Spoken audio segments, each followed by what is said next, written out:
What's good, y'all? Welcome back to another episode of Perspective. I'm your host, 80s baby. It's been a little minute. I wasn't feeling too well, but I'm back now. First of all, I want to say to shout out to all my supporters, man. Shout out to everybody who's been holding me down. Shout out to everybody who's been in the comment section. You already know we've been going back and forth, talking back and forth. Uh, you know, some of the Caitlin Clark fans was a little upset with some of the videos I was putting out, but I'm a truth teller, man. All I'm gonna do is tell the truth. You know what I mean? Don't get mad at me. Don't shoot the messenger. Um, it's all love. It's all love. With all fan bases with me. You know what I mean? Again, I'm always transparent, as everybody know. I'm an Angel Reese fan. That's never gonna change. But that don't mean that I don't have love for Asia Wilson. I don't have love for Nafisa Kaya, Caitlin Clark, Sabrina Ionescu, all these other players, all these other teams. I'm here because I love women's basketball. That's why I'm here. You know what I'm saying? But I'm going to critique all these players. I'm going to critique my favorite player. I'm going to critique Angel Reese, but I'm going to also critique Caitlin Clark, and I'm going to critique all these other players if I see a critique in their game. But still, I want to say shout out to the Caitlin Clark fans that go back and forth with me in the comments. All I say is just keep it respectful, man. Keep it respectful and keep it honest, man. You know what I'm saying? I'm honest with you guys. You feel what I'm saying? I don't think that is fair. I don't take it personal. You know what I mean? I do not take it personal, but I do not think it's fair that you guys call me racist because I disagree or I'm critiquing your player. I don't think it's fair that you guys not take the criticism like basketball criticism. You get what I'm saying? That's all it is. I don't think it's fair when you guys take it off of basketball. So let me just say that, you know what I mean? If we're gonna go back and forth in the comments, let's go back and forth and let's keep it respectful, man. And that's it. Once again, like I said, shout out to all my supporters. Shout out to everybody who holler at me in the comments. Shout out to everybody who subscribed to the page. Shout out to everybody who like the videos. I appreciate all you guys. With that said, I got a good show for you guys here today. I'm gonna be talking about Maya Moore. Maya Moore is a finalist for the Hall of Fame. That's my GOAT. Everybody knows it's my GOAT. We're gonna be talking about the winners and losers in free agency.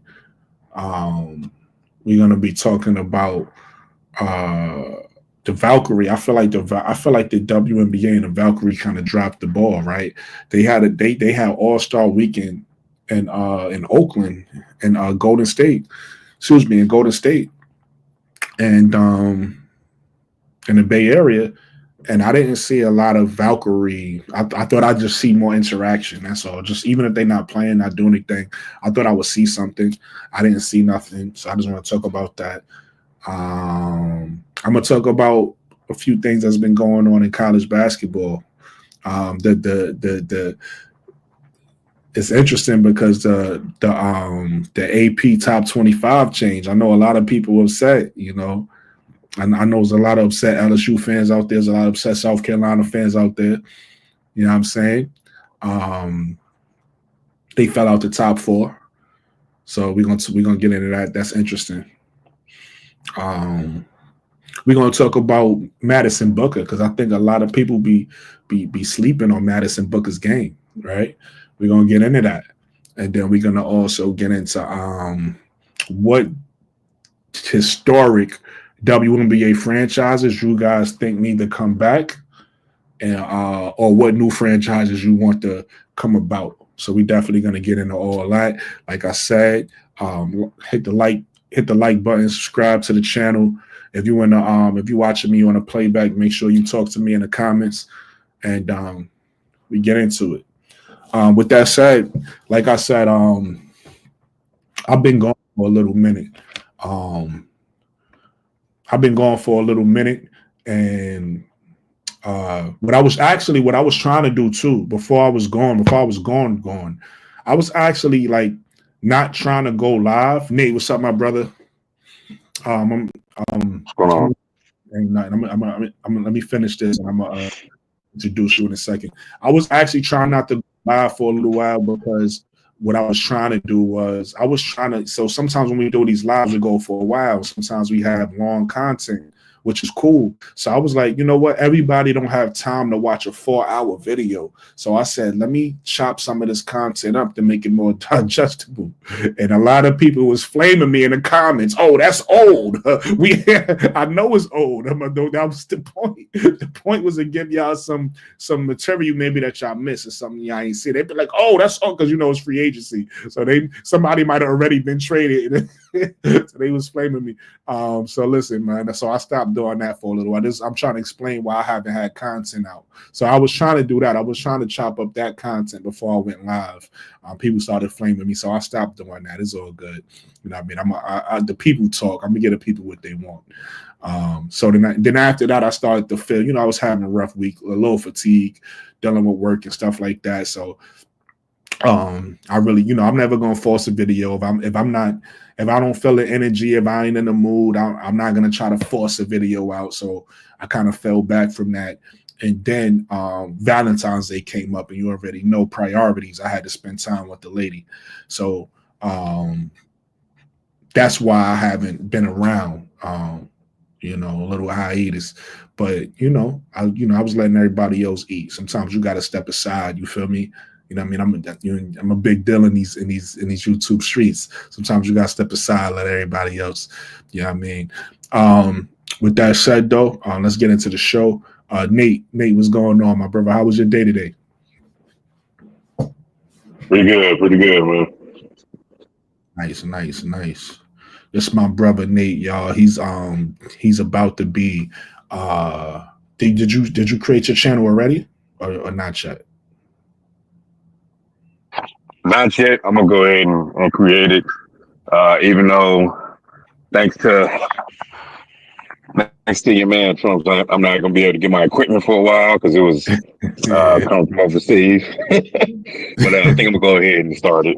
Yeah, you might as well create it. This way you can start, like, you know, getting subscribers. This way when you get your stuff, you already got a couple people. That's my opinion. I could be wrong on that. You know, KSAP is the guru, so we follow what KSAP say. If KSAP say don't do that, then don't do that. But to me, it kind of makes sense to like kind of get the ball rolling. You know what I mean? You get it ready. You said because when you on with me, you could simulcast. Like if we do this, you could just simulcast. So, and then you could just be like have people subscribe onto your page. So now you got content. So when you do get your page, you can chop it up and all that. You already got content. You know what I'm saying? You're right. I'm gonna do that. You're right. I'm gonna do that. Listen, it's my brother Nate. Y'all, he about to have a page coming soon called In My Opinion. So make sure y'all stay tuned and look out for that. So Nate, we're gonna get right into the first topic. Let me cue it up. Let me get it queued up. All right, so this is the Naismith Hall of Fame. 4 players are finalists to get inducted. Jennifer Azzi, I never heard of her. I don't know. You may know of her. Me neither. Sue Bird. I haven't heard of her either. Everybody knows Sue Bird. Everybody knows Sylvia Fowles. Everybody knows Maya Moore. Those are the 4 finalists for the Naismith Hall of Fame. Obviously, I'm rooting for all 4 players, even though I don't know Jennifer Azzi, but I'm definitely rooting for Maya Moore to get in. That's my GOAT. Yeah. Maya Moore, I feel like is the Michael Jordan of the WNBA, right? She was when she was able to do with UConn and then coming into WNBA and winning almost right away. You get what I'm saying? If not right away, you get what I'm saying? And then leaving the sport, still able to play it at a high level, just to go do criminal justice work, activist work. Getting her now husband out of jail, who was falsely accused. So she has an amazing story. You know, I mean, I could understand why she might have some complications because people might want to use the amount of years she played against her, But I think what she did in those amount of years was so impactful that you can't use that against her, in my opinion. I feel like she still deserves to be in the Hall of Fame. What's your thoughts on that? And the other 4 women as finalists. Yeah, I mean, champion is a champion, especially when you do it in such a short amount of time. That's a and fact. Plus what she did at UConn. So, because it's a basketball Hall of Fame, it's not the WNBA. So it's like over her entire basketball career, and she's a champion at every level. So, I mean, you can't dispute her resume. And doing it, you know, her shot was so smooth, her footwork, the athleticism, you know, like you said, she did on every level. So you can't dispute that. No, that's definitely a fact. Same thing with Sylvia Fowles. Sylvia Fowles, we already know, is one of the best bigs. Her teammate, right? Also, her teammate, one of the best bigs ever, also won championships. So, looking forward to Sylvia Fowles getting anything you got to say about Sylvia? I still remember. I've been watching since the beginning, so I remember when we drafted her, seeing them, her and Elena Deladon. Courtney, you know what I'm saying? Courtney Venus, they all make it to She was with Chicago first. She was with Chicago first. Yeah, we drafted her. She was Chicago first. She's a Chicago first. And we were winning, but not enough. That's when Pokey Chapman was coach. And she took them to the WNBA finals. But, you know what I'm saying, they got swept by Phoenix. And she was like, this isn't, you know, they didn't really build a good enough team. So this is before James Wade, you know what I'm saying? So when Pokey Chapman left, she wanted to leave, and then Elena Deladon wanted to leave because they was like, "Well, y'all ain't winning." So it wasn't even about facilities. Then it was about winning. Like, well, she was like, "I want to win, and let me go." You know what I'm saying? And she had the power. She had been in long enough to be like, "Hey, well, I'm not coming to play until y'all trade me." So I was like, "Dang, she doing it like that?" So they traded out of Minnesota. I forgot what picks they got. I think they got Imani. They got some picks, but if you do that trade now, you getting a lot more picks. You know, they got Elena Deladon, they got Ka and Stephanie Dawson when they trade Elena Deladon and another pick. So that's how they wound up getting Kalia Copper when they trade Elena Deladon to Washington because she wanted to go to the East Coast for a sister. But Sylvia Fowles, I mean, she was a champion because how many chips she won in Minnesota? What, 3, 2? I think 2 chips in Minnesota. So she's another champion. She's a champion. She's a rebound champion at LSU. Set multiple records. Angel destroyed them. So I mean, that's you know what I'm saying. And then she made the All-Star game her last year. Man, she made the All-Star game. Like everybody jump out their seats because she dunked. Like she didn't rim graze a dunk. Like she cocked it back and like dunked it. And then everybody else was trying to dunk, but it was I think somebody else tried to dunk. I think NECA, she like dunked, but she like rim grazed a dunk like But Sylvia was like boom. I was like, ooh, you mean you did that the whole time? You know, so yeah, she dunked in the All-Star game. Still a big fan of Sylvia though. Yeah. And then obviously Sue Bird. We all know Sue Bird. Probably you could correct me if I'm wrong, but you know, probably the most historic point guard in the WNBA. You know, coming from UConn. You know, her and Diana Taurasi in them UConn days. She coming out a little bit before, and we already know I had a historic career. I don't know how many. Did she get 2 chips? I think it was 2 chips. I think it might have been 2 chips. Yeah, because UConn was just back then. UConn was winning them all. No, I was talking about with Seattle. Yeah, I mean with Seattle. Was it 4? Because Seattle has 4. Seattle has 4. She won 4. She won 4. Yeah, so Seattle has 4 chips. Yeah, 4. Yeah. Okay. Yeah, so because because their last one was 2020 COVID. Got you. So historic career. One more than I thought she won. I thought she had 2. She got 4. And you know, one of the assist leaders in the NBA. Top. What is she? I could pull up the stats. I think she's the top because I know Courtney. Okay. Courtney Van. I know it's between her and Courtney. I was about to say I know it's between her and Courtney. I ain't want to misspeak. Yeah. But I could pull up the stats. But what's your thoughts on Sue Bird? I mean, that's a no-brainer. I think she's unanimous. So I think I haven't really heard of Jennifer Azzi, but the three we just talked about, it's like unanimous. Maya, Sylvia Fowles, and Sue Bird. So it's unanimous. Even with Sue Bird, she was on her last leg. She still dragged Seattle to the playoff because you see what they turned into with her and Breonna Stewart left. They was total trash, total and complete trash. So she still dragged that team to the playoffs. Almost made it to the WNBA finals. So I think she was 39, 40 when she retired. So and she could still hoop. So yeah, Sue Bird number Olivia one. Yes. Miles said she modeled her game after her and Chelsea Gray. So she said she definitely watches a Sue Bird's film. Yeah, That amazed me hearing a young person saying they watch Sue Bird. I was amazed. I was like, man, she's smarter than I thought. Yeah. Harmony Turner just said that the other day too. She did an interview with I forget his name, but he breaks down film. And she said Sue Bird. She said she based her game off of Sue Bird, Enrique, and Kyrie Irving. Harmony Turner.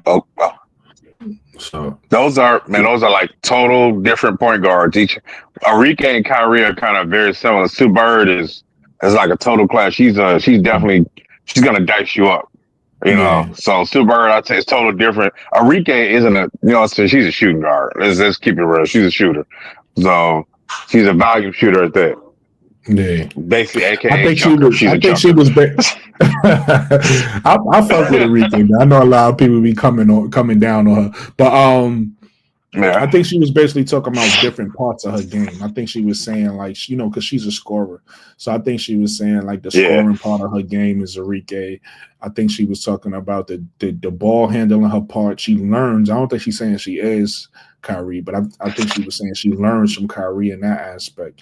And I think she was saying that she don't want to just be a scorer. She want to also be a passer. So she said she watches to get better at passing. That was her point. But yeah, listen, Sue Bird, number one in all time in assists, like you said, no brainer for the Hall of Fame. So hopefully all four of those ladies get it. Even Jennifer Azzi, I don't know much about her, but all I know is I think she played with the Shock because I looked her up. She played with the Shock back in the day. So shout out to Jennifer Azzi. Moving right along though into the next topic. Which in your opinion, free agency, the heat of it, the heat of free agency just passed, everything kind of slowed down right now. Who you feel like, in your opinion, are the winners and losers at this point? I mean, obviously, Indiana. The one thing about winners and losers, it's what it looked like on paper, right? So I said the winners and losers who it look like on paper. So on paper, Indiana. Who else gets Phoenix? I mean, but Phoenix, are they a winner? Because they don't even have a point guard. You got Santu, you got Ka, you got AT, but who on your bench? They got who's your point guard? They got Sammy. They got Sammy. What's her name? Sammy Wickham. But I think she's gonna be. I think she's gonna be more of a bench player. I think if she's like 36, I agree 35. With you. Yeah, she older. I agree with you. I don't feel like they necessarily have a traditional point, but what I think because Alyssa Thomas plays the way she do, I think if I look, this is just me. I don't know if they're gonna do this. This is just me. When I look at that team, I would start Celeste Teller at the point.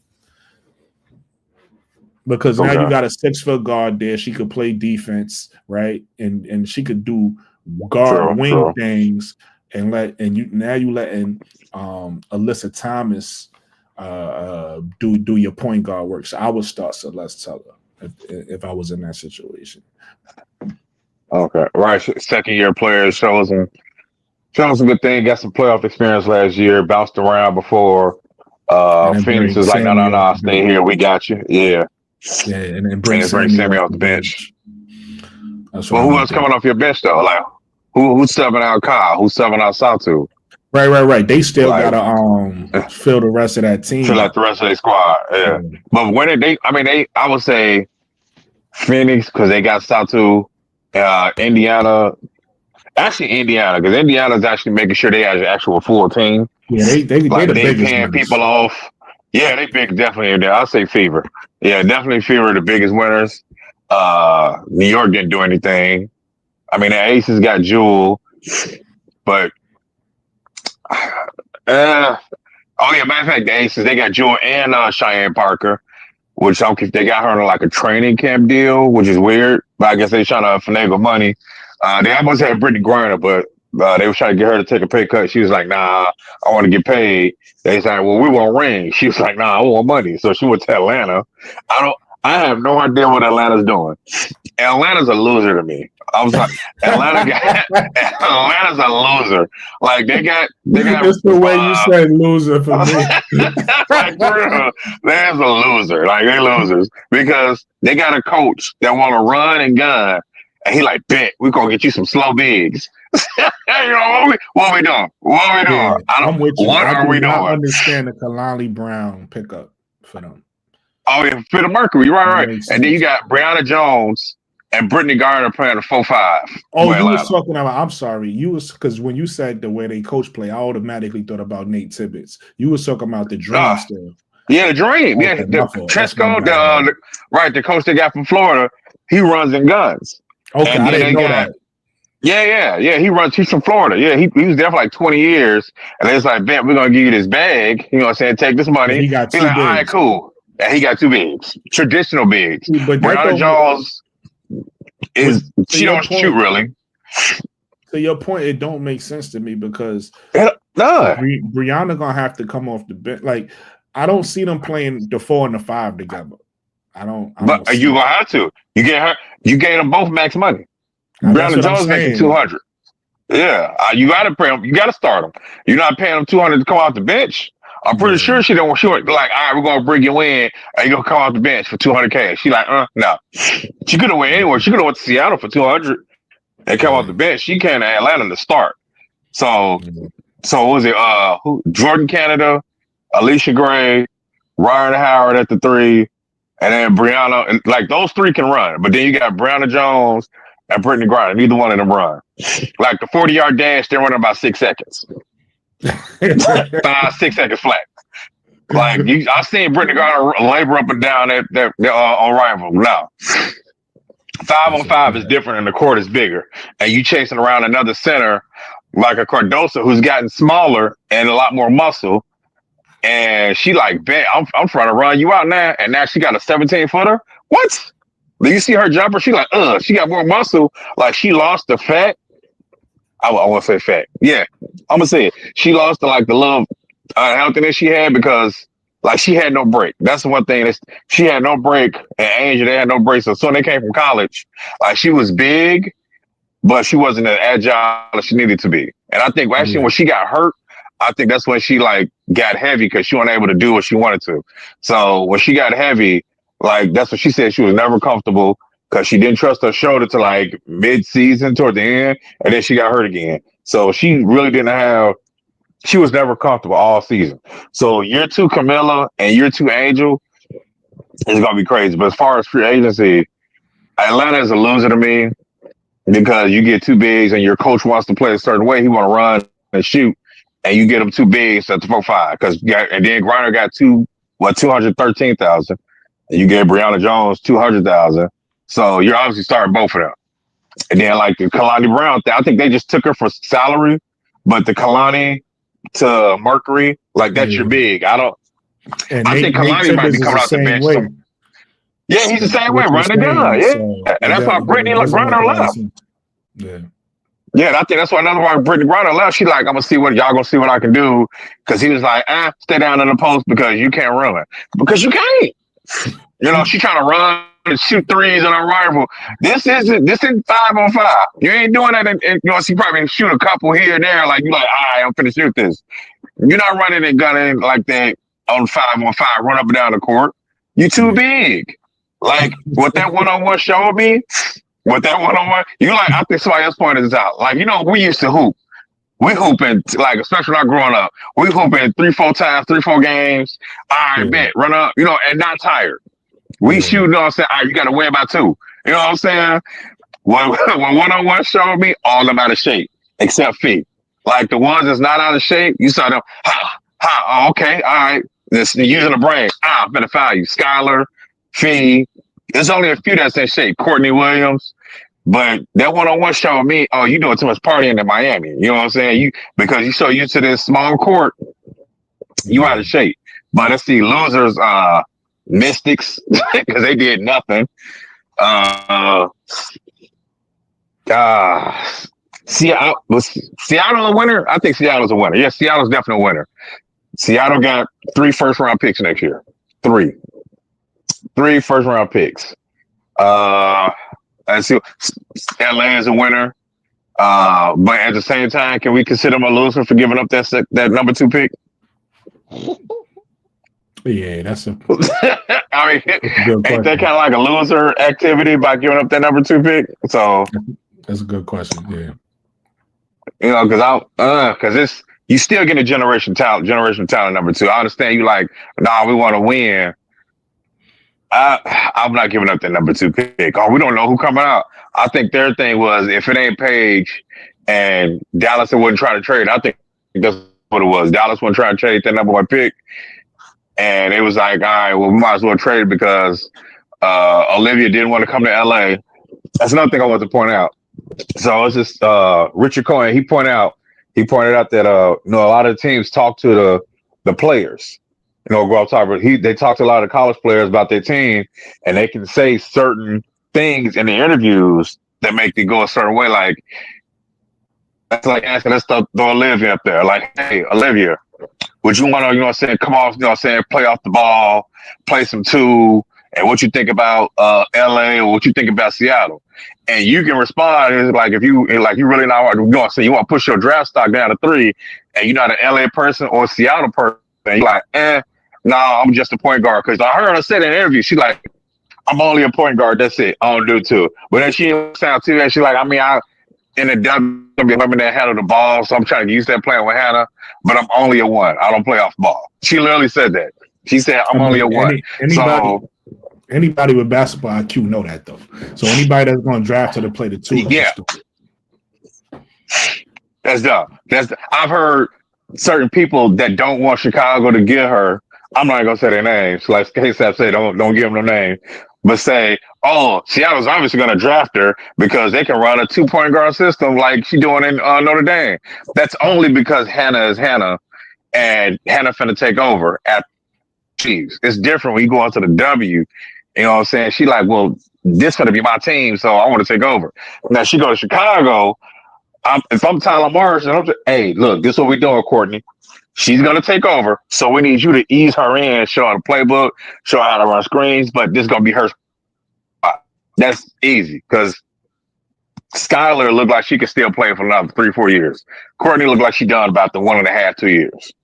Maybe this year. But as far as, Chicago's a winner, too, because they didn't trade their pick. No, I'm with you. I don't feel like Chicago is a loser for the simple fact that a lot of people don't realize.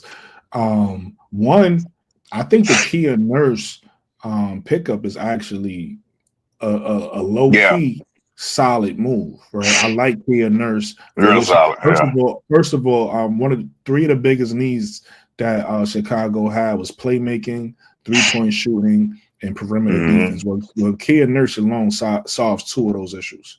Right, she solved the 3-point shooting and a perimeter defense, and then we brought in Vandersloot. Everybody, I wasn't high on that move. She's older. I wanted to get younger, but at the same time, she solves the playmaking aspect, and she adds veteran leadership for whatever young point guard we bring in. So we definitely winners when you look at what we needed and what they did. We're winners, and then we have 2 draft picks that's coming in. And here's what people don't realize: not just 2, we really got 3, because I know we did the two. I'm not even talking about the second round picks, right? The third pick we're gonna get is a lottery pick, whoever that ends up being, whoever that ends up being. The 10th pick is the 10th pick. We don't necessarily have to keep the 10th pick, right? If we do, cool. We don't have to. No, we don't. No. The pick next year that we got from Connecticut, it's gonna be a lottery pick. So we picking in a lottery 2 years in a row.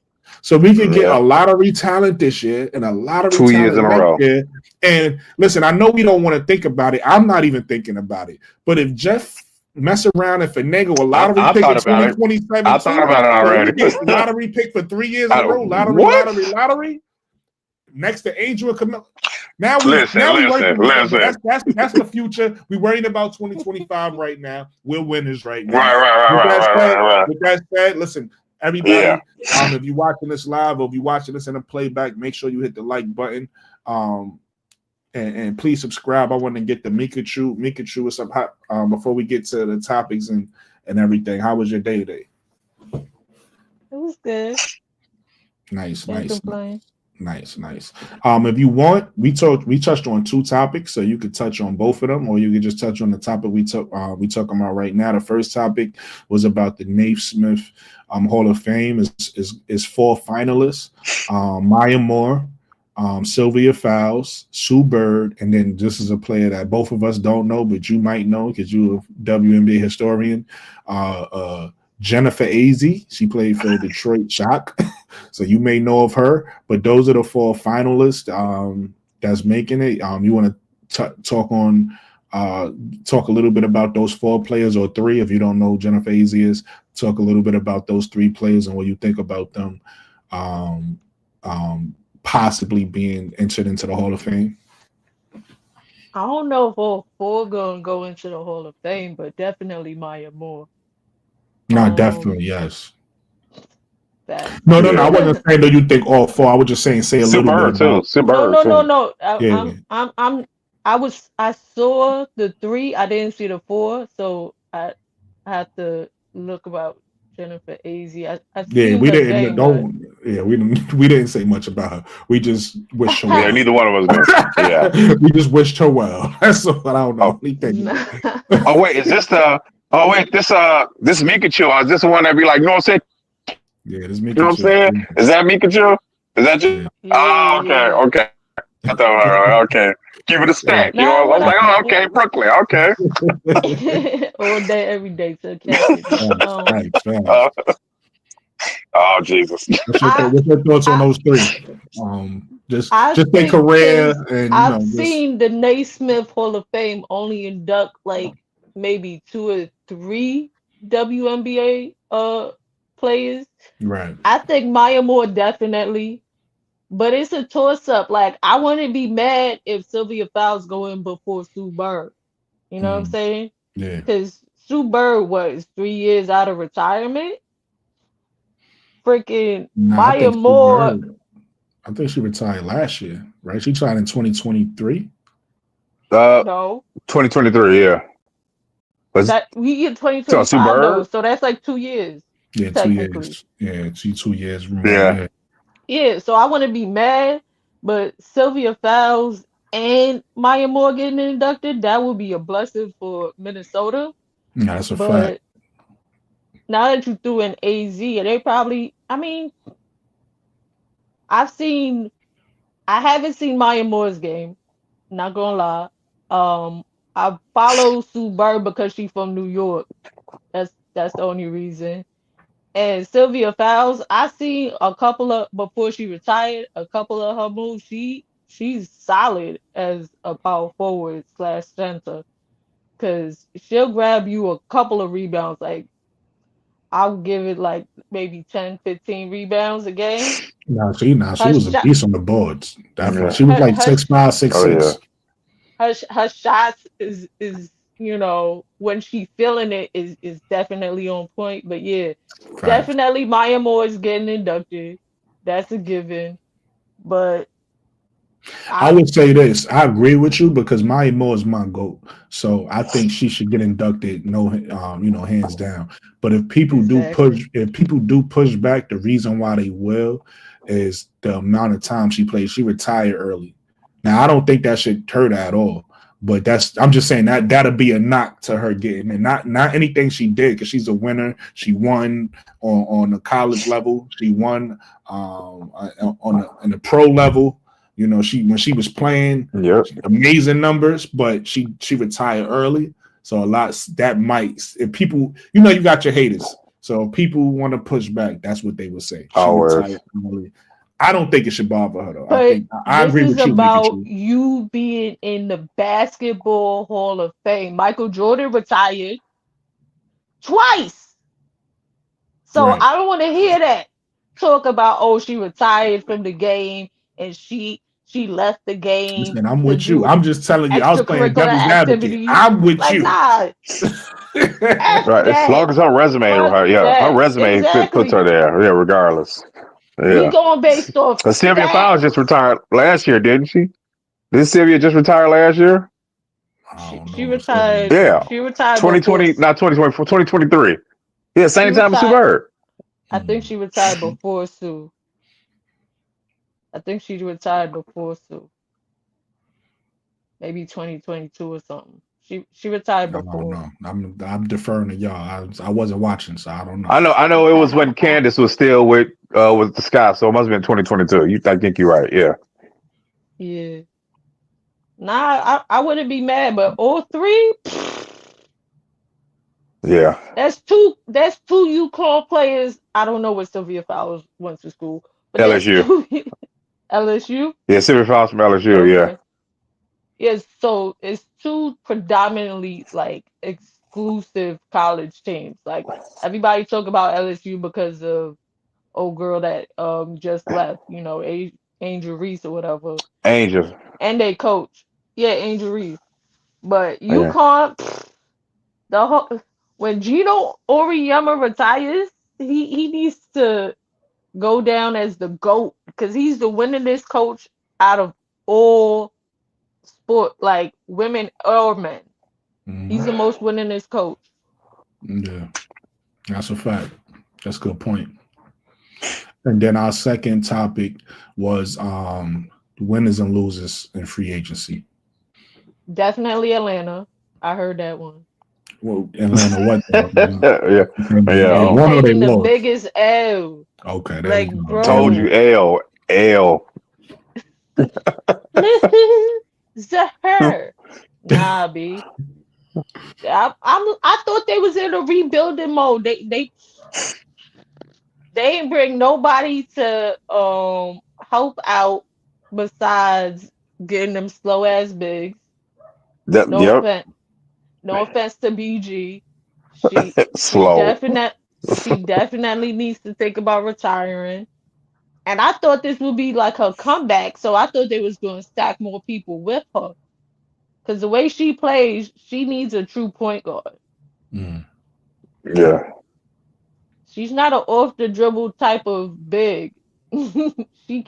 She can get buckets when she in the box, but other than that, like, come on. She not playing defense. And these new college players that's coming in is not playing. Like you got Camilla this year, and then you got Lauren Betts next year. Like these bigs is getting bigger and stronger and quicker. So you mean Camilla last year, because this year you have Akola Lee coming in. You got Akola Lee coming in, right? Oh, Ayoka. Yeah, there you go. I always mess her name up. You got Ayoka Lee coming in, who's a problem. She just got to stay healthy. Like she always off the field. Yeah. She's a problem. Yeah. She's gonna be a problem for some of them bigs in the league. I think she just needs to lose the weight. Yeah, I think that's her problem. She got too much weight on her joints. And then you got she's like 290. Sedona Prince. Sedona Prince. Okay, quick question. You think she getting drafted? I think so. Yeah, because the WNBA, Sedona Prince probably second round. It depends. Yeah. It really depends because the WNBA really value bigs. So if a team is small, I don't know which team it'd be because I'm so focused on the Sky. I got to think about it if a team need a center, like maybe Connecticut. But I don't. I'm asking because of the off court stuff. She just got accused again of slapping up her ex. Oh, I did see that. That's So now, you're right. That's different. So whoever takes her in, they got to do some background. Like, hey, is she still out here slapping chicks? Okay, never mind. So, like her ex was like, yeah, she came and popped me. I'm like, yo, what, the ex? So I think she went and slapped the ex and a new girlfriend. Like, that's crazy. and then she had a management. Texas Christian school. That's crazy. That's all. Like crazy. your draft stock went even further down. You can average 40 a game, but I mean in the NBA it's different because you know what I'm saying. The NBA talent trumps all. They making millions, but in the W, that's not true. What's his name? Kaiser Gondrick, her ex. I forget his name, but he was almost put out. He back in the NBA. What you talking about, bro? No, he's back in now. But at that time, he was almost put out the league. You lost signal. Yeah, you lost signal, bro. Yeah, okay. My camera be messing up. But what I'm saying is at the time when that happened, he almost got put out the league, bro. Same thing with That's true. Miles Bridges. Miles Bridges back in the league now, but it took him a minute. Yeah, you're right. Yeah. So my point is you can't do that in the NBA either. Like you're right, but she not even in the NBA. She's not even in the NBA. She's not even in the pros yet, and she doing this in college. That's like you taking you're not trying to go to pro because this is your 6th year in college. Six. Like she may be 26 years old. Yeah, 25, 26 years old. You can't keep going back to college forever. Yeah. You can't. They got I've been slapping up these 18-year-olds. I've been slapping up these 18-year-olds. What are we doing? And but keeping it on the bigs though. Then you got who was I thinking? Before you said that, Ayoka, Sedona. She in the league already. Because this is gonna be her rookie year. Elizabeth Kitley. You know, she's right. Yeah, she's 6'6". Talking about the young big that that's coming in the league. That's another Elizabeth Kitley. This gonna be her rookie year. Redshirting last year. Yeah. Oh, did you know they said they was wondering if she's gonna re-enter the draft because you can do that if you hurt and you don't play. Yeah, you can re-enter the draft. Yep. Now I know she not. They already signed her. Yeah, but that's what they said before she signed. They thought she was gonna probably re-enter the draft. She could have hey, I'm healthy. But you want on a team that got facilities. You want a team. Yeah, she good. Yeah. There's no reason. I could understand if you was on a team that was just like, get me out of here. I could understand her reading for it, but she's not leaving that team. Like, that team, and then you got to imagine you came in hurt. That team helped rehabilitate you. So now you motivated to play for them, right? You back on your feet. You're not gonna leave that. Hey, Tiffany Hayes left them out there. I didn't understand. The Valkyries, that's another loser. The Valkyries are losers too, because they said they was trying to sign big people, the free agents, and did nobody want to sign there. So on that though, I think they won by losing, if that makes sense, because you should want to be bad. But that's going. That's what's that guy name? Jacob. Joe Lacob, he wants to win. You know what I'm saying? He's like, I want a championship in 5 years. He's the one, if I'm not mistaken, they was the one in the beginning of that Warriors rebuild. So they should know it don't work like that. Like you have to build slow. You have to get the right talent. Like that's just dumb. Hey, listen, shout out to them. Whatever plan they got, who am I to tell them what to do? But that's just But you need players who they want to play with. And you saw that, though, with the talent that's coming in the next couple of years, I'm trying to be bad for at least 2 years. Yeah. Right? Get Juju. Just take for Juju. Not even that. I'm going to get a lottery, like I just said about the squad, right? I'm going to get a lottery pick next year, right? Yeah. Because they don't get a lottery pick this year. So that's kind of like that's messed up, right? You don't get a lottery pick. So I'm gonna get a lottery pick next year. And like you said, I'm gonna get a lottery pick in 2020. And then you start to build. Like, I don't know. You build, These GMs be wilding to me. But okay, they losers. Valkyries definitely losers, They couldn't get nobody. They was like, hey, we'll give you. They was like, nah. And that's what the Aces was pissed at Tiffany Hayes because they protected her and didn't protect Kate Martin. Because they thought they was gonna get Tiffany Hayes back. She's like, I don't want to play for the Aces unless somebody else paying me. That's what she meant to say. That's what she meant to say because they thought for sure that they was gonna resign her, and then Valkyrie is like, "We'll give you 200." She's like, "All right." Why does she like? It was turmoil in the locker room. Why does she leave? Because I she wanted to get paid. She wanted to get paid. So she's just stupid. Okay. Yeah. If you want a team that could win a chance, so she care about money more than okay. Yeah, because what she get paid last year, like 80,000. I forget what her salary was. Tiffany Hayes' salary. Can you look that up? Yeah, I could look it up. I don't know what the contract was. But I know she definitely got a pay raise because Valkyrie's getting her max deal. Near max. They're having like near max deal.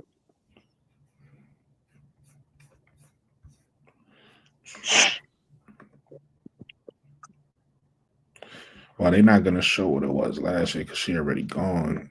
Let me see, because she on this team already.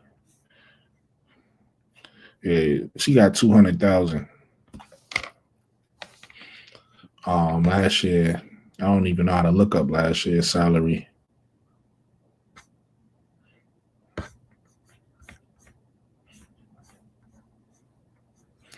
Yeah, but she got 200. You're right. She got 200,000 right now. Yeah. What about you, Mikachu? You got any more thoughts on who the winners and losers was in free agency? I like Phoenix. Phoenix definitely got a little bit better, and especially on the defensive side, because they was definitely lacking in that. So you got Phoenix as winners. Yeah. I You got and Phoenix, Nate and disagree that Nate I got think losers. I think Indiana. Yeah. Indiana, we all agree on Indiana. Indiana definitely winners. Yeah. Now Phoenix got some shooters, and they got better on defense, especially since they got Tell Nate. JT. Tell Nate. Nate said they losers. Tell Nate. What? How? Did you see the team last year? Wait, what happened? What happened? She got Phoenix. What I Phoenix. missed? She got Phoenix as winners. Yeah, they definitely got I better. told her you got them as losers, so I said she got to tell you. She got to tell you that they No. won. I said they was winners, but I said, are they really winners because they don't have a full team? I said they winners because they got Satu, but they don't have they don't have a full team. They don't even have an actual point guard. But you said Celeste, I was like, okay, they work, but they don't have a team. I think you got like 10 players. And Tiffany Hayes made 88,000 last year. But to your point, They they don't only got got a true about 5 or point 6 players, and then everybody else is training camp. Like they got training camp. Training camp contracts. players. Yeah. I mean, because like I said, you They can don't throw got a players point guard. together. Who their point guard? Nah. She like Sammy Wickham. What happened? I said you like Sammy Wickham. Of course. But I don't think she a true point guard. She a shooter though. So I guess Brooklyn said right. They might Definitely use solid two. She's definitely a solid two. She can run the floor also, but that's not like her natural position. Nah, she a two. She probably coming off the bench. Because I say us like what's in Brooklyn said. So you probably have Celeste at the one, Celeste Taylor, second year player. Celeste, Ka, Satu at the 3, Alyssa Thomas at the 4, and Kalani Brown at the 5. Who else on that team? Whoa. Who come off the bench? Where's DT? Who? DT retired. Why do you think Brittany left? Brittany said she will stay with Phoenix as long as Diana playing. Diana ain't playing. Brittany gone. You think Diana finna come back? And then Diana want to get 200,000. Diana want to get paid if she play. Diana not playing. DT is not playing. Diana ain't played last year, and she wasn't retired. Right. Nice. Hold up, DT retired? I mean, we she don't didn't know officially yet retire, but we kind of feel like the right at this point. Yeah. Nah, this her farewell tour. No, she don't get no farewell tour. She her farewell tour was on the bench last year. She got 200,000 and played like 17 games. She about to be 43. Yeah, her farewell tour. Exactly. Olympics. She went to the Olympics and sat on the bench. Yeah, she went to the Olympics. Yeah, sat on the bench and got a gold medal. Just she was on vacation. She didn't even play in the Olympics because she didn't do nothing what she did play. Okay, I kind of take it back. They did better, but it's definitely Indiana. Yeah. I thought DT. Yeah, nah, Indiana definitely. Nah. Indiana winners. finals or bust. Like I don't know if they could Finals and bust. pull it off with the chip, but it's It's not. definitely if they don't It's make not the even finals, finals it's a and bust. bust. To me, it's championship and And, bust. and somebody made a good point. I forgot his name, but it was a white guy. He said they trying to make sure that Caitlin Clark wins the title before Angel Reese. I said, oh yeah, absolutely, Absolutely. absolutely. And He said, I see what they're doing. He said they're trying to make sure Caitlyn wins one before Angel because he said I understand all this racism. He said, but they're definitely trying to make sure she wins before Angel. And that's why Absolutely. Angel just like, look, I just want to make some playoffs. I just want to win. But that's Angel why I not think that's why worried. Jeffrey was like, yeah, she not worried like that though. Angel knows she Angel can want to win the title. win. Yeah, she want to win for a long period of time. Angel won on every level. She knows if she Yeah. Angel knows how to win. Two things Angel needs to do to win. Angel needs to make sure she gets better in her individual game, right? And Yep. she needs to make sure that the team cultivates itself into a winner. Those two things happen. Angel will win the championship. Angel is not worried Absolutely. about it because she's been winning the whole fucking career. Caitlyn never won. That's what people don't Never. realize. People talk about her like she's a champion. She never won. So that's why it's important for her to win, so they can say, "Look, Caitlyn is a champion," because they can't say that. She never won. Nope. Angel won. Yeah. Hey, Big Ten championships. Hey, she didn't win a Big Ten until Angel left the Big Ten. Hey, exactly. Well, listen, Angel won in high school in both basketball and volleyball. She won in two different sports. She went to college and then won again. Now she going to and then she won in AAU. I skipped that. She won in AAU. So that's four different levels, right? Three different levels. And then now she's in the pros and she went to the worst team, right? So now she got to build her way up. Angel not worried about it. Angel and Camilla are both champions already. They know how to win. Yeah. They need the right coach around them and they need to work on their games. They'll win. They're not worried about it. Caitlyn is a different story. Caitlyn's game is so flashy that it only get validated with a championship. Because if she never wins, that's the only way. It's gonna be the monkey on her back. Oh man, can you imagine if they don't win? Oh God, you'll never hear the end of it from me. Listen, that's why I'm sitting back because the way what Indiana just did. First of all, I think what Indiana did was corny. Let's be clear. But what they just did, because the reason why I think it's corny, not because I don't want to see Caitlin Clark be great. Caitlin Clark will be as great as she want to be. I think it's corny when what makes sports fun for everybody is when it's equal. When it's equal competition going around and we clash, not when you stack the odds for one team. And now that team has all the talent on it, right? So I think that was corny what they did for Caitlyn. If you're gonna do that for Caitlyn, do that for everybody. Like start stacking this team and throw some players at that. You know what I mean? Make it fun. Make it fun for us fans to watch. Make it competitive. You're gonna put 5 games against Chicago Sky and Indiana and then stack Indiana's team. That's crazy. Now what's gonna happen is we're gonna play each other. They're gonna wipe the floor with us because their team is so much better. And then they fans gonna talk shit like, "Oh, look how many times Caitlyn beat Angel like they did last year." Caitlyn went to a team with 2 All-Stars and another and a number 2 pick on it. And Angel went to a team that everybody left, and then they were still bragging about beating us. Like that was weird. It's like your team is better. I will say this. We still beat you one time. I want to say this, bro. Yeah. Especially with Marina, that threw the whole chemistry off.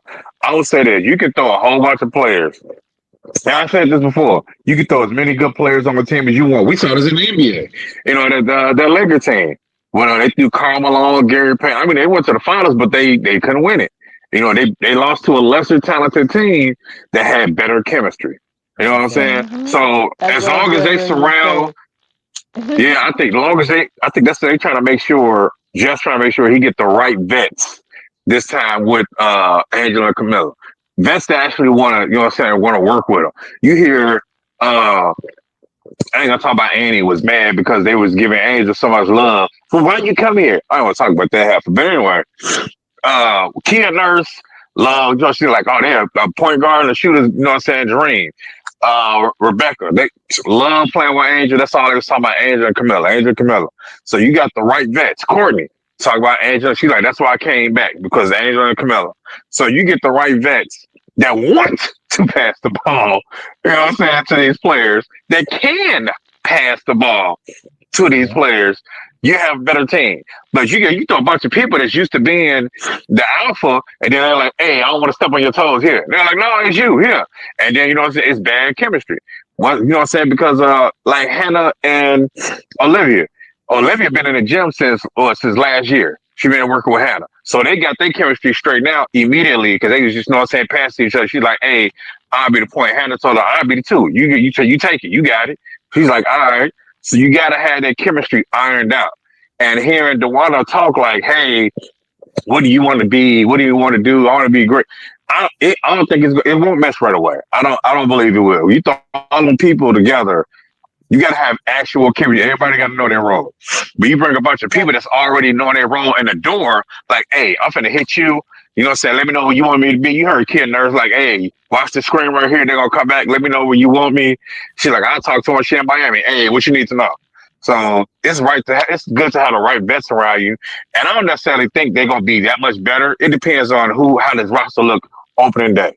I still don't believe he's done because I still hearing Angel talk. Well, she was like, yeah, we're trying to get her. Angel knows something we don't. And she was like, I think might be next year. But when she's like, oh, yeah, maybe Sonya. Angel that said about Sonya, she's like, yeah, one of the two. Yeah, sure. Well, we're going to get Olivia, though. So you can get Olivia. You get somebody at that 10 where you don't have to trade the pick. I think they just want to see if Olivia going to declare. Like, if she declaring, well, we're going to make sure we get this pick. We're going to talk to her. You get the right people, the right players, even if they're rookies. If they're rookies that know their role, that's one, you know what I'm saying? Because that's the one thing they wanted to do. They wanted to make sure they got players that's won. You know what I'm saying? It's been in championship situations because, like, you've been there. You ain't going to get scared. You know what I'm saying? Be like, oh, snap, the big lights. Like somebody else did. Well, K-Snap said she turned into Gizmo. When the lights was on, like, oh, snap, big lights. And started turning the ball over. You know, you get people that actually won and want to win and want to be there. It's different. You know, you start slapping some bunch of pieces together that don't necessarily mean they fit. They just look good together. Like I said, on paper, yeah, Indiana won free agency. That don't necessarily mean they're going to win during the season because, you know, Angel won. Who's the dog on Indiana? Who's the dog? Who that dog that's going to come up against Angel and Camilla? Because I could, and what I keep saying, because Angel was turning all their water off. You know what I'm saying? She was turning all their water off on everybody on Indiana. So who's the dog on Indiana? That's all I want to know. Who that dog that's gonna be like, no, we ain't finna do that. What, Sidney Colson off the bench? Yeah, no, that's a fact. And then also to your point, like I said this a little earlier, this team ain't gonna be complete till after the draft, right? It's gonna be it's gonna be one or two things that's gonna happen.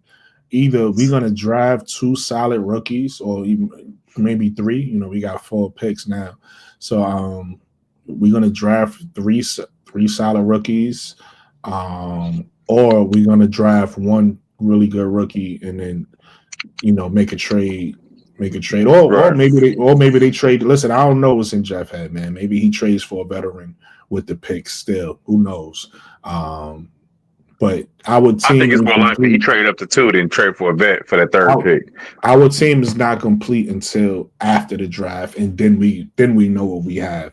But I'm with you. Yeah. Listen, I want Jeff to trade either for the 2 or the 1. I think Paige on this team would be beautiful. If that can happen. But if it can't happen, I just think it costs too much. Listen, if it can happen, great. If it can't happen, cool. I understand because you know, I get it. Paige is Paige, and everybody like, you know, Paige, you know, she's going number 1 as she should. But you never know. You never know these days with people, you know, what they trying to put together with their teams. And then, like you said, if we can get up to 2, if we can secure that Olivia Miles pick, great. And I'm cool with it. We miss out on Olivia and Paige, and we do something else with the 3rd. Because, like I said, it's so many options that we could do, especially with us having that pick next year too. A lot of people, you know what I mean. So we'll see what happens. So a quick question. So my thing is, if you trade, I think what they ran into why they didn't trade that 3rd pick. Well, even for Joe Lloyd, because he keeps saying they want to trade it.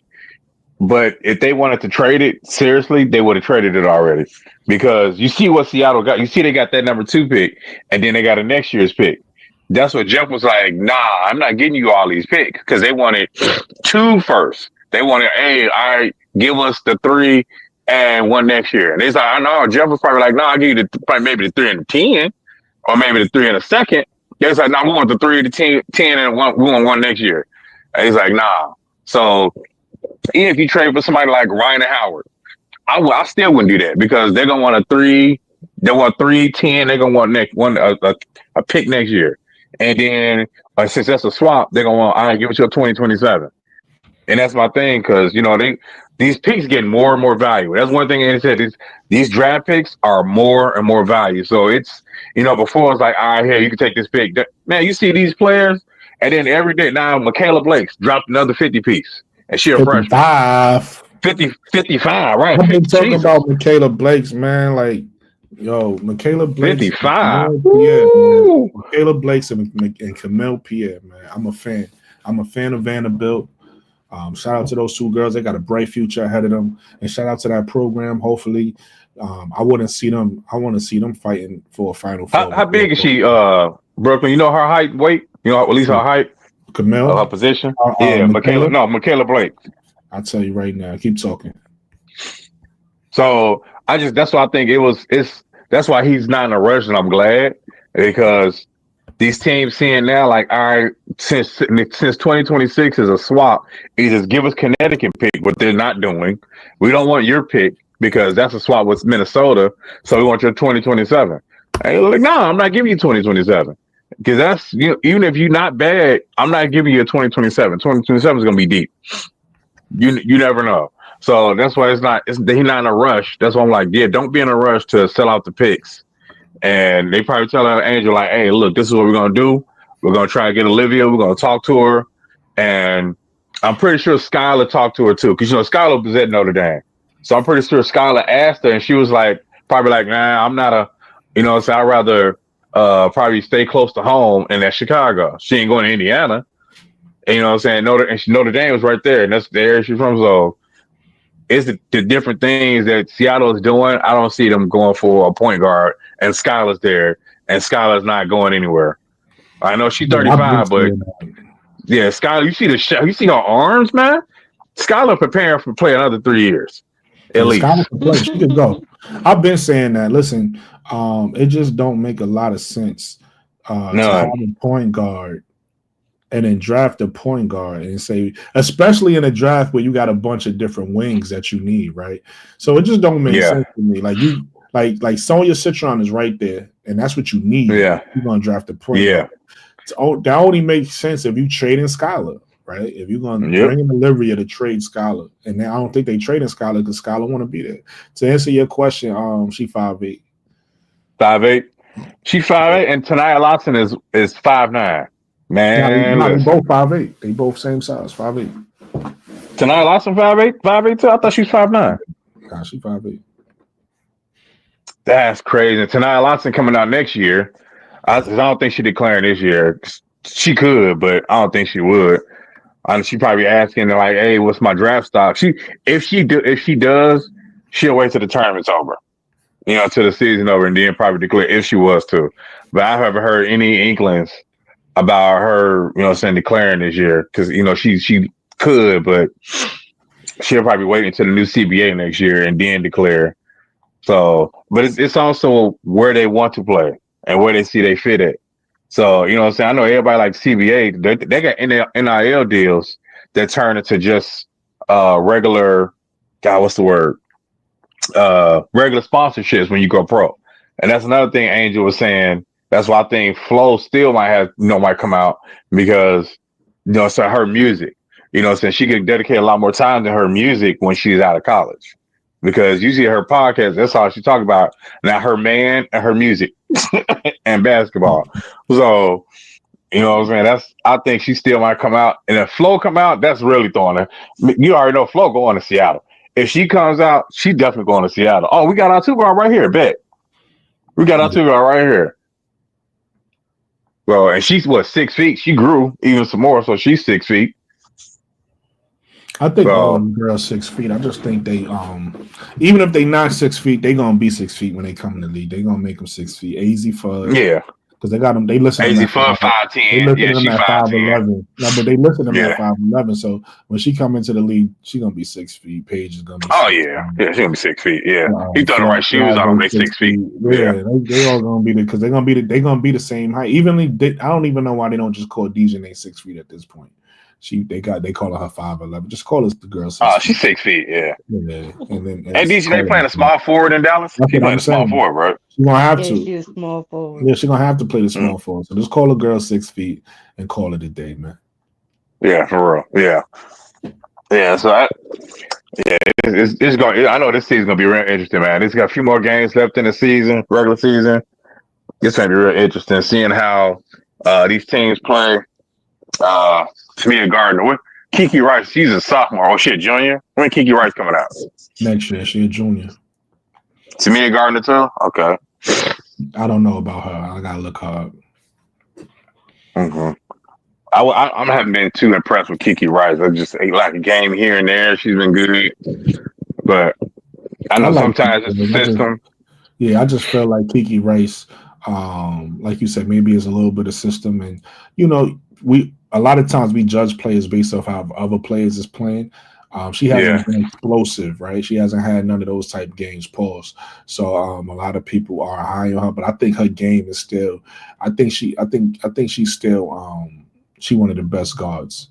Obviously, it's guards we like better. It's guards who've shown a little bit more up until this point. So I'm not mad at anybody who likes certain guards more than her, but I still like Kiki Rice. I think she's gonna be a solid guard next year for somebody. Yeah. Hey, Zion Cook a point guard too, right?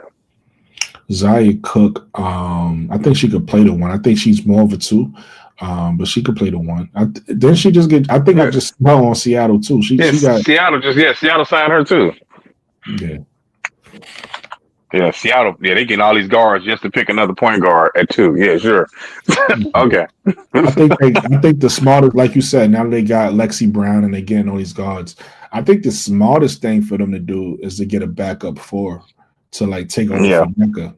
Like, Nneka could play for another year or so, another couple years, and then that forward could come in and take over. So I don't know. It screams Kiki. It screams Kiki to me. I don't know. Yeah, it does scream Kiki. Either Kiki or Sonya. Either Kiki or Sonya. Either Kiki or Sonya. Kiki is a solid fit. Sonya is a solid fit. Or if they don't want Kiki, Dominique Malonga, Anissa Morrow, or Dominique Malonga. Right, Anissa Morrow. You're right. Yeah. You're right. Anissa Morrow, you get that heart and that fire up in there. It's like she's like a mini Angel Reese. I think people sleeping on Anissa for real because Anissa to me, it's her height and her flat looking jump shot, man. She a top 3-4 pick to me, but people acting like she gonna fall so far in the draft. I don't know about that. Yeah, she a top 3 talent. She just like a top 3 fit. I'll be saying Anissa on the sky had I known for a fact she could play the 3. I don't know that for a fact. She very well you can't see it. She very well may seen it, right? She might go to the next level and be somebody's 3. But I just have, like you said, I haven't seen it, and I don't know. Yeah. Since I don't know, I won't say it.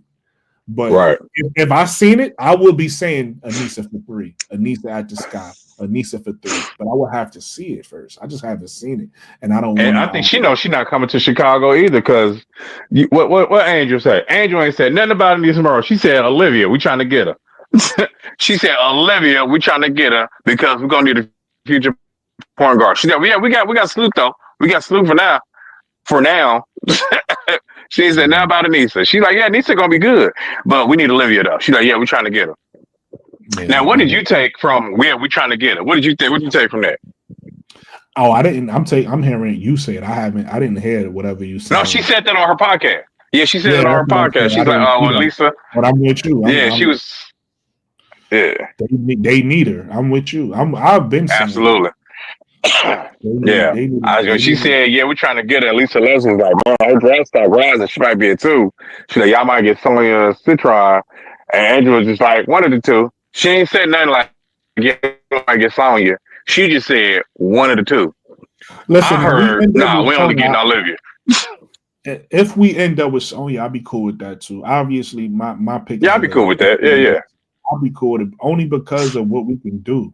You know what I mean? It's like I said, it's so many people. I'm gonna do a show soon where I'm gonna start talking about these girls and why I like them, the different names. But you got Sonia Citron, right? I'm gonna just name names, no in order, just people we Yeah. could get. You got Sonia Citron, you got AZ Fudd, you got Mm-hmm. Tahina Powell, you got Gianna Neekins, you got Aaliyah Nye, you got Zay Green, you got you got Sarah Ashley Barker, right? Like these are just a bunch of names. You got Isaiah James, right? These are just a bunch of names of combinations we could get. These are just different combinations we could get. So it's like, yo, however this play out, I'm cool. Whether we trade up and we get the number 2 pick, whether we trade up, we get the number 1 pick, whether we keep the 3rd pick and we just draft there, whether we draft the 3rd pick and then trade the 10th pick, however the scenario go, I'm cool because I'm like, yo, I think we're cool. Yeah. Either way, I think we're good either way. There's too many. A lot of people don't understand why this draft, and it might not even be this just draft. It might be the next couple drafts. A lot of people don't realize why these drafts are important or why they deep.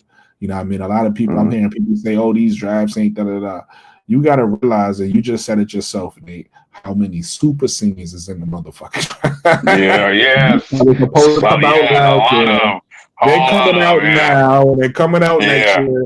So it's like the draft is deeper than it's supposed to be. You get what I'm saying? It's not just the seniors this year. It's also the seniors that redshirted, the people that got hurt, the COVID people. All these people are coming out. So it's a deeper draft, right? You could find a really good player deeper in the draft than you probably typically could. You know what I mean? So look at the 2nd round picks that turned into stars. Dejanay Carrington, which I wish we can go back and draft her, because you know who the Sky got in that draft? Shyla Hill, who not even in the league. She was like 18. She came from overseas. She couldn't hack it. She was Australian. I seen the practices afterwards, and they having her talking to a Cubs player. She was dying. She was like, she was dying. She wasn't ready. So then they traded her. Well, they let her go because she wasn't ready. She went back overseas so she can get ready. And then they signed some girl who was trash. And then they finally traded for Dana Evans, and they was like, all right, she can, she be all right coming off the bench. She played defense. She's gotten her head out this past season because, like, I think somebody said she was old school and it was like, why we got to answer to these rookies? Why we got to play these rookies? I think a lot of vets was like in that mindset, but that's why Jeff was like, y'all got to go. I'm going to get some actual vets that's going to help these players in here, these core players. And but it's Marina Mabrey, 2nd round pick. So it's been some 2nd round talent that, could have easily went 1st round.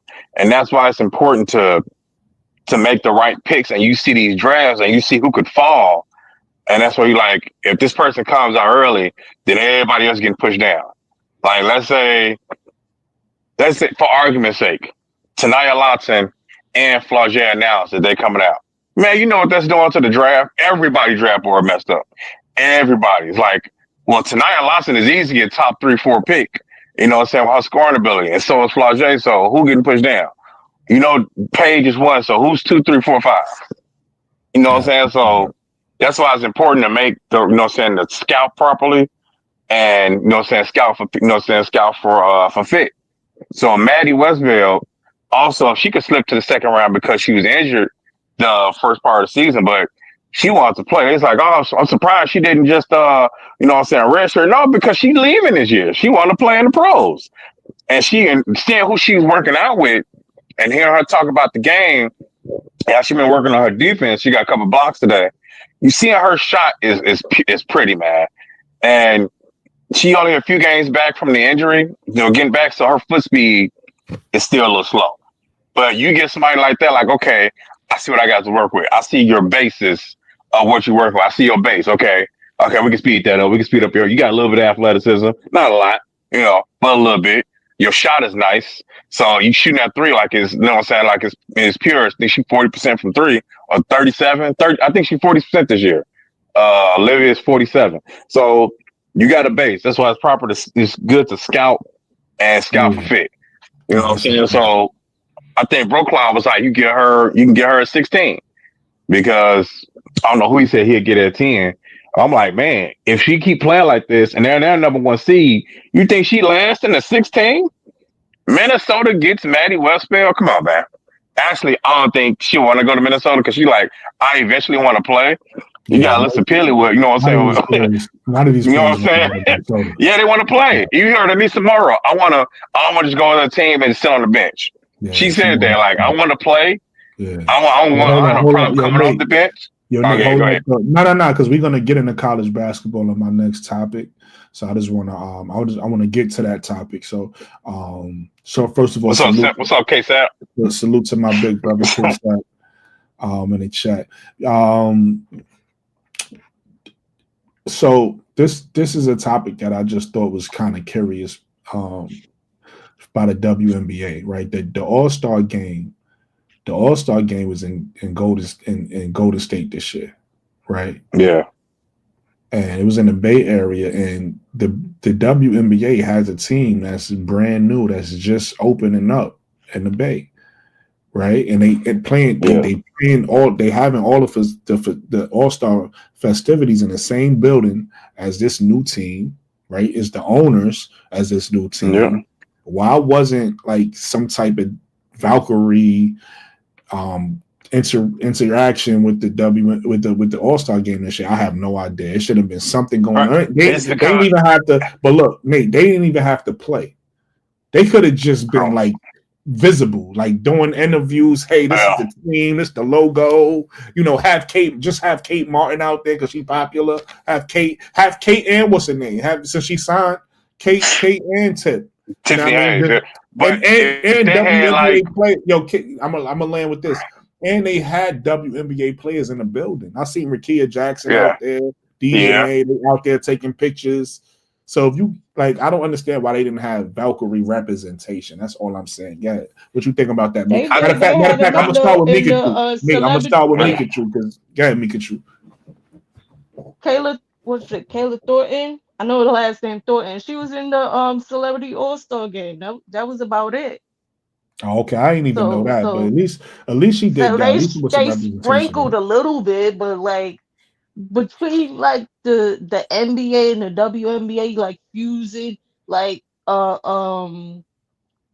actual like representation for that team, they not gonna do that no more. They did that in the 90s, and they found out that for their market, it doesn't really translate well.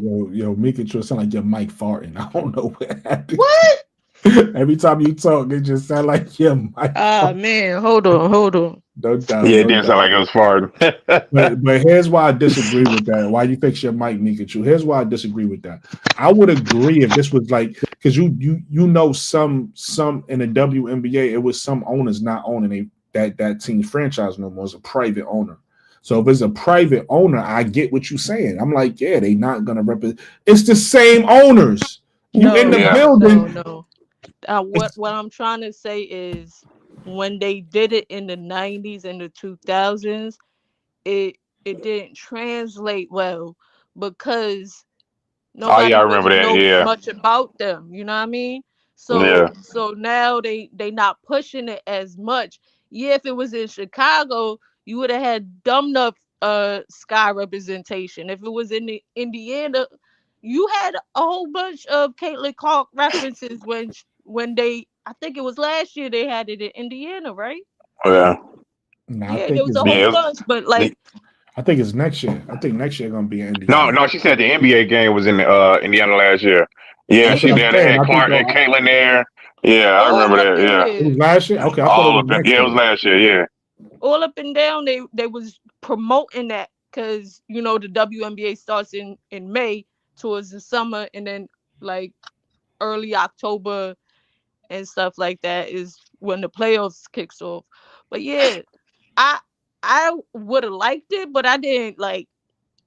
I don't think the NBA really markets for that anymore because Caitlin Clark already turned down the 3-point shootout. Sabrina but I'm not. That's why I'm not talking. And that could have helped.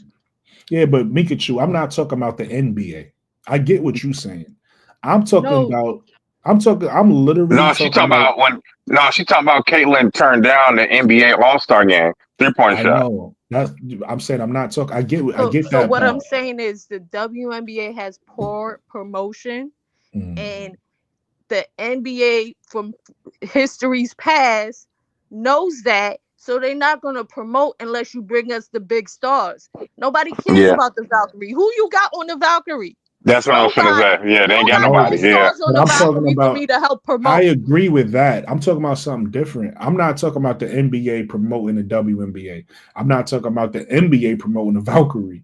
What I'm saying is Golden State, that particular team, not the NBA, not Adam Silver, right? That's the NBA, right? oh, you said why they didn't promote their I'm talking own? Okay, about I see I'm what you're talking saying. about the owners. I'm talking about the Yeah, owners of Golden State own the Valkyrie. That's their team. That's what I'm yeah, saying. How you But don't promote your shit? That's your shit. That's not yeah. the NBA. yeah, That's but we not that's not we what I'm not in the saying. base to know that they did not promote them. You know what I mean? We just see the whole All Star. I'm talking about the whole All Star game was televised, right? And it was in the Bay. And they Curry was there, right? They was in they facilities, they was in their arena. I'm saying it would just would have been smart. I'm not saying that's all I'm saying. Just that particular team with those owners. That's it. I'm not talking about the NBA promoting the WNBA. That's not what I'm saying. What I'm saying is those owners. I don't know the owners' names, so I don't want to mess the names up. Yeah. But those owners own the Golden State Warriors and they own the Golden State Valkyries. That's their Oh, team. T. Carmella said they had Tip Hayes out there. So no, listen, all that's dope. I'm not even talking, and that's fine. That's good. That goes to my point. So I'm happy that they did that. I'm just saying, like, it should have just been more. They should have been more like, "Hey, we're coming." Right? It should have just been like I said. Not even if it was no games. It should have just been something where it was like, And I hate to compare it to this because just two apples and oranges. But like, how the Super Bowl has commercials, and it's like people could talk about one commercial that stood out to me was one of the Jurassic Park commercials. I remember seeing that for the Super Bowl because I'm corny and I like the Jurassic Park movies. But they could have had something where they advertised the Valkyrie. That's all I'm saying. Like it should have just been more visible. And I feel like the WNBA, in the position at the WNBA with the growth that the WNBA is having right now, would have been a perfect opportunity for that because the NBA is still the big brother. The NBA still get more views, more eyes. I'm pretty sure there's a lot of people who don't know that the Valkyrie is coming to the Bay, and they won't find out until maybe a couple games next year, or sometimes people don't know. Sometimes people don't find things out till after the fact. So they might not even find out the Valkyrie is the Valkyrie that after the season. The Valkyrie done played the whole season. And people like, oh shit, is a WNBA team in the Bay? You get what I'm I saying? feel I you. just feel like it would have been smart. That's all I'm saying. I feel you. And because I know a little bit more of the history, that's why I'm bringing up the NBA. Because Golden State has been promoting it on their Instagram and their socials. So they Facts. have been promoting it. But this is the All-Star game and it's the NBA that's running it. You know what I mean? So they couldn't, I unless disagree with that. unless They it run was it in like the a Bay. Golden State forward, they could not be like, oh, these are sisters, the Valkyrie. Who the Valkyrie got that's an all-star to bring up? Nobody. But it's not even about No the offense to person, these Mika players. True. They It's just balling the their ass logo I'm off. talking But about. they Just the second, logo. I don't like the I'm logo not neither. talking about the All Stars. I'm But not but you talking gotta about the have people. somebody. But you gotta have somebody behind that logo, like, oh, this the Valkyrie. Thank Like, oh you. yeah, who they I got? Who don't they think got? so. I think Now if I they think Thank say you. I if understand what they y'all saying, but I think y'all Star overthinking it. power I think if I matters. say if That's I all say I'm yo trying to look if say. I if I say yo look I got a new brand and I'm representing this brand and I just show y'all the brand. I don't have to have fucking Michael Jordan in the fucking brand. I could just say yo this is my new brand and this is what They we could have had representing Too and that's Short it. say something. yeah, Exactly. they They could You have could making too my have short, had point. yeah. They they could could have. have had E40 say Now something, you but they now you didn't. seeing what I'm They could have saying. But had they didn't. Yeah. I And think that's my her. I think point. They hers from the did. Bay too. They could have had her, but no, that's not. That's the NBA. The She's not NBA was probably like, playing. nah, we're not doing that. So She's Joe not Lucky probably playing. brought that up. But the Adam Silver was like probably like, nah, we're not doing that since Caitlyn and them saying, nah, we're gonna minimize the WNBA's involvement. So that's probably came from up top, like, and we can have y'all can do that, but we're gonna minimize their involvement since Caitlin Clark canceled it, and then Sabrina Ionescu was like, "Oh, well, she ain't doing it, I ain't doing it." So since they cut off some of the money, the NBA was like, "Oh, okay, bet we're gonna be petty too, then. So you can't do this." So I'm pretty sure they came up top because I would have did something like that too. Like, "Oh, y'all saying no to money? I bet we cutting you off listen too." to what you're saying. You saying that you own Pepsi and you own Sierra Mist, right?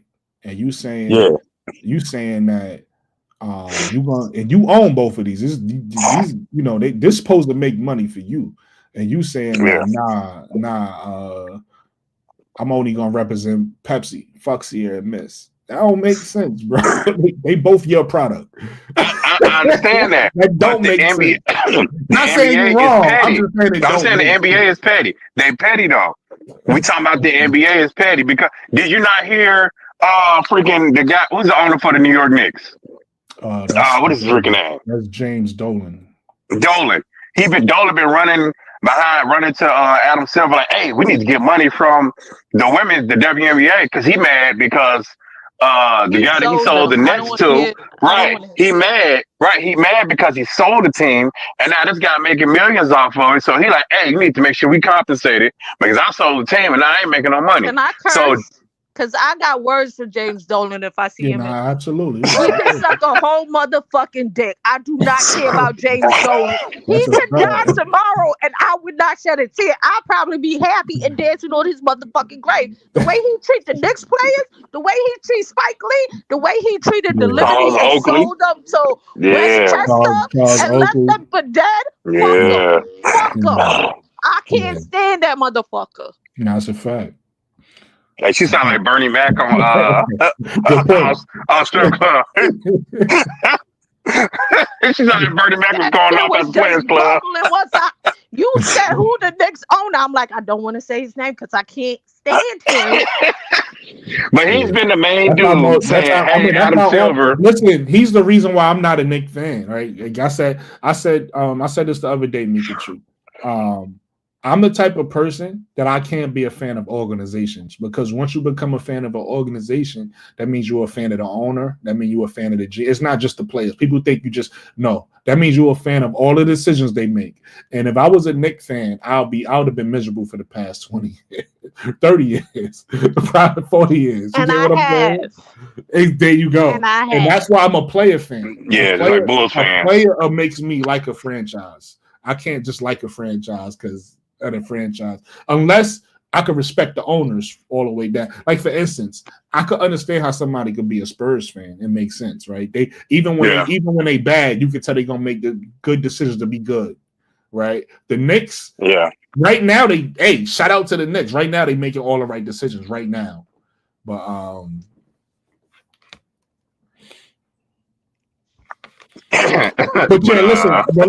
listen. Cool. If that's I don't want to. If y'all perspective, that's cool. It still makes sense to me that I could understand what Mikachu was saying about what it used to be, but to me, you kind of almost got to forget about the past when right now is a whole wave going on that you can't control. Sometimes you can't. It's almost like this podcast, right? I'm starting this podcast out from the grassroots, so. As much people watch me as many people watch me, but let's just say 6 months from now, everybody decide I'm the person to watch, and now I got the whole world watching me. I got to understand that's different now. It's different from when I first started doing this.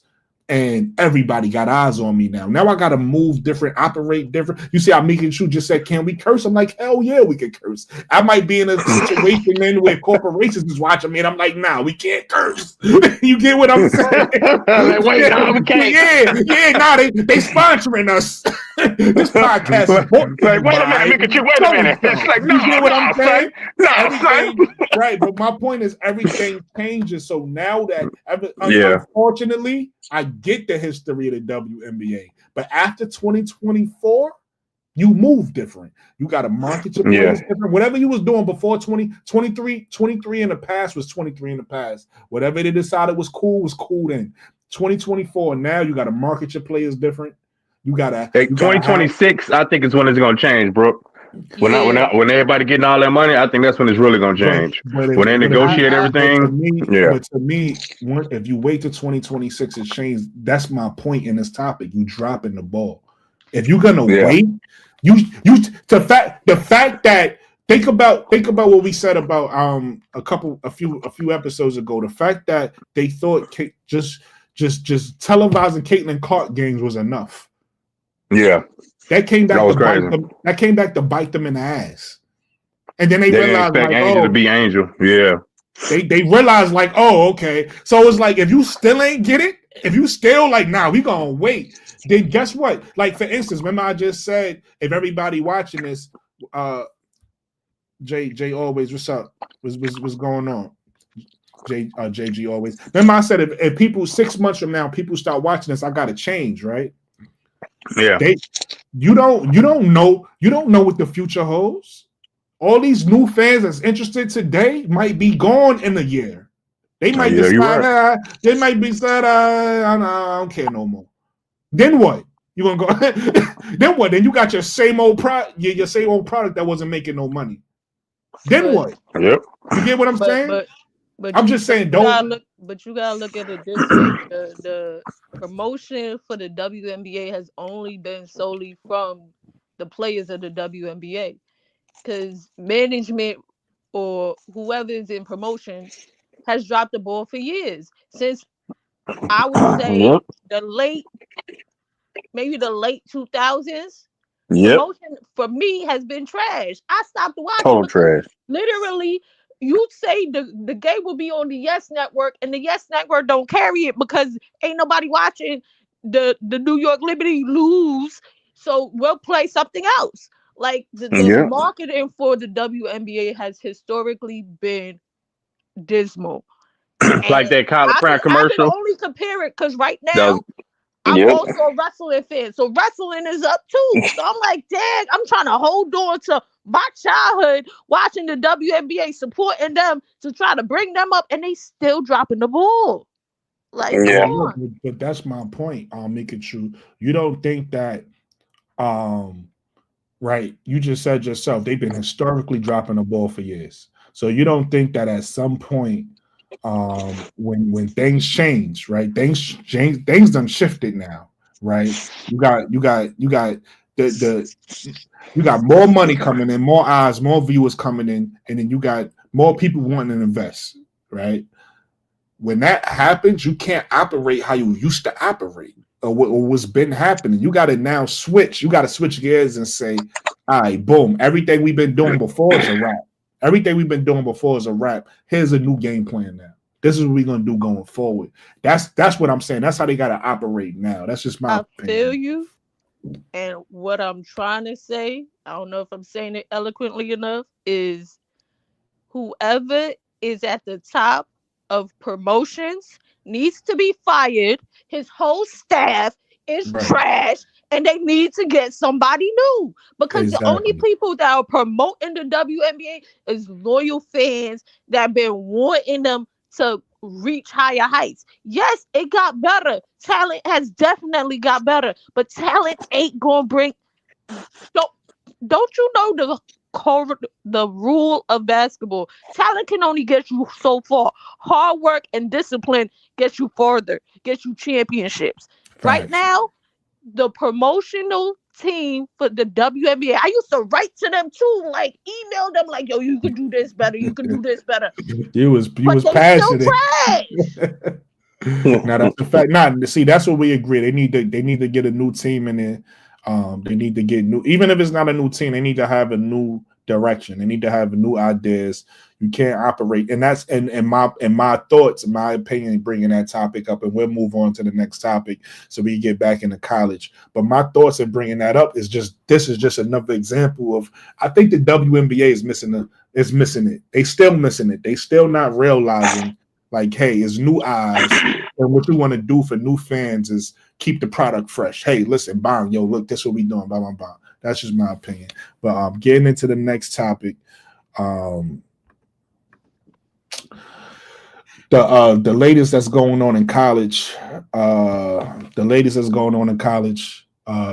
just I don't know if we touched on it. I might have talked about it in the beginning. But South Carolina just took a L to Texas. Big LSU L. LSU took a L to no, not to Texas, to UConn. UConn, thank you. They took a L to Texas as well. LSU took a L to Texas. The the the rankings have changed already. So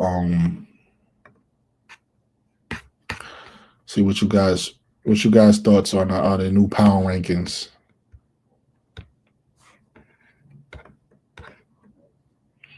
I ain't mad. Why this thing not working? There we go. Wasn't listening to me for a second. But yeah, so South Carolina fell out the top 5. LSU fell out the top 5. I know you're gonna have a lot of people upset. A lot of again, like I said, I'm not a franchise guy. I'm a fan of talent. I'm a new college fan, just like I'm a new WNBA fan, and I'm new in these college streets, and I'm noticing that these people are real passionate about their teams, boy. You can't even have objective comments. I got crucified in one of my people's chats because I was just in there, giving my opinions on Texas. With that said, while we on Texas though, let me say this, because sometimes you got to be a leader. Sometimes you got to start the wave. I feel like Madison Booker be getting slept on a lot when we start talking about these sophomores, right?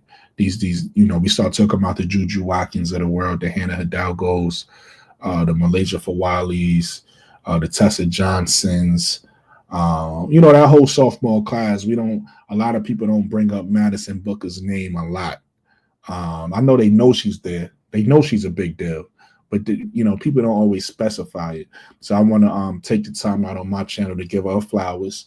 And people right now, a lot of people. Another thing I've noticed since I've been watching women's basketball, people have a lot of recency bias, meaning they'll see one game, people will watch one game that you'll play against a ranked team, and then start creating a whole narrative, right? So lately, Madison been struggling. She's been struggling in a couple games, couple national games, couple ranked games. She struggled to shoot the ball, so now everybody is in a panic and worried about her shooting. Madison Booker will be fine. I mean, she'll be fine. She'll figure it out. My only issue with Madison is I think she take the midi a little too much. I would like to see her let that 3 fly a little bit more. But I'm cool with with her little shot. She liked the little midi shot from the corner, from the short corner. But Madison is the truth, and I just want to give Madison some flowers. Tell people not to sleep on Madison. But yeah, I was in my people's chat the other day, and I said that, and it was an LSU chat. And, these was mainly LSU fans, and they jumped down my throat. They started pause no homo. They started telling me I was trying to cause confusion in the chat, this, that, and third, just because I had an opinion. People gonna create narratives or whatever the case may be. Shout out to them, no hard feelings. But I just thought that was funny. But yeah, these fans, these fans of these college franchises, they real passionate about their teams. You can't even have an objective opinion. Like I said the little opinion I had of Maddie, and it was an issue. It was World War III because it was an LSU chat, and it's like, yo, I heard that. Yeah, I was like, what's going on? It's like, yo, let's just talk we just talking basketball, yo. Like, I don't really know what the issue is. Let's talk basketball. But I guess one thing I've noticed about, another thing I notice about people is they want you to, and that's almost Caitlin Clark fanish, because Caitlin Clark fans do this a lot, right? Shout out to Caitlin Clark fans. Holla at me in the comments. And if you're watching this, hit the like button. You know what I'm saying? But one thing Caitlin Clark fans do that's synonymous with some of these college fans of these different teams. If you're not saying something favorable about their team, they own you. It's like, yo, dog, like I ain't even like you could not even be like dissing their team. You could just be talking basketball. You could just be saying a fact. They get mad if it's not favorable or whatever the case may be. And it's like that's crazy. But I'm not like that. I like to talk basketball. I like to be objective about all these players and all these teams and whatnot. But yeah, South Carolina fell out. I know that's gonna be a thing. There's gonna be people gonna be making content about, and LSU fell out the top 4. So now you got Notre Dame, Texas, UCLA, and USC, which I think USC might even rise a little bit higher because they play UCLA again. And when they play again, I'm hoping they win again. I ain't gonna say I think they will because it's gonna be a tough feat to beat them twice. But I'm hoping they win again. You get what I'm saying? If they have to win, if they win the second time, Kiki gonna have to do better. Yeah, but I think if they win the second, I think if they win the second time, they go to number 1. I think they go to number 1 if they win. I think they go to number 2 if they beat them the second time. If Notre Dame hasn't won, I think they go either 3 or 2. Okay. Because Notre Dame has beaten everybody below them.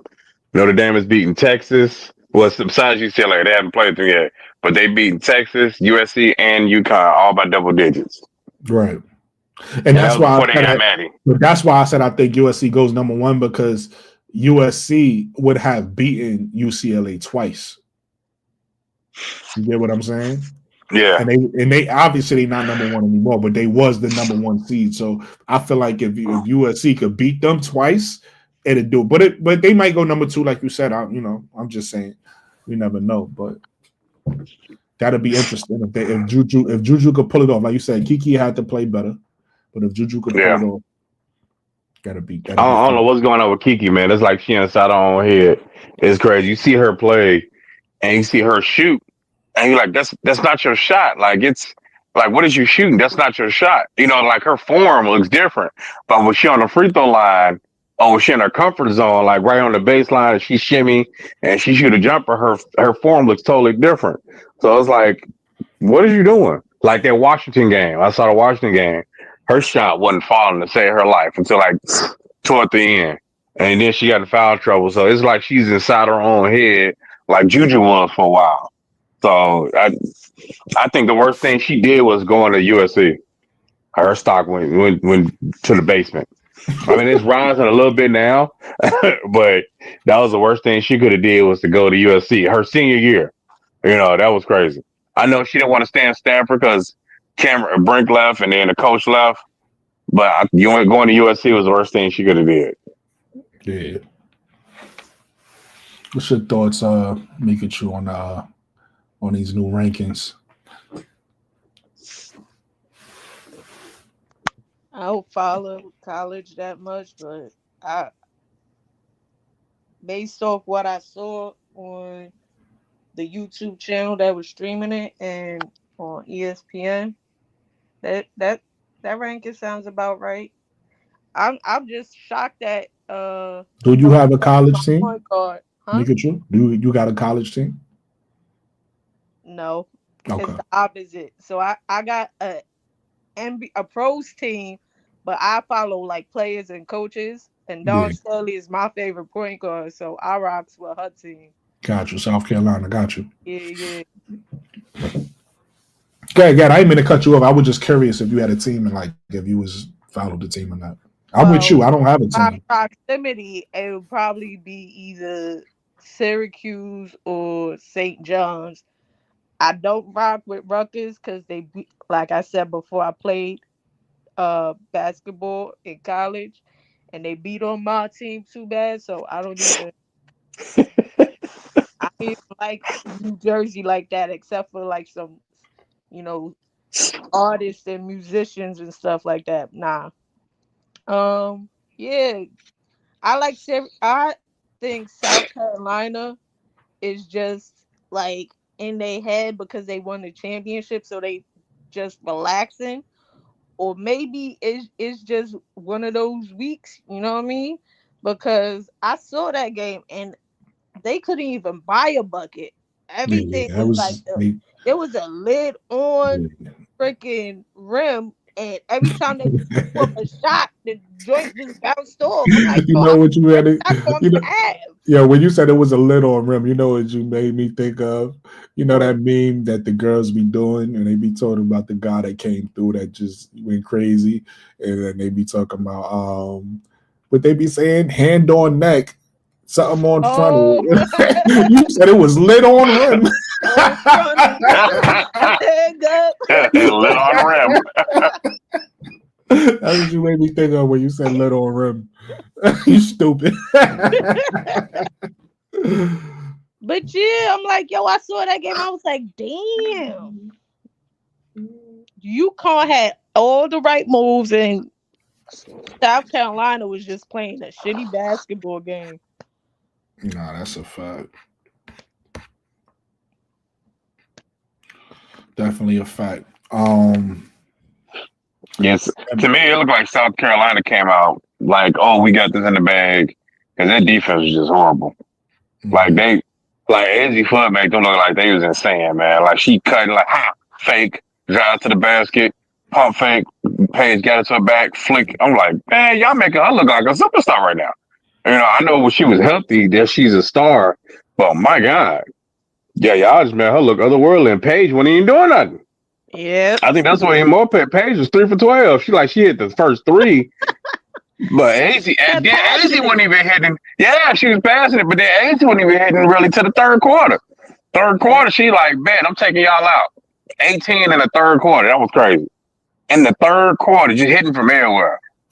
Like, fake, gotcha. And then nobody there waiting on saying just in case she cut. Like, there was, I know Ashton Walkers, I know, like, oh man, we can win without Ashton. Ain't nobody scared to go to the hole no more.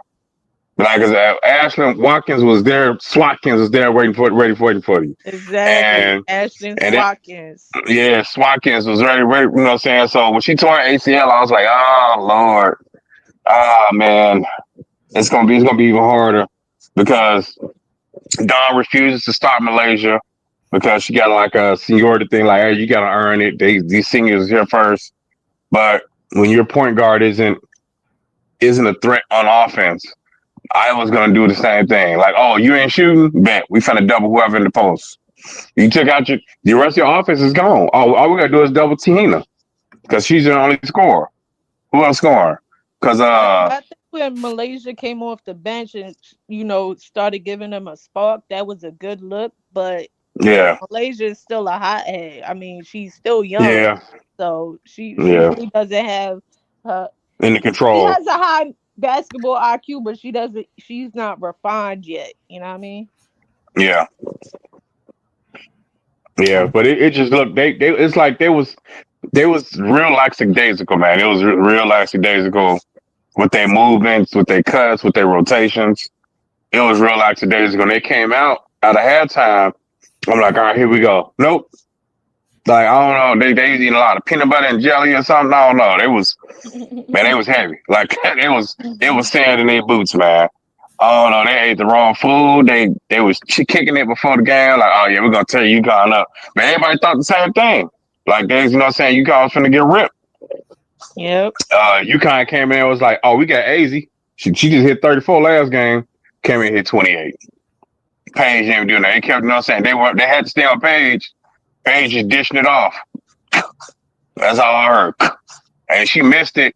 She following her shot. Nobody following her. He said all I heard was Yeah. Man, every Nothing time I but the saw AZ with the ball, I was like, oh Lord. That's all I heard. I was like, Jesus Christ, man. Like, nobody gonna guard her? She like, She fake it and she just diving. They're looking at the pass. I'm like, oh no. You know, I'm like, what's going on? There was no defense, man. It was horrible. And then by the time they tried to play defense, won a 7-0 run, timeout. You know, it's like, man, AZ, if you don't shoot that ball, all right, 10-0 run. I'm like, oh God, we just gonna play defense today. They was like, nope. I was like, all right. So yeah, that game, it's like they came in like, oh yeah, we finna do this. UConn came ready. Because AZ was on a heater, so it was over from there, man. At the first 7 minutes, it was kind of back and forth. After that, I was like, "What just happened? How's South Carolina down? What game? Who is this? Who is these imposters on the court?" Oh yeah, man, it was crazy. Yeah, man. To piggyback off what both of you guys are saying, I feel like South Carolina just, it just wasn't their night. Like they from the go, from the rip, UConn just came in there and just having their way. It was nothing South Carolina could do. And Nope. I don't feel like South Carolina is that bad. I feel like if they played again, it'll be more competitive and look like a different Yeah. game. Yeah. Yeah, that just wasn't. It is. Sometimes it's your night, right? That was UConn's night. Yeah. So I'm not. But then you look at teams like Notre Dame when they played Duke today. Like, I don't know if you saw that game because Duke was on Notre Dame. I was like, oh man, Duke ain't playing. Like their defense, they zone, and then they were like man zone it. They was giving Notre Dame some problems. It was like back and forth. It was a 2-point game into the second quarter for like 6-7 minutes, man. It was a good game, and then it wasn't. and then it wasn't because, but it was all team ball. It wasn't one person that went off. It was team ball. Maddie hit it too. Sonya free throw. And then pressure. It was rotation. King, two out to King, rotate. She right there with Hannah. Boom, rotate. Put the same pressure on her. Y'all gonna pressure us, we're gonna pressure you. Turnover. So it was team ball that wore them down, and they went on a 17-1 run, man. 17-point run. And then Liv hit like 3 straight baskets. You know what I'm saying? So it was team ball. So it was like tough defense, turnover. Notre Dame turned the ball over. Duke pressuring them. Duke took like a 6-point lead and then tied it up. It was back and forth, but they warmed down because everybody knew their role. Yeah. Better team ball. I mean, it'd be like that. I wasn't really worried about Notre Dame. That I kind of knew they was gonna get the win, so I decided to watch. To watch the Maryland Michigan game, and Maryland ended up coming back and winning. But I don't know. That was just a game that I ended up cutting off. It was back. How Sellers do? She did okay. She started off hot. Not hot, but she started off playing well. I should say that. She started off playing well, and then she ended up shooting bad. She was like 3 of 11 at one point. Ooh. And then she came back in the game and she ended up getting good numbers, but I don't know what she ended with. I don't know what how she got to those numbers.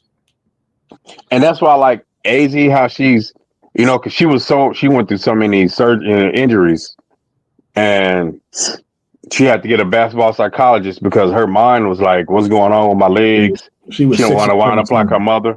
Yeah. So she took a sports psychologist. Yeah. So the fact that she was 2 for 10 in the first half and missed like 1 shot the second half is crazy. Now that's endurance, man. And she wound up being, I think she was 9 for 12 in the second half. Just went on a heater. I think hey, just keep shooting. It's gonna fall, and like everything was falling. Yeah. And they were still ahead. They was up 22 at half. Well, neither Paige or AZ really hitting. That's why I'm like, it was, team ball. That's why I said you can throw all the superstars you want. Everybody has to know their role. If people don't know their role and you ain't got actual player, like, all right, I know you over here. I'm finna set the screen for you because I know you're gonna come down and pin down and you're gonna be waiting for me. If I throw this ball over there, throw it, not even looking, I know you catching and you putting it up, or you gonna fake it, you're gonna dive, and I'm gonna come with you and I'm gonna catch it if you know what I'm saying, somebody in your face. It's team ball. You know, one person. Like you have one person while you put the defense on and start going off, but it's team ball. It ain't just about one person putting up 25 shots and 12 turnovers. Just saying. It's team ball. And the fact I like the way they wore them down. They was kicking the ball out everywhere, going to the post, going outside, going to the post, inside out game, then the outside, inside. And that's how they wore them down and wound up blowing them out. That was crazy. Beautiful ball. Yo, I feel sorry for Deja Kelly, man. I don't know. I think she waited too long to start putting up to Yeah, put up a yeah, big. she did. Yeah, Uh, she made sure she got a second career because she ain't getting drafted. Maybe third round because I yeah, ain't heard nothing about her. Is yeah, that that's Deja what I'm Kelly on the saying, screen? man. Yeah. I don't know what's going on with Deja, man. She could have been something, but like you said, I don't know. I don't know what's gonna happen with her. I mean, she's still making TikToks. I mean, she might get drafted because of her brand, for training camp. Like, all right, let's get her in training camp since we got extra picks. See how she do. Maybe we get her next season or something. Tell her go overseas and play, and we come back to her. They do that to basically draft. Hey, we're gonna draft you. We're gonna cut you, but make sure you go overseas and work on this. So. But I think it was her defense or shot, but I haven't heard nothing from her, like at all, besides her Yeah, TikToks. yeah, she ain't really been doing nothing this year. That's the 55 by Michaela Blakes. Man, look at that speed. Jeez. You got to start watching college. Mikachu, I mean, these girls. You want to get the love back. This way is Yeah. at. This way is at Mikachu. These girls in college. Yeah, you gotta know who coming out, Mikachu. So when the draft go off, you be like, oh yeah, I know Shorty. You know what I'm saying? I know her. I saw her. Brooklyn told me about her. 100. That came out of there that was dropped. She was second to Caitlin Clark, and she got dubbed by the Aces. I'm like, I don't know. I watched That dies your 2 years fair. straight, and the That is players fair. that I saw Her defense when is they went to the horrible. league versus the players that actually did, I'm like, yo, I can't watch this shit. It's like heartbreaking. I'm like, yo, Shorty's a baller, but it doesn't translate to the league. So I can't. Nope. I want to Well, it invest, depends. get my It heart broken. it depends. So, Yeah. like, reason you got to know why it doesn't translate. The reason why she didn't translate, and I'm not gonna write her off and say she won't translate. But the reason why she probably didn't work out for the Aces is because she's 5'5", right? Yeah. So in college, you got players as 5'4". You got players as 5'5", 5'6", and that's you could play. That's cool. And the pros is different. You got to be at least like like it's players under 5'8", but 5'8" is kind of like small guards now in the league. And you got a couple players that's Yeah. 5'7". You got a couple players that's 5'6", 5'6". whoever the Yeah. case may be. But players is 5'8" and taller now. So you gotta know what can translate and what can't. So that's why when we start to see these players in college and these 5'6" players, and it's like, okay, but we gotta see what you're doing in W, because it ain't many 5'6" in the W. It's only about Yeah. it's literally Like a 3. handful of them.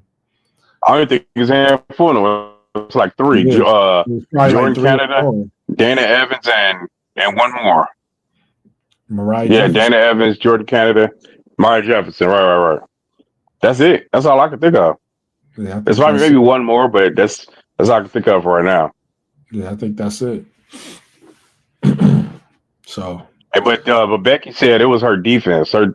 She wasn't able to keep up with the pro league defense. Also because she's so small, but yeah, she couldn't keep up with the defense. Can't no 5'6" player really guard somebody unless you guard somebody your size. But if somebody 6 foot is on you, it ain't much you could do. I won't say that. You got to know the angles. Like I seen Chris Paul guard Kevin Durant in the playoffs, and he was so tall. He was under him. Yeah, I know it's Chris Paul, but he knew the angles. And he so he put that dribble down. I'm taking it. Yeah. It's like Hannah. I'm not worried about Hannah. You feel me? When right, exactly. When Hannah comes to the pros, I'm not worried about her. So you're right about that. It depends on who you are. Yeah. But most players that small don't play like Hannah. I mean, they don't got that defense that that glove mentality. Gary Payton, defensive player of the year type swag. Yeah, facts. But yeah, so like when you watch these players make it true, you just gotta once you understand and you have a good eye because you've been watching the WNBA for a while, so you know what works and what don't work. So when you watch these girls in college, you could easily say, okay, yeah, she won't translate. Oh, she'll translate. Oh, she got a WNBA body. Okay, she already got a WNBA skill set. She'll translate. Oh, her. Yeah. Oh, she'll have to. If she want to play in the W, she's gonna have to develop this skill set because she won't translate with that. So you'll know just simply off of what you've seen in the WNBA and what works and what don't work. For instance, y'all know in a couple years, I think it might be that 2027 draft, that 7'3" girl is coming from China. We gotta see if Yeah, she I think that's translates. 20. Yeah, yeah. Right? Especially with like if the game is gonna get fast paced, if the game is gonna pick up speed, she definitely can't translate, right? But if it's I gonna mean, stay, but you look at Han Su and Leah Rue.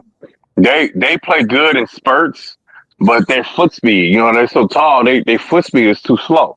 You know what I'm saying? Like yeah, if but it's just like half the court, players but you talking about, they only about 6. They not they like 6'5", right? 6'6". They like no, how no, big are they? no. Leah Rue is like 6'7", and Han Su Yeah, is like like 6'10". 6'7". Yeah, Okay, Han Su is 6'10". 6'10". Yeah, 6'10" pretty tall. I don't know who that is, but yeah, 6'7". she Yeah, played for that's the kind of Liberty, like okay. But do she get but she minutes? didn't play this I've never last year seen because her. she was, Nah, she the ain't Chinese played it player. Yeah, last year. Nah. yeah, she didn't play Um, last year, but yeah. Now, in fact, I haven't heard about her because I know she wanted to play this year, but I don't think Liberty bringing her.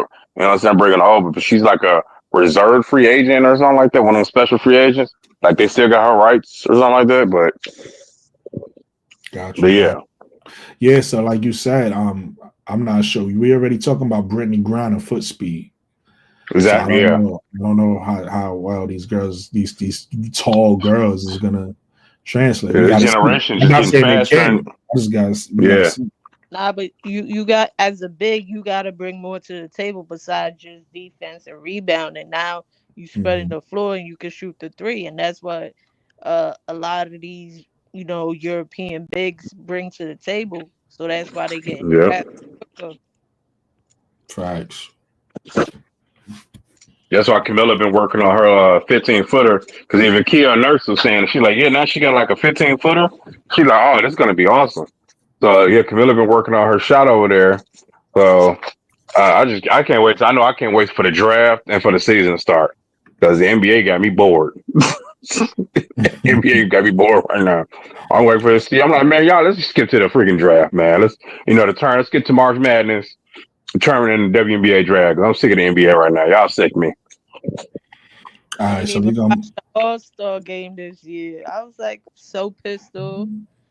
I knew it was around this year, around Valentine's Day, but I ain't even. He wasn't even Nah. motivated. Nope.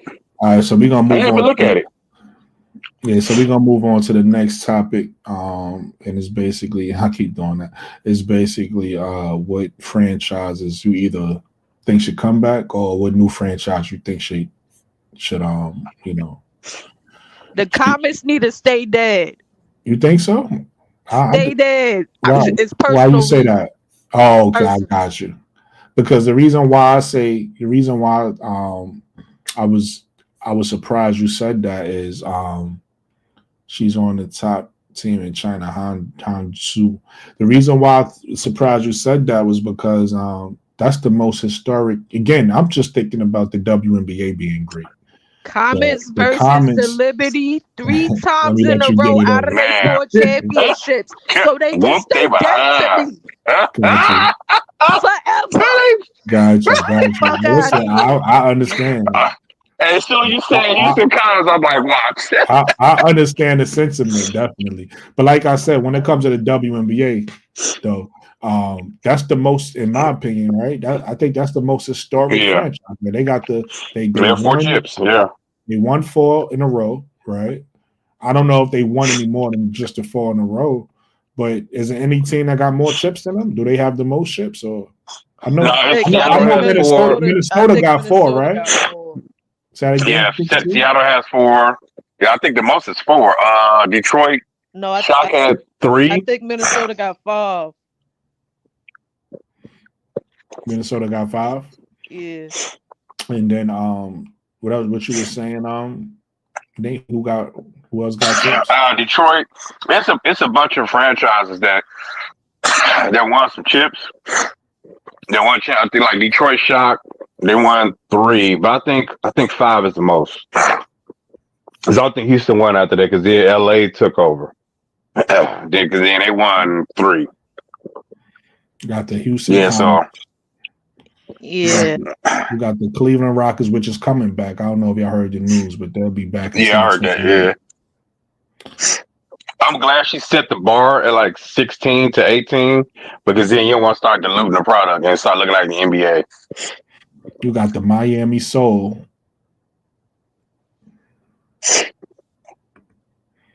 Sacramento Monarchs. Portland Fire. Portland is coming back. We don't know if they're going to be the Fire. Got the Charlotte Sting. And that's all they have on this list right here. We already know They don't got Toronto's coming. Detroit Shock. They don't have it on his list, but I think I know somebody from Detroit. He said the Shock is coming back though, so Oh, okay. the Shock will be coming back. My bad. Houston, Minnesota, and Seattle all have 5 chips. So I know Mikachu ain't gonna like this, but the New York Liberty have actually lost more championships with 5. Yeah, I know. I know. You ain't telling me nothing new. 27 long years for this one chip. I'm fascinated. 27. And that's why these the Comets can kick rocks. I'm happy. I'm upset that they look, you got another fan they had with to you. lose because they was the first franchise. Look at you. Look, you got another fan with you. Tamika said she's also a Liberty fan. Tamika? Is that Tamika? Yeah. She went with got another Liberty fan here. The 27 long years with you, Mikachu. But yeah, I'm sad Also, that Charlotte coming back too? go. But since they gone, they can stay gone forever. I don't care. Hey, Brooklyn, forever. Yo, Tamika, if you want to come up and talk about your Liberty, I dropped the link for you. Forever. Hey, Liberty, they trying to make sure Liberty don't repeat, boy. They like, repeat. Listen, everybody, if you ain't hit the like button, if you ain't chat, make sure you hit the like button, man. Brianna look like, hey, appreciate you. Thank you. Brianna look like trash right now. I ain't say it all stream, you know what I mean? But it's right in front of your face. If you want to donate, you want to send something to the chat, you could just scan your phone across your screen. You understand what I'm saying? Sell your boy a couple dollars. You get what I'm saying? All of you don't want to do that, you can hit the cash app. You get what I'm saying? Hit that cash app, y'all. Or just hit the like button. It's free. You know what I'm saying? That's all. Hey, Mikachu, what you think about Brianna Stewart right now? Charlotte Sting needs to come back. I'm getting tired of her right now. I'm happy she won us a chip, but I'm getting tired of her. She look bad. Yeah, she playing terrible. I mean, you go back to the playoffs even last year. Was it game 4, the semifinals, game 3? She didn't have a good game the rest of the playoffs. Like she was playing like gosh, basura. Like if it weren't for Jonquil, man, y'all, because she's still a good defensive player. Like her defense saved y'all a couple times, but Jonquil, she definitely carried y'all to that chip. Definitely, and the refs to that chip. Definitely. Like I love seeing her reaction when they did the MVP of the finals. Is Jonquil? She was like, "What?" Yeah, she literally was like, "Huh?" Yeah, we all thought that. Even Stewie looked like, "Oh, for real? Yeah, for real. It wasn't for her, y'all wouldn't have won. Stop it." Sabrina was 1 for 19. Great track. I wonder how they're gonna feel when it go to 7 games now. If y'all getting gassed. Oh yeah. And that's another thing with this Unrivaled. Is it 40 games, right? Is it 40 games in Unrivaled total? Sound about right. So 40 games Unrivaled. Then plus the playoffs. If you playing playoffs, I think 40 total. And then they played the 1-on-1, and they also then the season start, and that's 44 games plus playoffs. And there's gonna be some injuries. There's gonna be some injuries, man. Like I mean, even if you can get injured anywhere. Like the ones like Jordan Horse was playing overseas and got hurt. I understand Kelly McBride skipping the 1-on-1 and she wanted to sign overseas. Oh, she told him because she did unrivaled, so she wouldn't have to go overseas and then went overseas. I'm confused. I guess they was like, "Hey, bet we'll give you another. You know what I'm saying? We'll give you another 800,000. You come over here." I guess she was like, "All right, we'll give you $1 million." So I guess I understand the money, but she gonna be dead tired though. What's up, Lisa? 14 games for each team. Rival. So that's why I think Brooklyn is gonna be important to get these draft picks because there's gonna be a lot of injuries. You know, an injury here or there can totally change the complex of a season for any team. That's a fact. It's just like that. You know what I'm saying? So all these players playing in unrivaled, you know what I'm saying? God forbid, you know, anything happen to Angel. I think Angel really takes good care of her body. And she young. But all these older players in their 30s, you know what I'm saying? Playing all these games and they look like total basuda.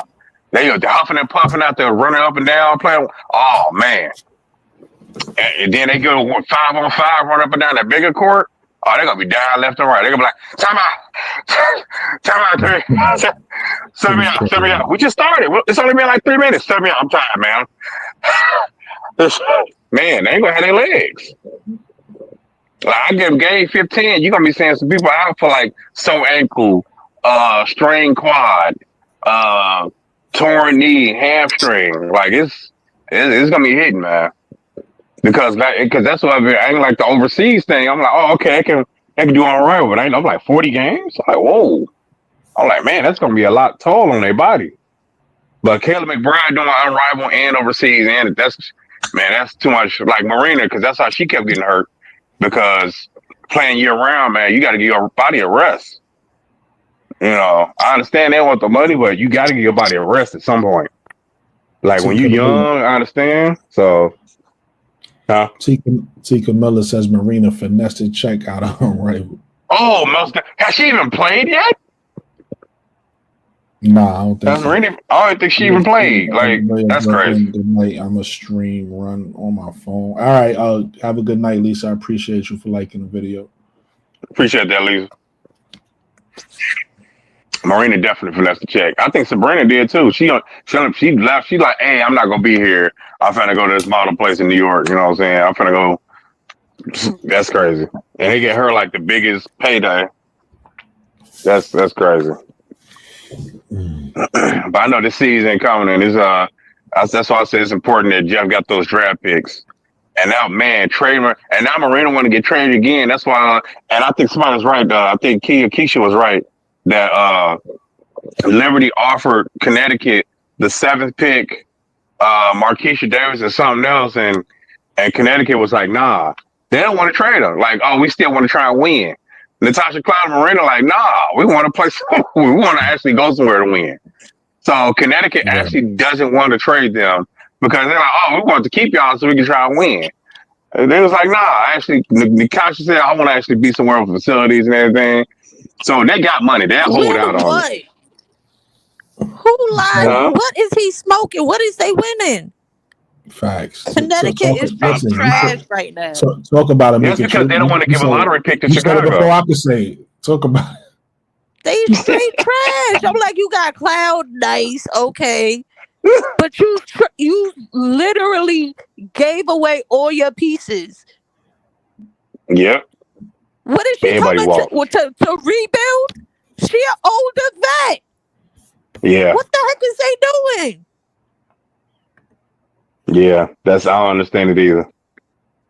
And then why'd you just trade for the draft pick? But now I'm like, y'all stupid.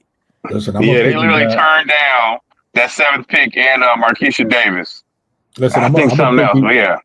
I'm gonna piggyback off Mikachu because to me that makes you a bad GM, right? If you don't know what your players want to do, if you don't know if your players want to stay there and fight, or if they want out, and you sit here making decisions like that, you an asshole. Like, what are you doing? You know what I mean? Jesus. You listen.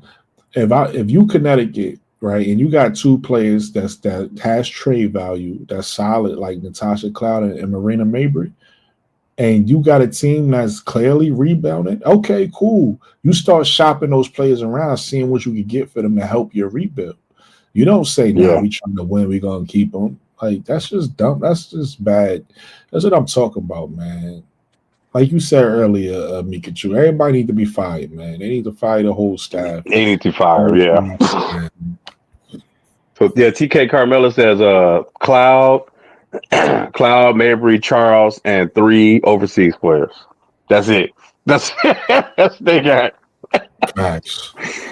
Jesus. They Oh gonna be at the man. bottom of the league. No offense, and I love Cloud. And who was the other chick? Sorry. Mabry and Tina Cloud Charles. and Tina Charles went there Charles. willingly. Tina Charles went there willingly. She wanted to get paid. Well, They shit. got JC Sheldon too. Don't they got JC Sheldon? Oh, who was it? Yeah. Who got JC? Yeah, JC Sheldon is there. Yeah, JC Sheldon. Yeah, traded from Dallas. Okay, yeah. That's crazy. Or go to she went to what was it? A 14 trade, and Connecticut got JC Sheldon and yeah. So just trade them. Just stack up your picks, but they don't want to do that because they know definitely they'll be in the lottery.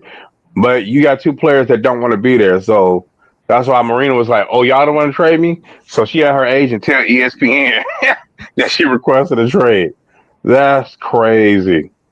Storm, Storm, what's going on, my brother? Storm, welcome.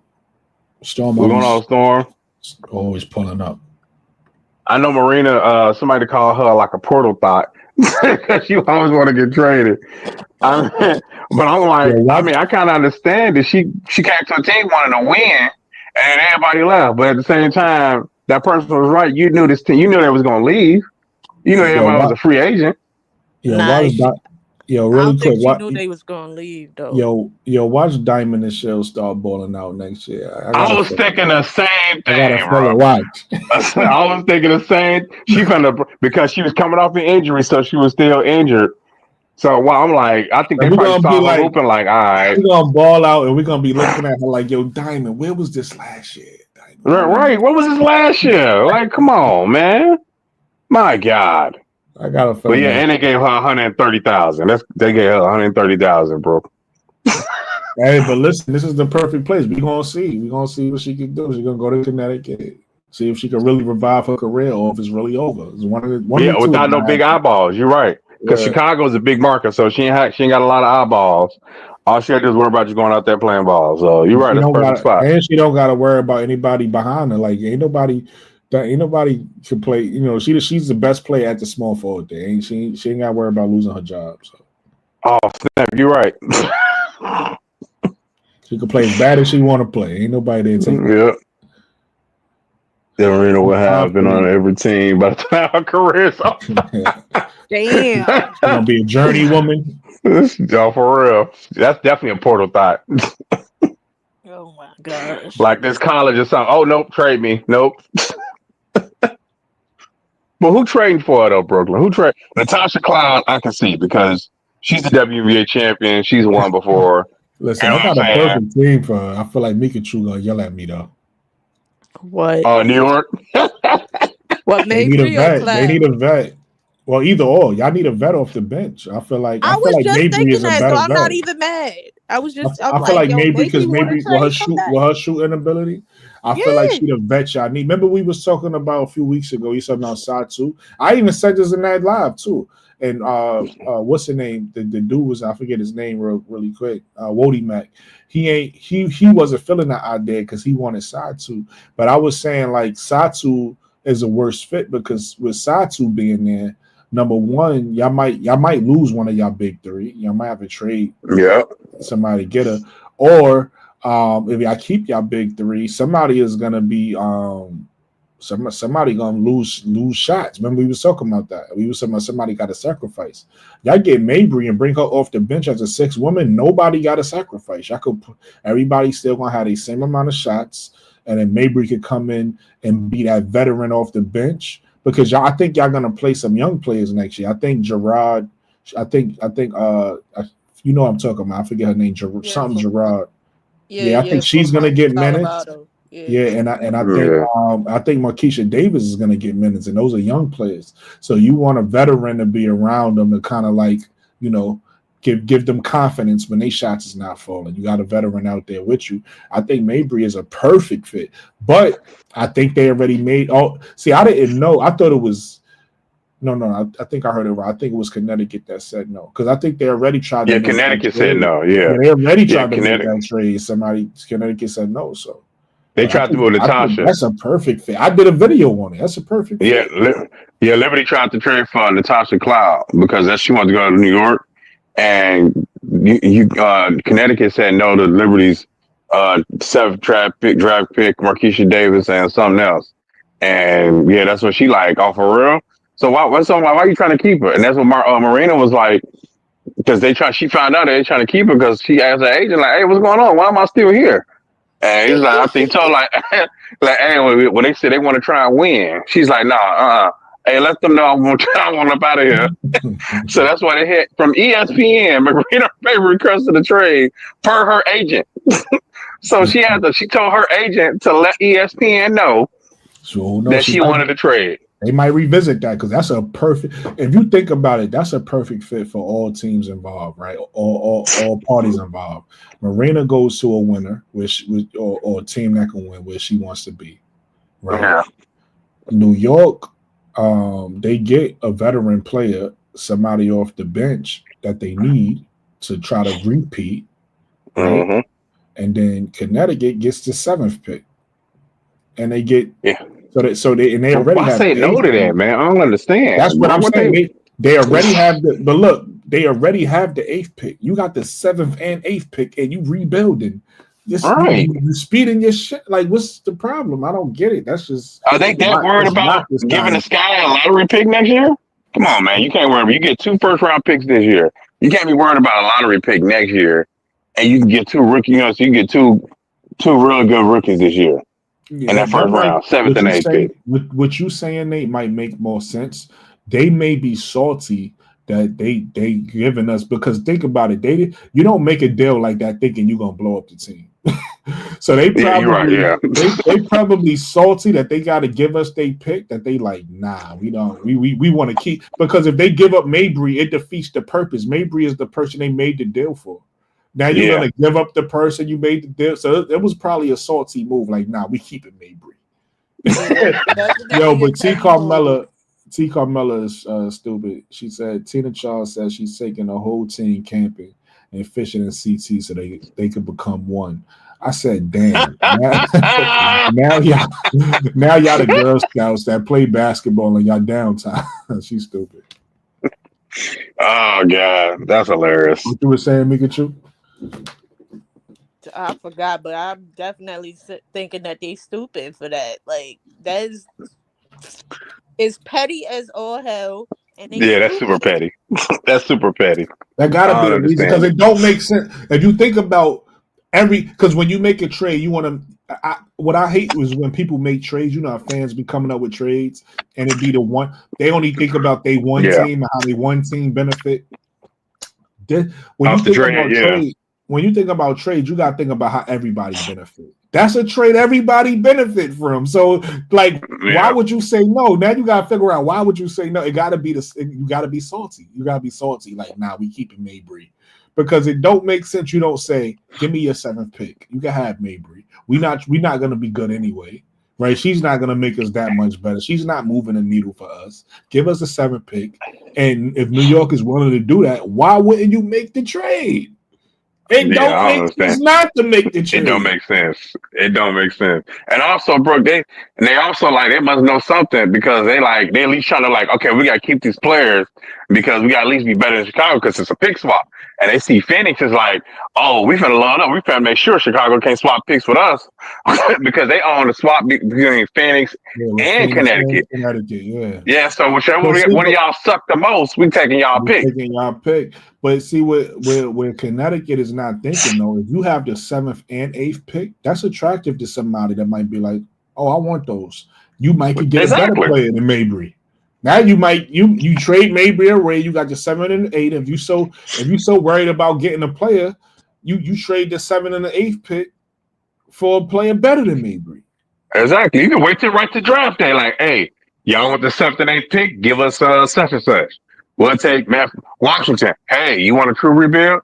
Give us Ariel Atkins, and we'll we'll give you the 7th and 8th pick or whatever, or the 7th pick. Like, they can literally go bargaining with those 7th and 8th pick. That's crazy. You're right. Come on, man. Y'all stop playing. Or they can either go bargain with them 7 and 8 picks, or they can actually draft those 7 and 8 picks. Either way, to me, in my opinion, you get a player better than Mabry. You still end up better than Mabry. Either way. Right. Exactly. Or you can trade up, bro. They can trade up. Yeah. Either scenario or either 3. You better than Mabry. You still better than Mabry. Yeah. And you got that 200,000 going. You got really good players. 2 first-round picks. Come on, man. This is why the fact that Connecticut said no is the reason why I can't be a fan of a franchise. Because I feel bad for them. That's crazy. I feel bad for them Connecticut fans. I'll be pissed. I would feel like how the Maverick fans feel right now. No, God, I don't want to go there. Don't go there, Lucas in LA. They tight. Those Maverick fans. Dwayne Wade said. Even Dwayne Wade said that was a billionaire thing. That was a GM thing. That was billionaires saying, "Hey, we got this new deal. We need to do something." Even Dwayne Wade said, "I saw that as a business deal." They was like, "Hey, we need to get the international market to one of the biggest markets." You know what I'm saying? The NBA, and else to the Lakers, because that was the only team they talked to. So that really quick. So to answer your question, Storm, deals go all the way up until training camp, until the season starts. Up to training camp, yeah. So we will be most of the big names done moved, and we'll wait and see what deals happen in between now and training camp, but it's gonna be slower. But they're able to make deals all the way up in their training camp. And then T. Carmella says, I think Rasheed wants to bring more overseas players to CT. I mean, she literally went to Connecticut to get paid. Like, I know she don't think they're gonna win. So I said they all go on a camping trip.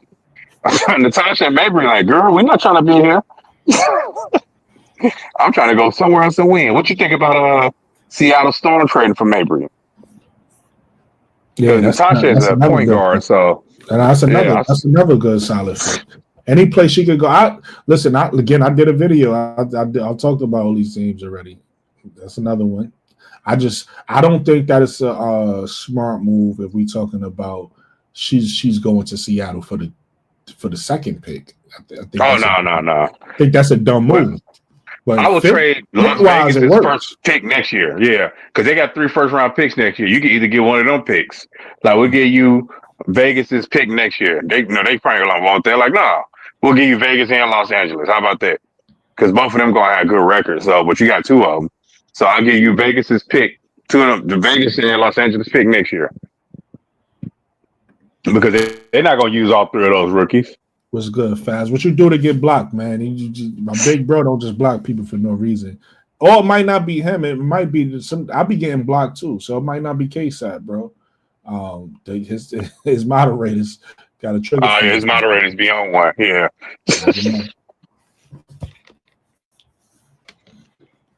Yeah, I think, bro, you got blocked for a while. We trying to figure out why.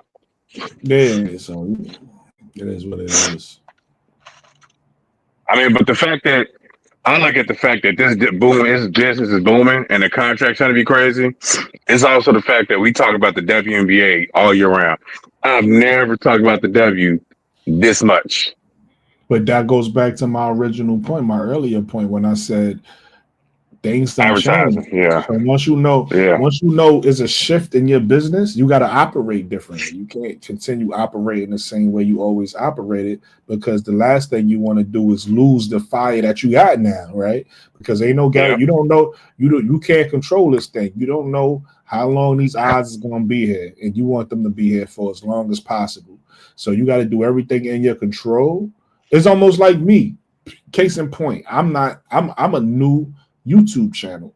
So I gotta make sure that the new subscribers and the different things, I gotta create content. That's why even when I started this video, you know, some of y'all wasn't here in the beginning, but I started this video explaining to people why you haven't seen me in a while. Hey, listen, you ain't seen me in a while because I was trying to chop up videos for you guys. I was trying to chop up my old work. Then then I started to feel a little a little fatigue, right? Dealing with work. So I had to, I didn't want to get on giving half-ass videos. And then 3, Valentine's Day came up. So I had to focus on Valentine's Day and do all that. So I really didn't have time for a while, like back to back to back to do videos. That's why I'm like, yo, let me just jump on today and just do something, because you gotta feed YouTube or take you out the rotation. Yeah, make sure you disappear. And make sure you disappear. So I'm like, you know what? Let me just do a video, man. So I don't, so I don't lose any momentum. But yeah, so it's like I got eyes on me now, so I gotta act a certain way. And then once I get more, the more and more you work, the better you get, the more and more people start to care about you. Once I start to get more eyes on me, I'm gonna have to react to that, regardless of what that means. I'm gonna tell you like this: I look up to podcasts that's able to just be themselves. So I'm talking about like the Is What It Is podcast with Cameron and Mace, or the Joe Buttons podcast. That reminds me, when I watch their podcast, they just talking regular. That's why I told Mika Chu earlier. She said, "Can I curse?" Yeah, you can curse. We talking regular, right? She went ham too. We talking, but we talking how we would talk if we was like on a stoop outside and we just chopping up, talking basketball. That's how I want my live to be. But let's just say, for whatever reason, ESPN started looking at me, right? And now ESPN got the Mickey Mouse, and they want to use my stuff. It's certain things I'm gonna be able to say, and certain things I can't say no more, right? Because their platform is their platform, and I have to respect it. So that's what I'm saying with the WNBA. The WNBA was certain things you could do and can't do, but now that you got these eyes on you, now you got to move different and be like, all right, bet we got to shift. We got to shift things because we don't know how long these odds are going to be here. Yeah, they put themselves behind the 8 ball. The shift started when Kobe started rocking that WNBA orange hoodie. The shift started then. And even Draymond Green said it on his podcast. There's NBA players that grew up only watching WNBA. Like the NBA was the NBA at the time, but when they was young, they was watching WNBA. So you have players that want to sit in the stands and promote the WNBA so it could be bigger, but you telling them that we not putting you on TV because we don't agree with your background or what you represent. That's stupid. Like, promotion, whether it's good or bad, still brings eyes to the table. So what is we really talking about? Yeah, that's what I'm saying. And I'm gonna disagree. I'm gonna disagree a little bit. I agree with everything you said, but one part. I think Kobe Bryant. I think Kobe Bryant, what he did was, and this is my opinion, I could be 100% wrong, but I'm just saying from my point of view, I think Kobe Bryant validated a lot of the women, right? Because, some of the women had personal relationships with him, and a lot of the women looked up to him. So I think about people like Sabrina Ionescu. I think about somebody like a Drew Lloyd. I think about, just different people like that, like somebody like Aaliyah Diana Edwards, Taurasi. Diana Taurasi, but somebody like Aaliyah Edwards who wears the gold and purple braids because of Kobe. So I think he did that. He validated a lot of the girls and make the girls feel as they should, made them feel like, okay, this is we legitimate. We're legitimate because people recognize us. We're not just like the girls playing. We're athletes, right? I think Kobe did that. Yeah. I Yeah, think but the shit. I he think was doing that. hold on. I think no. This is all I'm saying, and this is my opinion. I think the shift happened when NIL became a thing, right? Because Yeah. when Nah. NIL became a thing, I'm telling you, when NIL, because remember, you don't watch college, you only watching the pros. Trying But to tell you what happened. So when NIL became a thing, mhm. and this is what makes Angel Reese and Caitlin Clark, quote unquote, we know they're not the most talented. We know the most talented is Asia Wilson, right? And even Mm-hmm. after her is Nafisa and Brianna and yada yada yada. But the two most popular players in women's basketball is Angel Reese and Caitlin Clark. And the reason for that ain't Kobe Bryant. The reason for that is NIL. And what happened was NIL, because girls play 4 years. Two things. Two things. Girls play 4 years, and the WNBA doesn't make as much money as the NBA, right? Contract wise. So NIL didn't help the men as much. Like the NIL helped the women tremendously, way more than it helped the men. Right? When NIL for men, Absolutely. men don't care because I'm gonna go to NBA. I'm gonna get my rookie contract, and if I make and my life gonna change anyway, regardless if I have NIL deals or not. My life changing. With the girls, NIL changed their lives. They became millionaires in college, right? They was able to have thousands of dollars, nice cars in college by doing TikTok Mm-hmm. videos, doing these different things with brands. It's more eyes, is more views on a girls game now, so more people watching. This the game ain't blow up because of the WNBA. The game blew up because of college. Let's be clear. And that's why these college girls are now coming into the league and bringing more eyes to the WNBA. So that's why I said the shift that we're talking about, that happened because of NIL. Now I agree with what you're saying. Nah. Kobe started the wave of saying that the WNBA is cool and doing all that, but that didn't bring more eyes to the WNBA. People wasn't like, I'm watching the WNBA because Kobe is endorsing it. That happened because of NIL. Nah. You can't start in the middle. So I get your point, what you saying, but who was the catalyst for it? Because the NIL was gonna happen regardless. So if you already did have somebody saying, "Hey, the WNBA is lit," because he was promoting WNBA players before he retired. He was coaching Diana Taurasi, Jewel Lloyd. He was Candace even Parker. working with Sabrina UNESCO Yeah. before before this whole shift happened when he rocked that jersey, that sweater at a Lakers You game. making my point, Mikachu. So I'm saying you can't start in the middle. You said what That it you wasn't the middle. Nobody Yes, wanted it to is. watch because NIL was already okay, gonna happen. all So if right, NIL okay, happened before Kobe Bryant wore that hoodie, you think it still would have sparked this? yes. Nobody cares Nah. because nobody's watching because of Kobe. Uh, I'm not even. If we really being honest, I don't like Kobe. I respect him. I respect the man, and he the passed away, viewership, so I won't say nothing bad about him. the But I'm viewership not gonna went watch the up. WNBA because of Kobe. No, The viewership went up once Kobe started rocking the hoodie, that's and not it okay. continued to snowball with the NIL deals, with Okay, we'll agree to disagree. Instagram views. But you can't start in the middle and saying that this was the main reason why uh WNBA's viewership skyrocketed to where it is. It's still I Instagram. respect what you're saying. I think both things happen. I think Kobe helped the WNBA, but I don't think Kobe is the reason why the shift. I think NIL is the reason why the shift. I don't think both things have anything to do with each other. I think Kobe is Kobe, and he decided, and the people respected Kobe. He was a girl dad, and people thought that was cool. But I don't think people was like, "Yo, Kobe's endorsing this thing. I'm a watch like that." I'm pretty sure that didn't happen. I'm pretty sure it was the NIL. But we can agree to disagree. I feel I'm you. about to For say we can you, agree to disagree because yeah. nah. Because no, but here's the I funny was thing. there when it happened, so But that's that's how what I I'm know. saying. No, You know what I Mikachu, mean? I actually Like, understand where you coming from because you got to realize me and you coming from two different places. You coming from a lifer WNBA fan, right? Like you've been a WNBA fan since the beginning of this thing, correct? correct. There you go. So you coming from that aspect and seeing a change when Kobe got involved, right?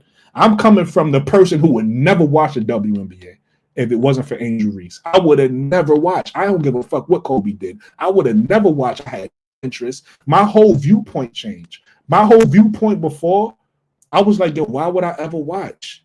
First of all, it was no. I'm telling you how I thought then. So when nobody think this how I feel now. But it was the girls don't. It's no dunking. I'm like, yo, it's boring. Like, why would I ever watch? That's how I felt until I actually had to watch the LSU that Caitlin Clark, Angel Reese game was so impactful to me. That impacted me so much. It changed my whole view of girls basketball. And I knew Kobe was endorsing it before that. So me and you coming from two different viewpoints. You're talking about somebody that's already in the door. You already in the know. It's like you in the club. It's like somebody that's it's like if we talking about brands and you already know about you've been rocking um let's say Pradas. I know Pradas ain't in no more. Nobody real Pradas no more. But let's say you've been rocking Prada since the 90s, and I just found out about Pradas in the 2000s. You get what I'm saying? So it's like you will know so much more about the ins and outs than I do, right? The brands and different things, the colorways and all that. I just found out about these new pair of shoes just now.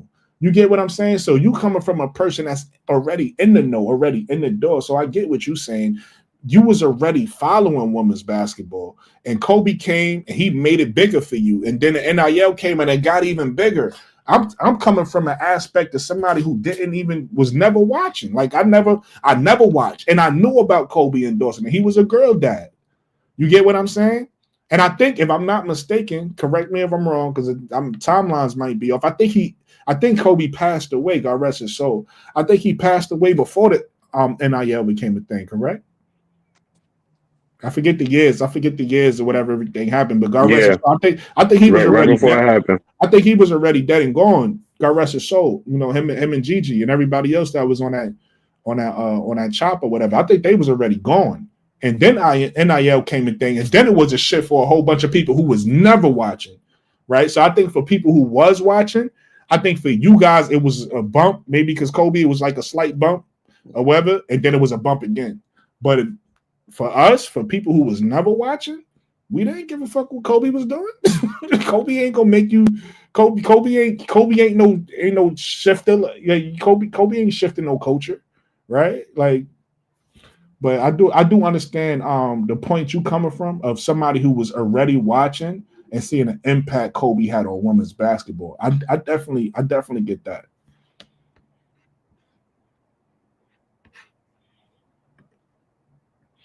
Tika Miller, I had to think about it, and I think both of you have a point. Both played the factor. Now that's a fact, definitely. It was Steady literally 1 serving. year after.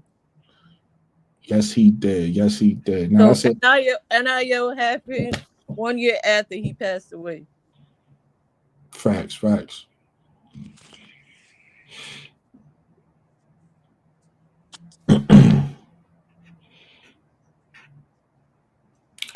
that the last topic? Well, nah, we was just shooting the shit. The last topic been over. Oh, We was okay. just we was I just thought chopping it finals. up. I just want to make sure we hit all the topic. Okay, Yeah, cool. we definitely did that. We just shooting the shit right now. Yeah, because I know Natasha Cloud don't want to be in Connecticut either. Like she going, and that's bad. They did her dirty, man. Telling her she gonna retire there. Telling her she gonna be in Mercury forever. Recruiting Satu, like she was recruiting Satu hard to only get traded for. That's messed up. Like It was that big, nice $100 million facility, and she get traded to Connecticut. She God, wanted to stay in Washington. She left Washington knowing that DT about to retire, and she go to yeah, Phoenix and start recruiting, talking about this Phoenix like the Arizona life, and they trade her. Yeah, I was hurt that's for dirty. her. Yeah, that was crazy. I was like, wait, who they trading in Phoenix? Natasha Cloud. I'm like, what? She recruited her to come there.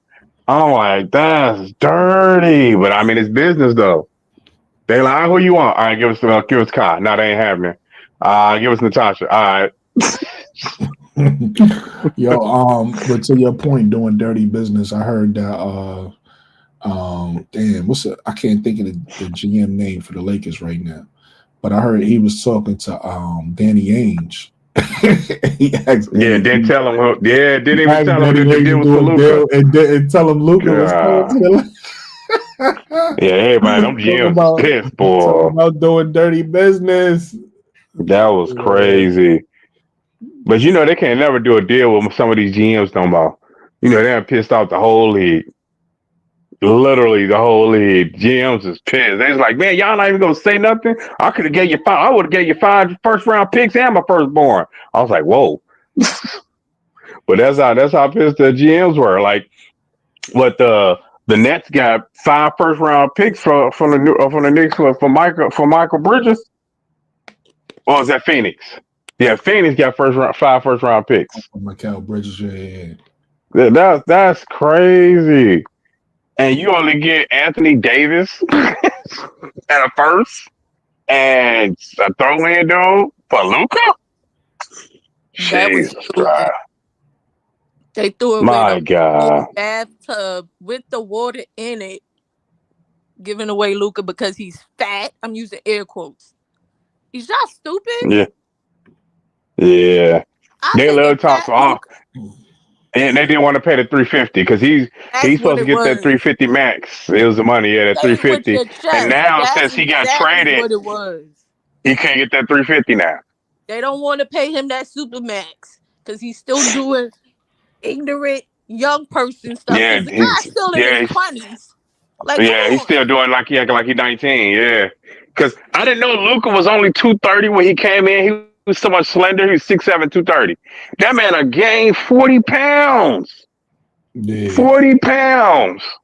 And he was the reason why they got eliminated in the finals because he was so fat and slow and kept getting hurt and couldn't defend nobody. And he go up court, he out of shit, he out of breath.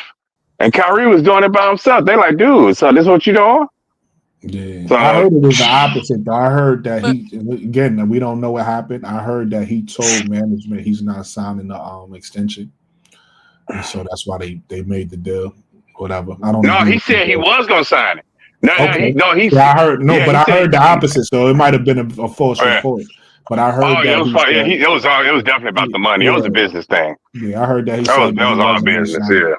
But hey, there's a funny thing. Hey, remember when David Stern canceled that liquor trade? This is literally that Chris Paul Kobe trade that should have happened. That David Stern was like, nope.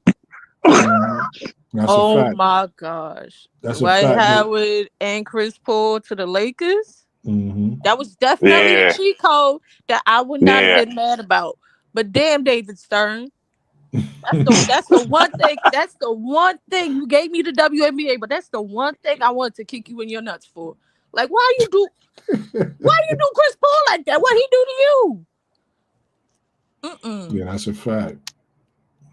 But the funny thing is, and this is only if he stay healthy, man. When I saw AD in his debut for the Mavs, I said, yo, AD looked like a superstar to me. I was like, I never looked at AD and thought was like, and thought he was that good in LA. It's something about LA and the way that they play where I'm like, AD doesn't move the needle that much for me. But with the way he was playing and the way he looked in the Mavs jersey and how he was like getting double team, kicking it to people, I said, yo, this looks scary. I ain't gonna hold you. Like, he made the I ain't gonna lie, he made the Mavs look kind of good. I don't know if y'all seen it. Go look at that game or whatever. He got hurt. He got hurt in that game. Typical AD. But if he can stay healthy, I don't know. That might low key be a sneaky good move for the Mavs. Even though I don't agree with it, I wouldn't have made that move. Even though it was crazy to trade Luka sometimes fit. Sometimes you can't. I think AD actually really fits well on the Mavs if he can stay healthy.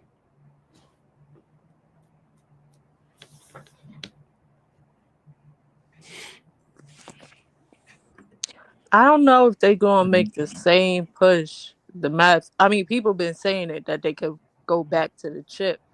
I don't think they can make the same push without Luca. That don't make no sense. Yeah, he got gassed in the finals, but that was his first time in the finals, so y'all could Yeah, have got over it. Like, come on.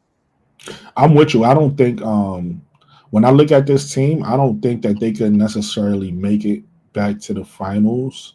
I think the teams that got the best shot right now constructed to make it back to the finals is Denver, and maybe OKC.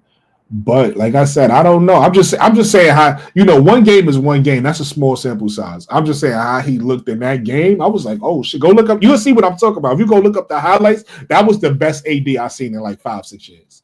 And maybe he was just motivated because you get traded, you got something to prove and all that. But the way he That's was all I playing, thought it and was. not just him, the team around him, like everybody, the way that team was playing, they look good. I ain't even gonna hold you. Now, does that mean that they gonna do something? We gotta wait and see. You actually gotta put the work in and play. Do the work. We gotta wait and see. But I don't know. They was looking good. Not just him. Same thing when I saw Jimmy Butler. Because I watched these guys that got traded just to see what they look like on their new teams, and everybody impressed me that I saw. Jimmy Butler looked good in the Warriors. Like when I heard that trade on paper, I said, I don't think it moves the needle because I know they was trying to get Durant and they was trying to get LeBron. So I said, Jimmy don't really move the needle as much as the other two. So I don't really know how much better the Warriors are going to be getting Jimmy. But when I watched him play, again, it might just be the energy of finally, because Jimmy was trying to get out of Miami for a long time. So it might just be the energy he came with, pause, just to, be on a new team. He looked really good. He looked really good as a Warrior. And then same thing with De'Aaron Fox. I didn't have any thoughts about that trade negatively, but De'Aaron Fox looked good as a Spur as well. So I think those are the only players I looked up. I mean, if I looked up somebody else, it's escaping me right now. But they all look good on their new teams.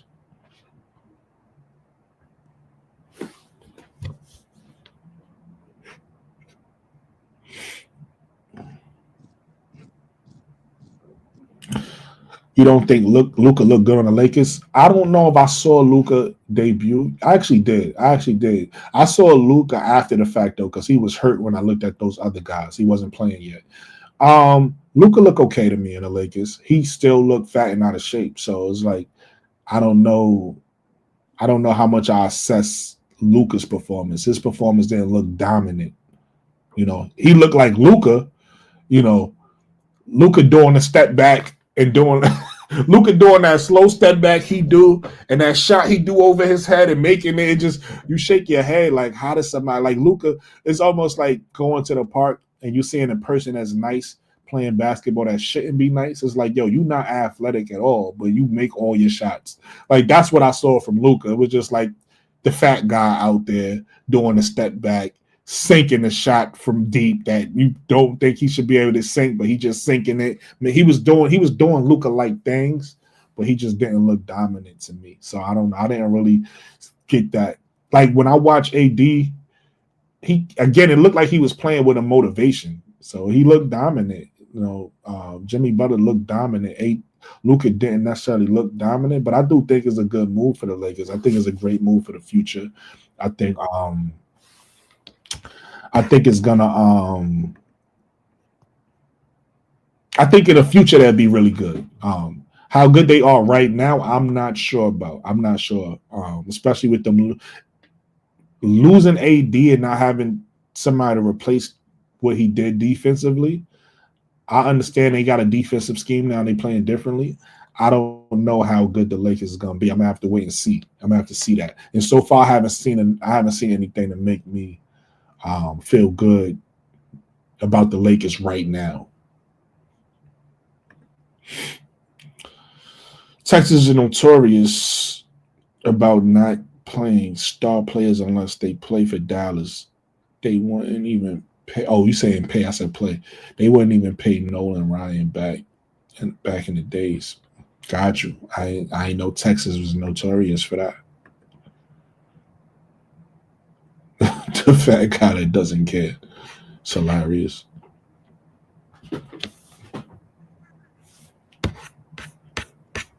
I don't know what happened. I'm glad I got back in. That's crazy.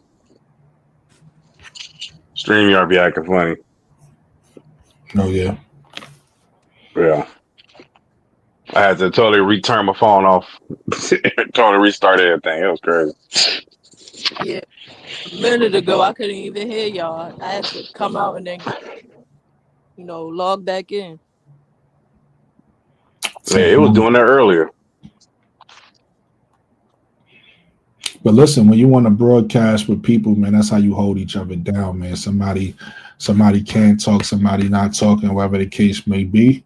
You just pick it up. You know what I mean? Pick it up for them. So, I was holding y'all down. Yo, Facts. Bro, yo, what's going Somebody else on? jump on?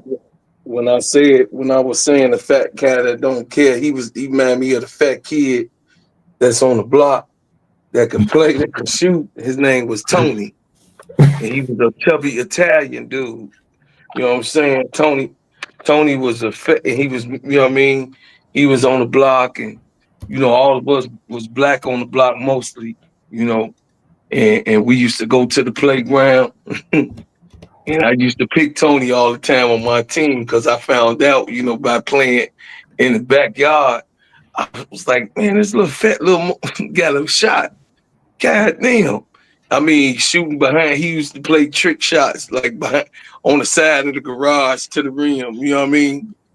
And Luka remind me of that kid that just don't care. And he gonna put up, he playing free. He don't give a shit. That's why they didn't win though. He don't give a shit. He gonna chuck it. You know what I'm saying?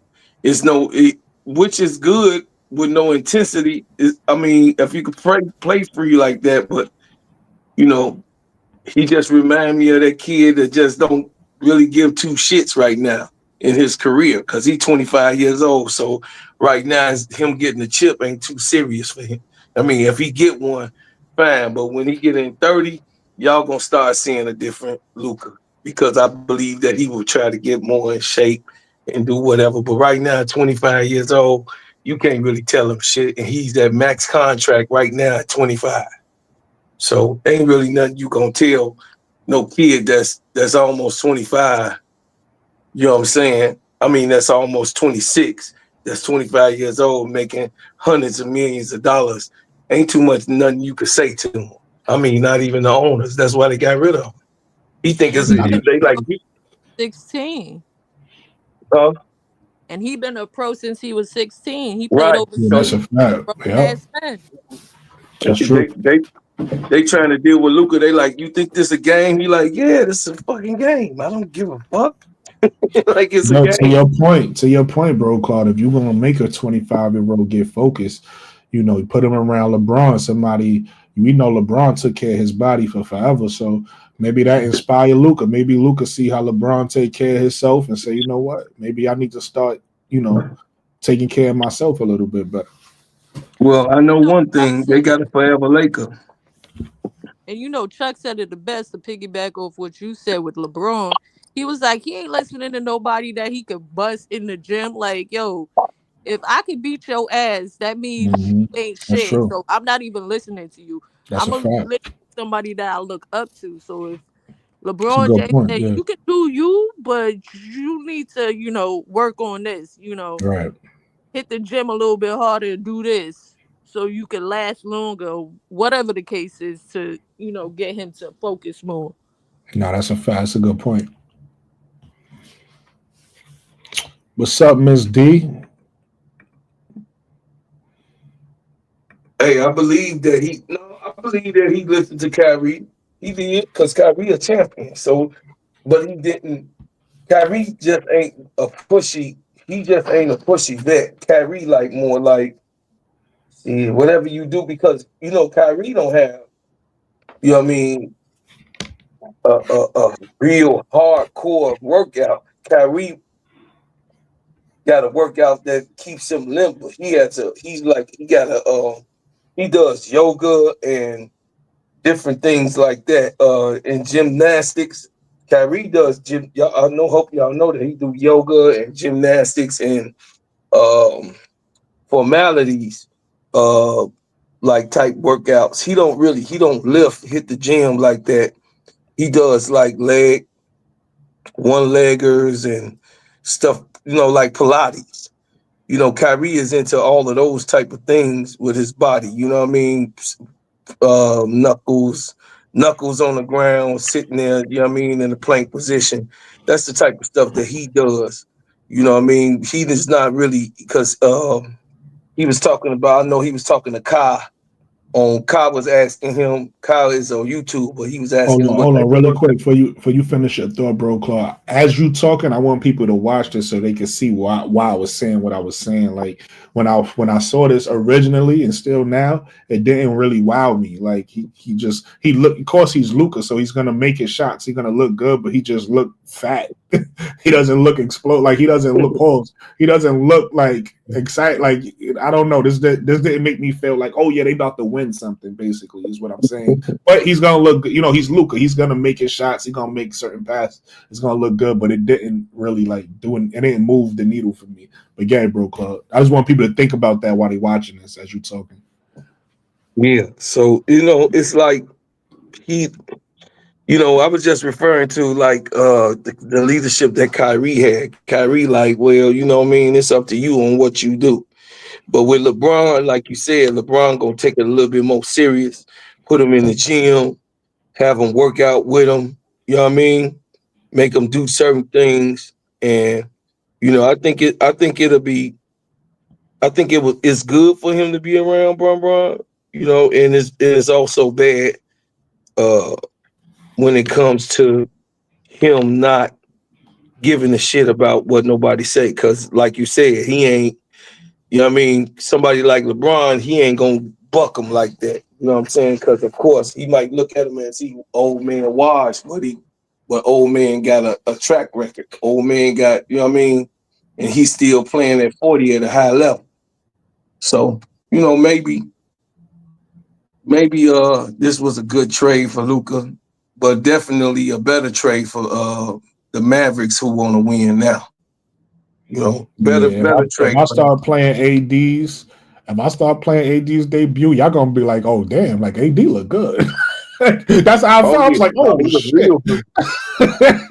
He was good. But he was doing that. He was doing that in New Orleans. He went back to the floor. What Gilbert Arenas was hating on him on is that AD in here in Chicago in grammar school, in mid high school, he was a point guard to the middle sophomore or the sophomore year and playing ball. They moved him to like shooting guard and small forward in the middle of his sophomore year. You know what I mean? Because he also played varsity. You got what I'm saying? So it changed in the midst of his sophomore school year. As he started growing, he started having growth spurts. So, but he still knew how to handle that ball and everything else. So when he went to New Orleans, y'all, he already had that. What he doing right now? This ain't something he gained in the NBA. He didn't. That's the whole thing about going with people like Bron. He would average. AD only averaged 5 points in the fourth quarter. Just look how he was with the Lakers. Look, I've never seen the Mavs look this good. And I'm not saying Luka's a better player for the Mavs, but look how he dominated. I was just like, oh shit, AD ain't played like this in a minute. Watch the double team coming. The double team coming, gonna start kicking it. Like he was just AD was playing. Like I was like, oh shit. That's all. It just looked different. That's all. I'm not saying I would have kept Luka if I was the Mavs. But I like watching this. I say for longevity, yeah. But look at how he's making the other players look better. Like that's a superstar. Like you making everybody just look better. Like He like, I'm here, baby. he was looking good. I ain't gonna hold you. He like, I'm here. I think Yeah. they might But have it back you this know, I weekend. just wanted to come in, man, tell you I got you know what I mean, I'm supporting you. I love you. I'm about to go to bed. You 3 hours in. We Oh got yeah, it we in about to go to early. bed too. Yeah, man, I love you. I got to About make a video about to in a tap couple out. more hours. What you said, make it true? Nah, dead ass was typing. I'm about to tap out right now. Yeah, we had a good show. This was the talk shit hours. You know what I mean? We already got through the show. We just talking shit. You know what I mean? So I appreciate everybody. Love you, love you, love you. Yep, I'm up. All right, Bro Claude. I'm gonna let this clip play out a little bit just so people can see why I wasn't. These be my honest opinions. These be my honest thoughts. AD cooking right here. I don't know. I was watching this and I was just like, I ain't see this AD in LA. Like the way he playing now, I would have thought LA would have been tough to beat. You get what I'm saying? Yeah. But I don't know. And again, this might just be, it'd be one game where you just motivated and you play like this. So he might not play like this down the stretch or whatever. And he got, from what I hear, he got hurt in this game. He got hurt that game. Got hurt already, he so did. he probably can't play like that. But the way Yeah, he was he'll be out playing, 4 to 6 weeks at least. Yeah, he'll be out the at way least he to the was. playoffs. No, that's a fact. But the way he was playing, I was like, damn. Like I was like, the Mavs look kind of good. With that. Like I wasn't expecting that after the Luka trade, and everybody was so shocked, and I was like, that's such a terrible trade. When I went to watch these highlights, I was like, it shocked the shit out of me. I was like, this looked kind of good. I ain't gonna hold you. I mean, but that's Mr. Glass, though. You know what I'm saying? We all knew that. That's literally Mr. Glass. You know that movie, Samuel L. Jackson. Yeah, That's Mr. Glass. That's literally Mr. Glass. Well, let's get back to talking about the W. I went when I messed up talking about Luka Doncic and the Mavs. I messed up. I mentioned Luka and oh Jesus Christ, my bad. But what you think AZ stock is? If I know everybody talking about but her leading up to the saying the tournament.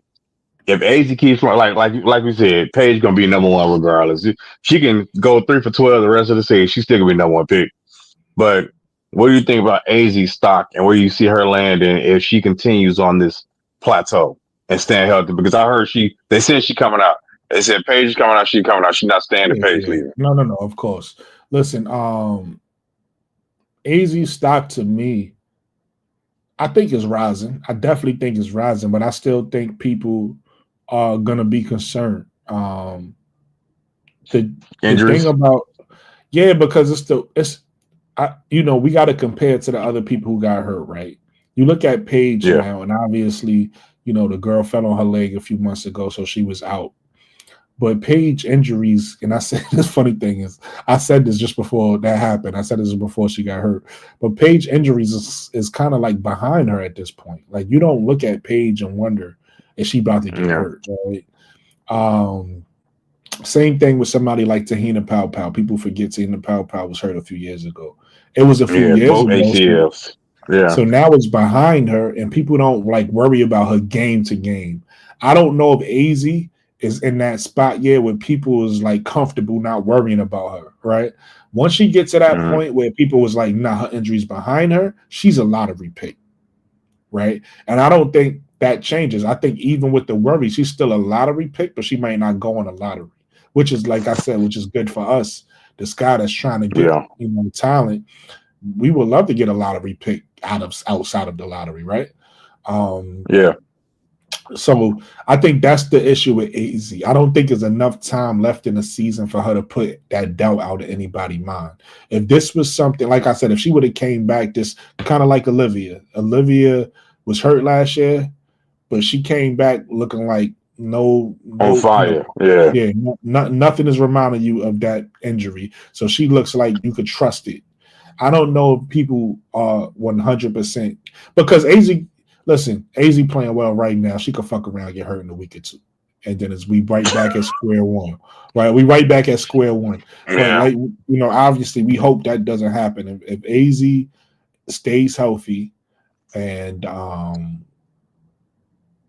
If she stays healthy, she just might maybe somebody's confident enough to take her high. We'll see. Yeah. But I still think it's not enough time. I think if she had another year, it'd be enough Or time. even if she had started off the year like this. Yeah, if she would have Because I think started off starting off the year, she missed the first 7 games. I think the first 7 or 8 games. Yeah, and if she would have even missing those games, if she would have came back after those 7-8 games and just played a full season, that's all. Just don't get hurt. Just play a full season. Remember, she got banged up a little bit throughout the season, in and out the line. Yeah, I think she hit knees or like it was like a slight ankle sprain. Yeah, exactly. And it wasn't even, if you look at what happened, it wasn't even a lot of contact.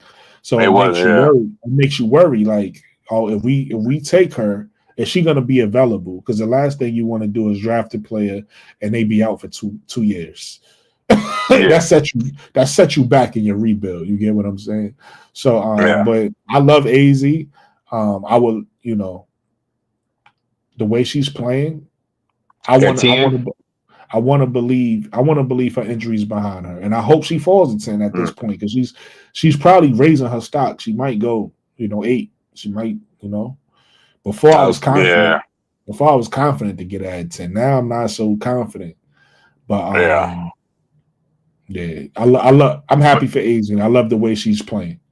It also goes back to I was saying earlier about who comes out, and that pushes everybody else down a peg. So I think the biggest. I don't think Tanaya coming out. I think she got I think another year of her doing this. She's for sure lottery pick.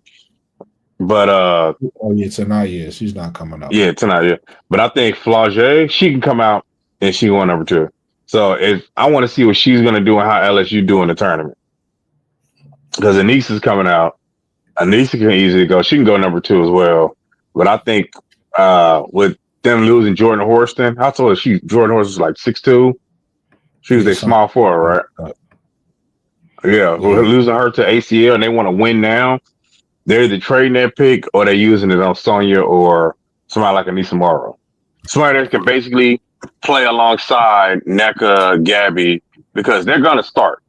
Like, you're not picking, if you're going to keep that pick, you're not going to pick somebody that you're going to put on the bench or that'll have problems, playing with Skylar and NECA now. You know what I'm saying? But somebody that you can plug and play. And that's a Sonya, a Kiki, or Anissa. Damn, he's saying Salas got hurt again today. I didn't know she got hurt. I didn't see that. I might have been after I stopped watching. But she got hurt again. See, that's another thing. Like Sellers, this is like the second, third time she got hurt. Because she got hurt early in the season too. With Sellers, it's her. I don't want to say it's her fault, but she came back early. She came back when she was still hurt. Maybe she should have sat out longer. Trying to play on a bad. Yeah, that's when her leg was wrapped, wasn't it? She wasn't completely healthy. So maybe she just retweaked it. Yeah, that's what happened to Yoka Lee for Kansas State. She came in, came back too early. Her whole leg was wrapped all the way up to her thigh because she's trying to help them win, and came out. She's gone a year. Got injured again. Crazy, man. Like, I understand they want to win. They want to win for their teammates, but it wasn't even the playoffs yet. It was a regular season. And I'm like, what is all that crap on her leg? She would barely run down the court. Like, she was still a force. But I'm like, man, if you had just took the time, I felt like she needed to lose some weight. But it's hard in college. When you're in the pros and you got actual program and you with actual trainers, I think it's different. But when it's you in college, you know what I'm saying? It's hard to stay disciplined because you're still going to class. To say you're eating whatever's available. Because even Flo said she got to change her eating habits and what she do out the games because she still be messing up.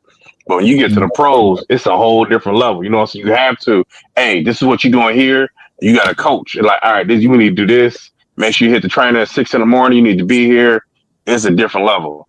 So I think I think definitely Yoka's definitely going second round now. Because first she had to stay healthy. She was first round. So I think she got hurt, and I think she's out again another couple of weeks or whatever. But she'll be coming back too soon because she's like 280, 285. She's too big. Yeah. So I think she got too much weight on her joints. So, And then to your point though, getting back to Olivia Miles, that's why Olivia Miles stay healthy, because she could have came back earlier than she yeah, did, and they held her out.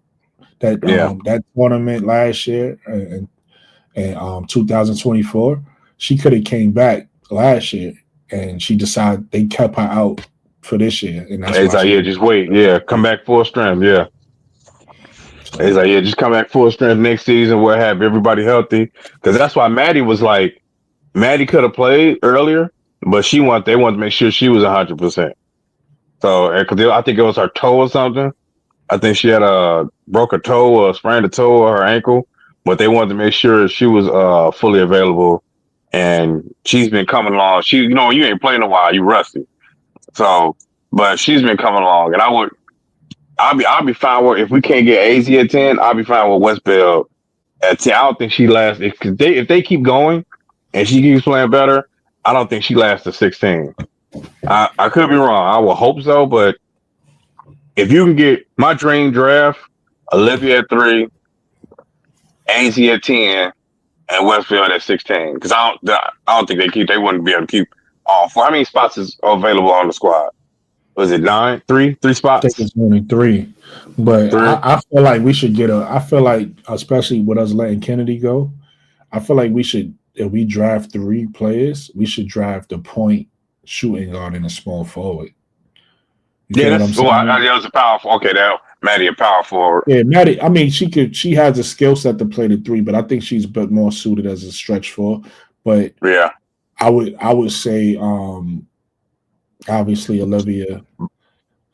with Bree Hall. How about Bree Hall from South Carolina with the See, 16th pick? there you go. Somebody Yeah, like Bree Hall. I wouldn't be yeah, mad at that. Two-way player. yeah, Somebody like Aaliyah Nye, you know what I mean? yeah. Oh, you're right. You're right. Aaliyah 9. Yeah, She can get her own shot. Somebody like, even from TCU, Madison O'Connor, I think her name is. yeah, man. Some kind of These are the second round picks I'm talking about. Like, you know what I mean? Okay. I wouldn't be mad at somebody like that. Like, somebody could get their own shot. Sarah Ashley Barker. Look up those in Alabama guards. I know those. Yeah, I saw the Zay Green. I saw those. Yeah, I had looked. Yeah, I saw them a few weeks ago. Yeah, Look them up, because Zay Green is 6'2", and she played a point, right? right. So say we miss out on Olivia or somebody like that, and we just need a point, and we have to go deep in the draft. There's different players we could get. Hermione Turner, Zay Green, people like that, and then same thing with the wing. There's different people we could get at the 2 or the 3. Somebody nobody's talking about is Drew Spale in Tennessee. She's coming out, right? Jules. Oh snap! That's right. Oh yeah, I forgot all about her. Yeah. Right here. So she's another player that could play the 2 for us. These are just different Yeah, scenarios. Sarah Ashley Barker's 6 feet. Yeah, 6 feet guard. Yeah. 6 feet. They beat Texas A&M tonight. Blow them out too.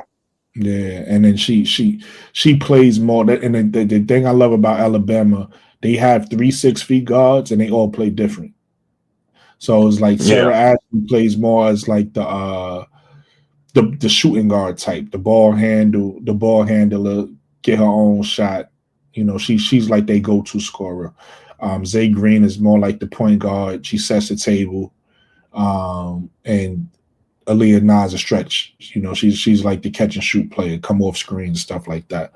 So it's like, depending on what you want or what you like for your small forward, you got options right there. Yeah. So yeah, it's definitely gonna be interesting, man. That's why I said, tournament gonna be nice and lively, man. It's nice and lively. That's a fact, and that's why I said earlier, we don't know. We can't really grade this team until we get the picks that we supposed to get, and then we could grade our team. Yeah. Our team who the picks are. Right. Our team is not going to necessarily be graded just with free agency. Our team is going to be graded with free agency and the draft. Where we are in the power rankings, because everybody's looking at, people that don't know, that's not a know. They're looking at Chicago like, what did Chicago do? but it's like Yeah, what they gonna do? Yeah, what's happening there? Part of what we did was picks, so we gotta actually either get the picks or trade the picks and get the player. Well, whatever the management is thinking. Well, I think they got 3 though. They got like 3 because Kia Nurse she's a 2 guard, but she can do the 3. Rebecca, I know she want to play the 2 guard, but you 6'2", so you got to slide to that 3 as well. So I think Michaela.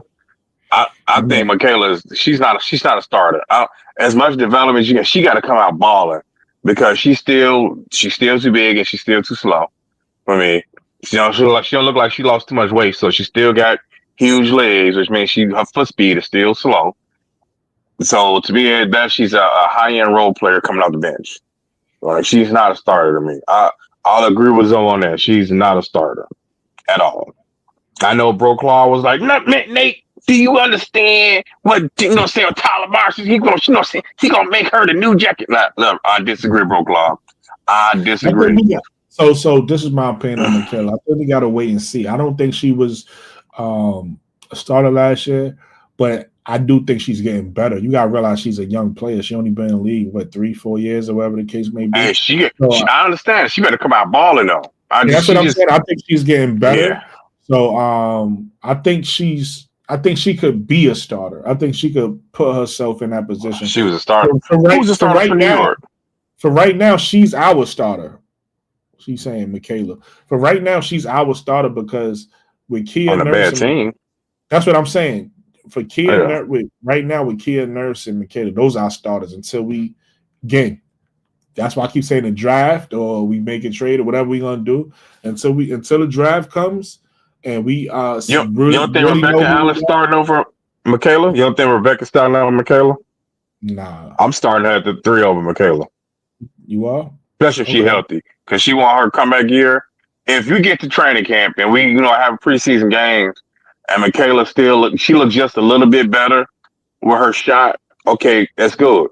But if you can't defend faster 3s, because defending big 4, like undersized, she's an undersized 4, like you said. I don't think she can play 3. I don't think she has a foot speed.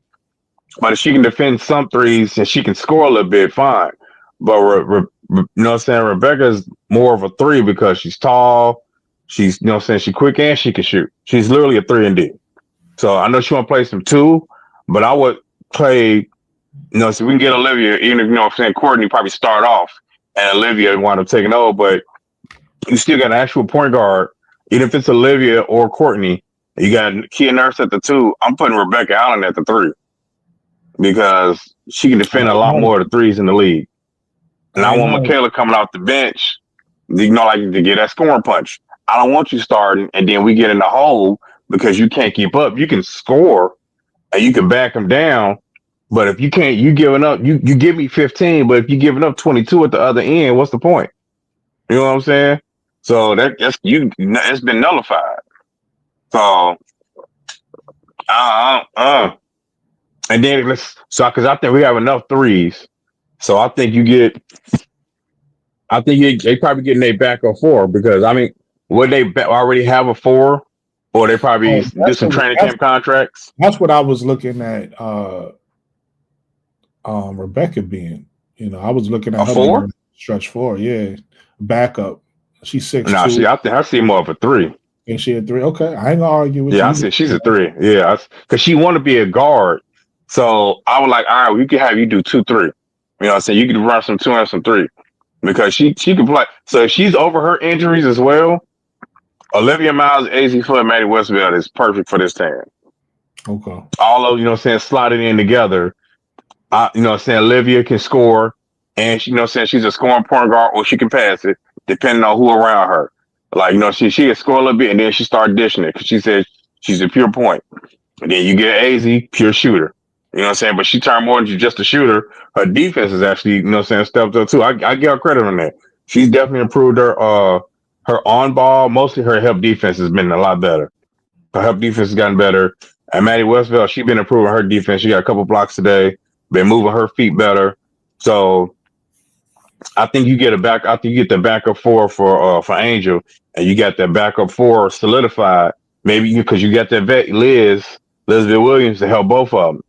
You know what I'm saying? Like, hey, this is what you're gonna do, and you got that big coach, Courtney from Dallas. You got your big coach, you got your guard coach from Atlanta, who's a head coach. So I think that's specifically because they made specific. They got a guard coach, used to be a head coach, and they got a big coach for the bigs. So he's being real specific in who he hires because they have a goal of who they want to get. You know what I'm saying? So I know he's gonna work with the guards too, with their offense. And Noel Quinn. No, who was that just got fired from Atlanta? Who they hired? I forgot her name, but she gonna work with their defense. So he was like, I'm gonna help with their offense, you help with their defense, and the big coach, she gonna help with all of that.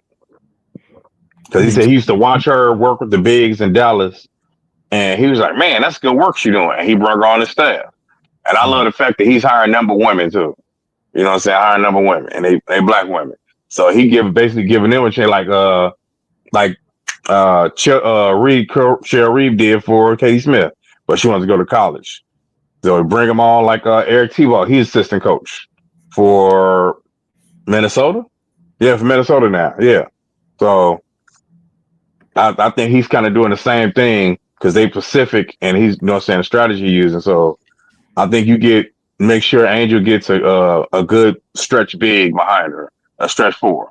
She can. So if you get mad, she can go 3. She can go 4 or 5, and she can shoot. I mean, I ain't mad at that. Like I said, I was looking at. I don't see because I don't think Rebecca defense that good in my opinion. I don't know. I'm not as hot as on Rebecca as you are. You know what I mean? You've been watching her, so maybe. Yeah, I've been watching her. So yeah, like that game. She hit 8 threes, but it's a different when 8 threes. Then 8 threes that Rachel Banham hit coming off the bench is that Rebecca was still playing defense. And she brought them back in That's the game. That's what I'm saying. If you feel like she could play D, then cool. I don't know. Yeah. Yeah, listen, I seen a clip where Caitlin Clark down there shook out her shoes. Nigga, she was on the floor wobbling. I saw that. Yeah, I don't know if she could. You know what I mean? But you saying she could play defense? I don't. Yeah, you know, that's what I'm saying. If she's past her injuries, defender. You think? Yeah, if she's past her injuries. Yeah, if she's past her injuries, absolutely, because she has better length. I'll say that because of her length. So if she's past her injuries, like you say, like the injuries behind her. And like she did, like when she got the surgery. So she got the surgery in the off season. That's why she shortened her season. She's like, you know what? I'm gonna go ahead and get this taken care of because she kept playing through injury. That's why she kept hurting her back. So when she sat out for her back, a strain, and they noticed something in her back, like, hey, you know what? We can go ahead and get that taken care of right now while you're out. That's why she wound up getting surgery because she wanted to go ahead and get taken care of. So that's why they're like, hey, if you can come back and play D and shoot, that's what she like. I want to play some guard.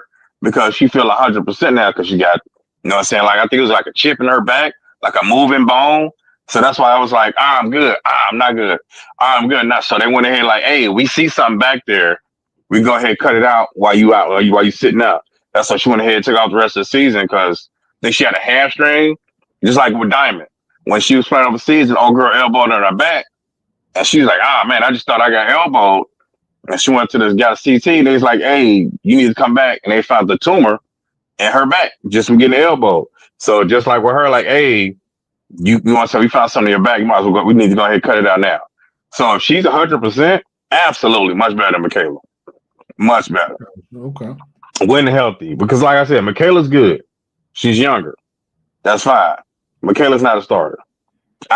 I've been seeing her since she came into the league and she run rookie of the year. That was a horrible rookie class. People keep pointing out her rookie. That was a horrible rookie class. Everybody was trash. Listen, she got it by default. I agree with you about her not necessarily being a starter, but I also look at her as a young player. So I don't certain players like somebody that's somebody like De'Arica Hamby is who she is. She done been in the league 10 damn seasons. Yeah. You know what I mean? Somebody like that. Somebody like Michaela, I feel like is still growing and still. I even seen it last year. She got better last year, even when she started to get minutes to. And then she shook out her. You're right. And then she get shook out her shoes. Yep. And she got shook when she put a faster player on her. She was like, no. Where'd they go? Oh, where'd they go? Help! Where'd they go? She couldn't keep up. Yeah, so that was my knock on Michaela. She could guard the stronger players. She can't guard the quicker players. You get what I'm saying? So it might be the same thing with that this year. We'll see. But yeah, like I feel like she's still again. I don't want to repeat myself. I feel like she's still young, and I feel like she able to get better. But I agree with you. I feel like we could get somebody better to play that position. Yeah, absolutely. So we'll see. And that's my thing with the players that's coming out. If I can get somebody better than her right out of like Keisha was saying earlier, man, these rookies is coming. These rookies is coming. Like they since high school on their game. So it's like they already got like not a step up, but a step up for the players previously that was coming out of college. I'll say that. So you get somebody like, if you get Citron taking Michaela's spot. I'm sorry. She's taking her spot. I wouldn't say right away, but she's taking her spot. So I feel like if we get Olivia, and this is what I would do. I don't know what the team is going to do. I feel like if we get Olivia or Citron, they both starting. I don't care who Vandersloot is. I don't see her. Yeah. Oh yeah. That's you tell her, hey, draft night. If they say Seattle Storm select anybody besides Olivia, says Flau'jae or Dominique, and you calling Courtney right? Hey, check this out. Olivia starting. We finna pick her. Okay, just letting you know. Yeah, we finna pick Olivia. You about to mention her off the bench. Yeah. Like, well, I would ease her in just to make sure, like, hey, we're gonna ease her in preseason. Preseason, we're gonna see how she roll, and you know what I'm saying, probably have you start. If she seems nervous or maybe need like she need a few more games, that's fine. Start off a few games, just have her come off the bench, but playing starters minutes. Just to ease her in, make sure she's good. I'm sorry. Yo, Foz, my question is this: didn't she come off the bench in New York? Yeah, and she didn't have too many options. She coming off the bench. If they pick Olivia Miles, you coming off the bench. But she came off the bench in New York. Yeah. So why everybody act like it's such a big deal for her to come off the bench? She came off the bench already. Yeah. For a better point guard. There's a better point guard. She ain't say, nah, Sabrina, you coming off the bench. All right, and this is Chicago, my nigga. And if we get Olivia Miles is better at this stage right now. That's almost like if we have a old 35-year-old. If this was too, if Sloot was coming out of the draft right now, and we had some old 35-year-old playing, you would want the old 35-year-old to play over Vandersloot coming out of the draft? I say I don't be understanding people's thought processes. People really be loving they vets, man. People really be loving they vets, man. I don't get it. Man. It's time to let it go. It's time to let it go. The Vandersloot y'all know and love is 5 years ago. I mean? The 2021 championship is over with. She's 35 now. I don't doubt she can still play. I was saying if I'm not saying she can't still play.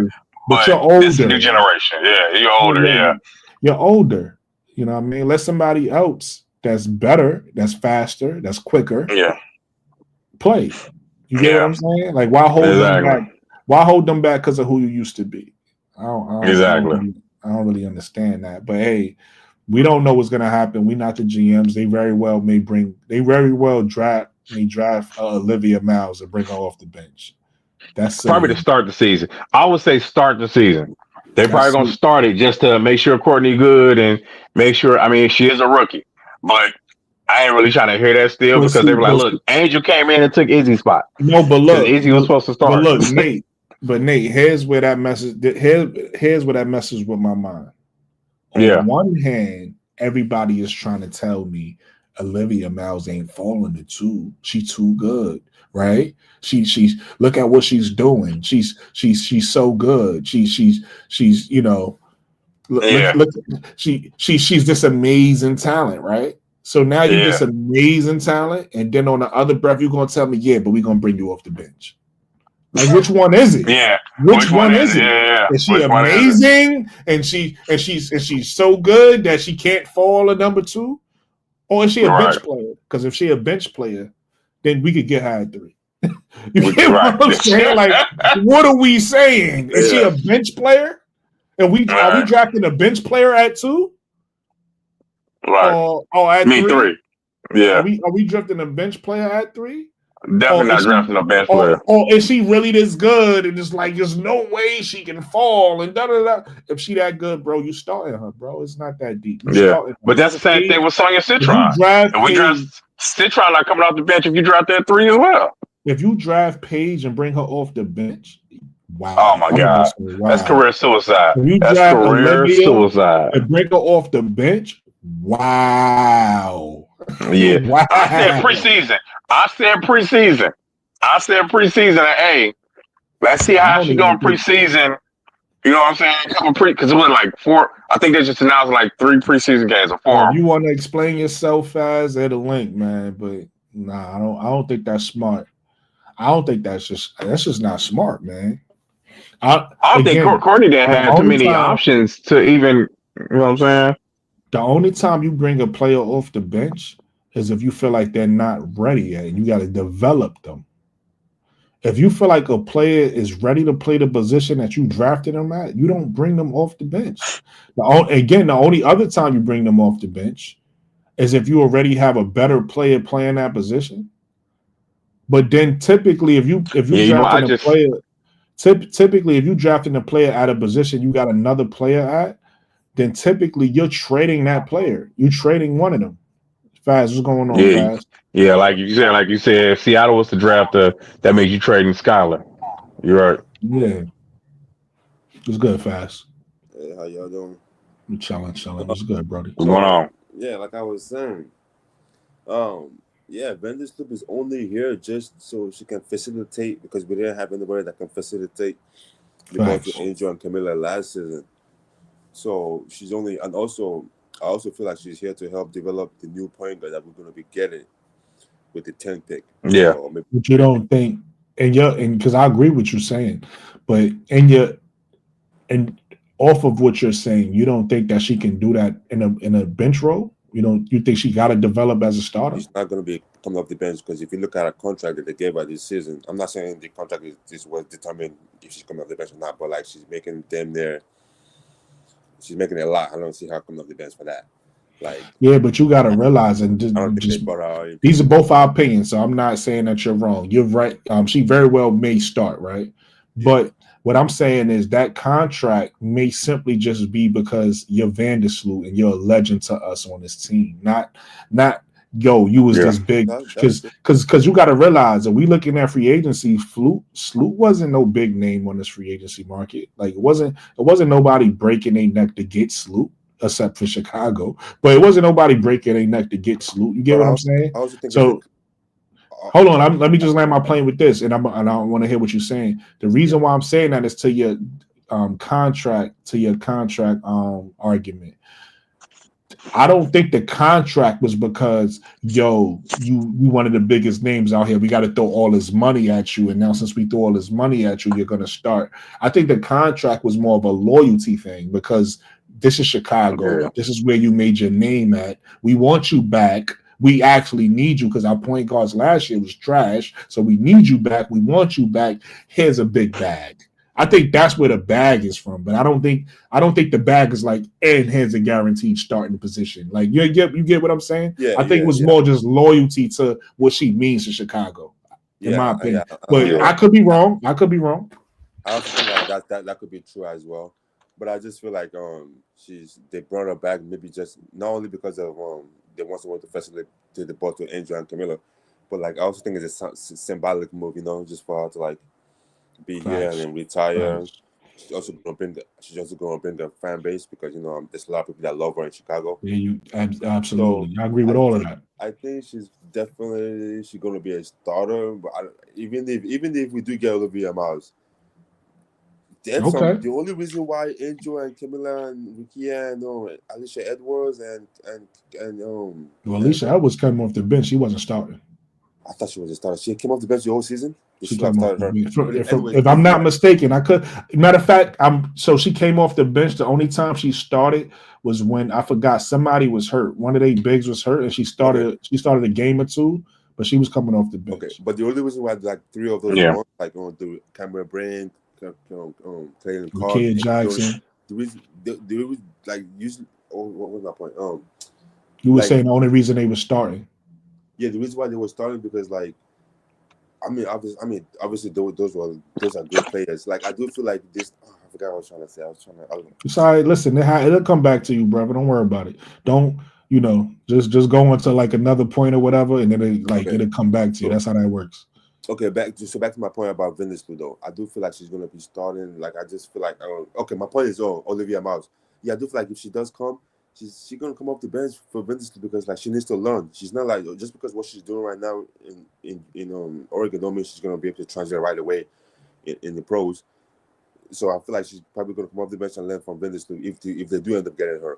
But I feel let me ask you a question because I don't think you said anything wrong again. I think you said I agree with you if she has to learn. But what happens if she comes? You were saying that she's gonna start that because she's no. Look, so yeah, but I'm asking you a question, right? So what you just said is if she, she has to learn, she could come off the bench. I agree with that, right? Yeah. But here's my question to you: what happens if she comes in right away and already whatever we thought she would have to learn, she already got it? Then what you do? She still have to come out. I just think she will. Okay. Maybe at some point during the season, Tyler Mouse will say, okay, you're the starter now. Okay. I don't see Vinicius just coming off the bench. I think they got her for. But that's why I asked you that question about last year because Pete, you're not the only person I heard say that. A lot of people look at Vandersloot and be like, "No, she gotta start," and I'm like, "Well, she came off the bench last year. She didn't have to start last year." But this is Chicago. You get what I'm saying? Chicago. Anybody come over here to Chicago, they will probably all start. So this is Chicago. This is different. Last year she was playing for New York, right? So yeah, but she was playing behind a better point guard. She would have started in New York if Sabrina wasn't there, but Sabrina was there. Okay, but she only got benched like towards the playoffs in the finals, and if I'm not mistaken, that's when they started benching her too. So, but look, Fast. How long you been watching the WNBA? You been watching for a little while. I just started watching once the Angel and Kelly. Oh, so you like me? You just started watching. So I'm gonna ask Nate because Nate probably know this better than me and you. Yeah. When Sabrina Ionescu got drafted, did she come off the bench? No, they threw her. I mean, it was also a horrible team. Yeah, they threw her right in there. We talking about is Chicago a great team? No, that's true. Yeah, and then number but two. Also, soon she also got injured though too. No, I know that. I know she got injured. I know all of that. My point is, she was a great point guard in college. Yeah, she was highly scouted, right, to come to her team in the WNBA, and they didn't bench her. Right, that doesn't make sense. That's what I'm saying. She's number one pick. We talking about Olivia Miles here, who we looking at, and we saying, yo, she got everything. She got all. She got high basketball IQ. Yeah, she got a high IQ. You don't draft that and be like, I'm gonna bring you off the bench. That's just my opinion, but no, she's probably ready. She just like Paige Buckets is ready. Olivia Miles is probably ready too. But I just feel like if she comes to Chicago, I do feel like she's coming off the bench. And if Seattle do get her, people keep saying, oh, they got who's the point guard for them again? That's playing Skylar Diggins. Skylar Diggins. I don't know. I feel like Skylar Diggins is the 2 to me, but maybe she's a point. No, she's a point. She's been a Skylar Diggins is a point. She's been a point for about 20 so years. Even if she's a point, 15 years. So even if she's a point guard, then I do feel like she will come off the Olivia Miles will come off the bench for Skylar Diggins, even if she would have to. Skylar Diggins is Vandersloot in 2 different places in their career. You get what I'm saying? Yeah, 2 different places. Vandersloot damn near about to retire. Like she, you know what I mean? Unless you think she's gonna play, let me not say that. Unless you think she's gonna play till she's 40. You get what I'm saying? Vandersloot got maybe 1 more year in her. Skylar Diggins still got some years left, so I could understand why she would come off the bench for Skylar Diggins. Vandersloot is at a point in her. This the farewell tour. So back to Chicago. So if Chicago do get her at the number 3 pick, she won't start right away. I just feel like Vandersloot will start and she will learn like just she would learn a little bit, maybe the first few weeks, and then Talamas would give her the keys to the point guard. Okay, and Okay, and I I'm can gonna see land my that. plane. Like you guys are thinking. No, and I ain't mad at what you're saying. I appreciate you for explaining your point. But I disagree though. But I'm gonna just say I'm gonna land my plane with this. The reason why I feel like it's just smart to start Olivia right away is because we're a team that's trying to be good. We're a team that's trying to get better, right? Yeah. And the only way you get better is not the only way, but one of the only ways you get better is by having young talent, because your older talent isn't getting any better. You know who they are already, right? They trajectory isn't going up. Your only trajectory, and that's hold on, brother, because I want to hear what you got to say. I want to hear it. That's why even when I'm talking about Michaela on your way there, we agree there, because we're saying that McKay on your way is a starter, and we feel like she's getting better. She's not the same. If McKay, and like I said earlier about Derek and Hamby played in the league about 10 years or so. I don't look at Derek and Hamby and say, oh yeah, she got another level to get to. I feel like she is who she is. Whereas when I look at Michaela or somebody like Olivia coming in, I feel like they have another level to unlock. Right? So it's like when I look at that, if Olivia Miles is going to be our all-star, I don't want to stunt that by saying I'm going to bring. Look at Kennedy Carter last year, right? And I understand why Kennedy Carter came off the bench to begin the season. But just imagine how we started her from day one. She would have been an all-star. Yeah. You get what I'm saying? But because we brought her off the bench, she wasn't an all-star. And so I'm saying, why would we do that to Olivia? We don't know. Olivia right now look like she has everything that we need. So if we trying to be a better team, and you might get this potential all-star the same way we didn't know Angel was going to be an all-star season 1, but she was allowed to be an all-star. Huh? But that's my point. And why she wasn't? She wasn't because she was hurt in the beginning of the season. Because she would have started right away too. And I agree with you. I think she would have been an all-star. So that's what I'm saying. Sometimes we hold these young players back by just assuming they're not developed yet. Some players aren't developed yet, and they don't need to be out there. But what I'm saying is, if a player is developed, even if they're young, you don't stop that young talent. You let that young talent go, because that young talent might be the player that you need on your team. That's the player that we're waiting for. Is this young player coming in that's going to develop? Angel came in last year and developed into that player that we needed. Right, when Angel wasn't on the floor, we looked like a different team, because the energy, the energy she brought, the other players couldn't bring that energy defensively. You know what I mean? That's all I'm saying. I'm not mad at your point. I appreciate your point. I'm just saying that's why I wouldn't do it, because I feel like, again, if we put Olivia out, I would do it the reverse way. Put it to you like that. If we put Olivia out there and she looked like she's not ready, she a daring headlights. Okay, Sloop. That's the safety net. Sloop, you starting, we bringing her off the bench. But if we put, sorry, you don't feel like last year was an anomaly as far as like Angel and Caitlin Clark making the All-Star, because Rikia didn't make it.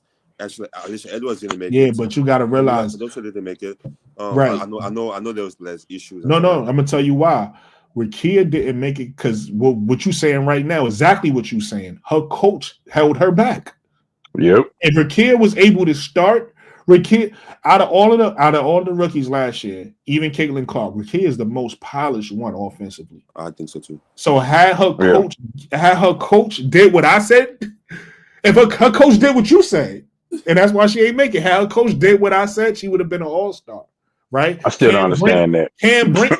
Cam Brink probably was going to be an all-star because that's the one he played. She got she got hurt.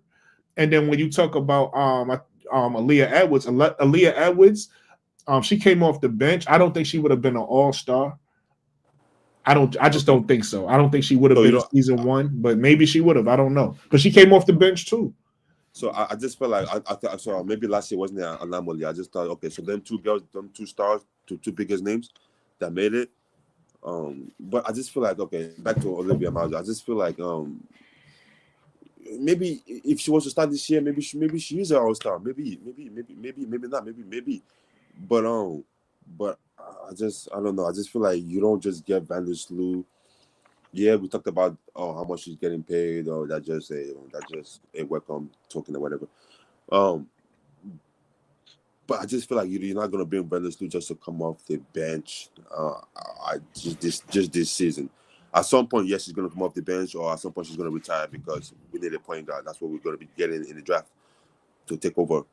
But I just don't feel Brandon Slew is gonna come off the bench. That's just where I'm coming I from. respect your opinion, but I will say this though: I think Vandersloot is a winner, and I don't Yes. think she really cares about coming off the bench if it means this play is better than me right And now. plus, okay, also, plus all these rookies. When you're talking about Citron, Sellers, that they all this, some even Olivia, some of these rookies still have to establish themselves. Like that's why I feel like Citron, even if she does, if for some reason she got to end up getting on Citron or some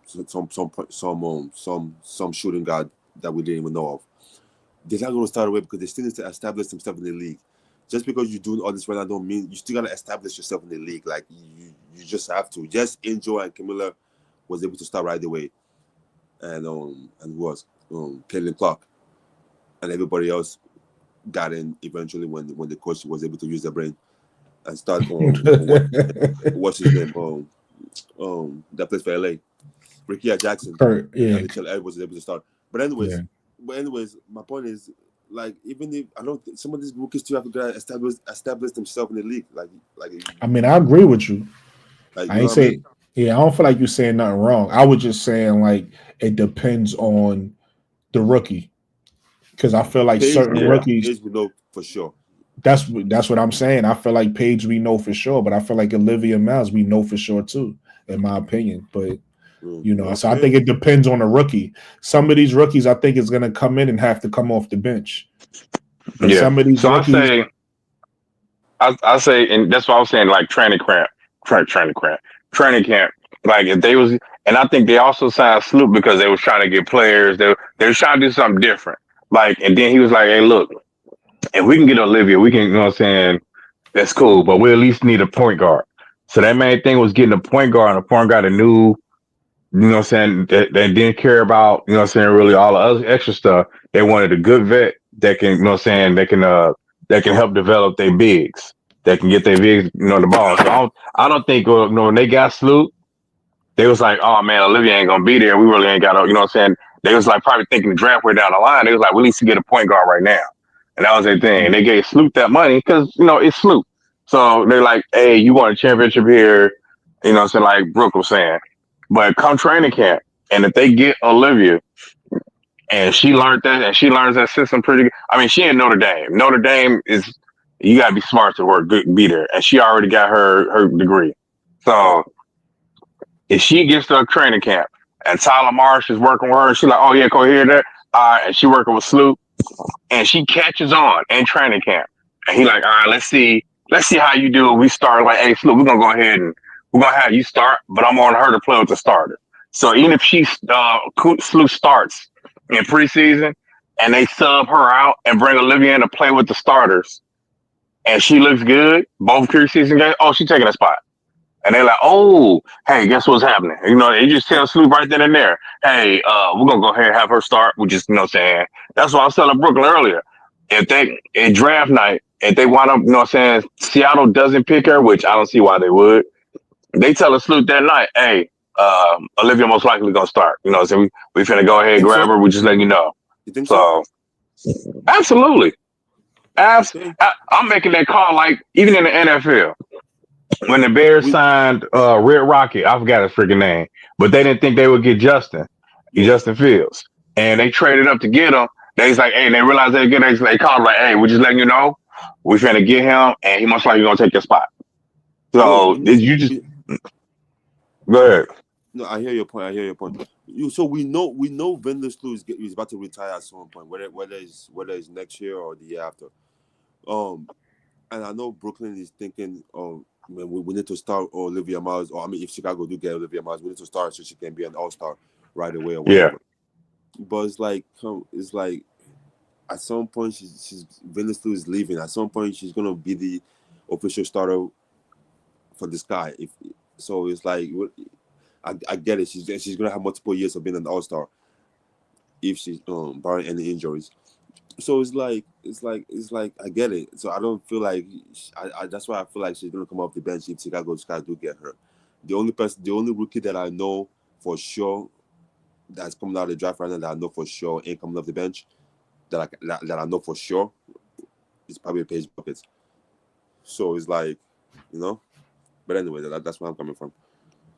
Well, we're gonna mark this video and we're gonna come back to this for sure when the Sky get Olivia and starting the season off when they say all starters and Olivia's up front. Because like I said, if she catches on in practice, and like as a coach, and you're watching her catch on, and you give the play like, hey, we're gonna run this, and she catches it just like that, and you working with Sloot, and talk to Sloot like, hey, did you see that?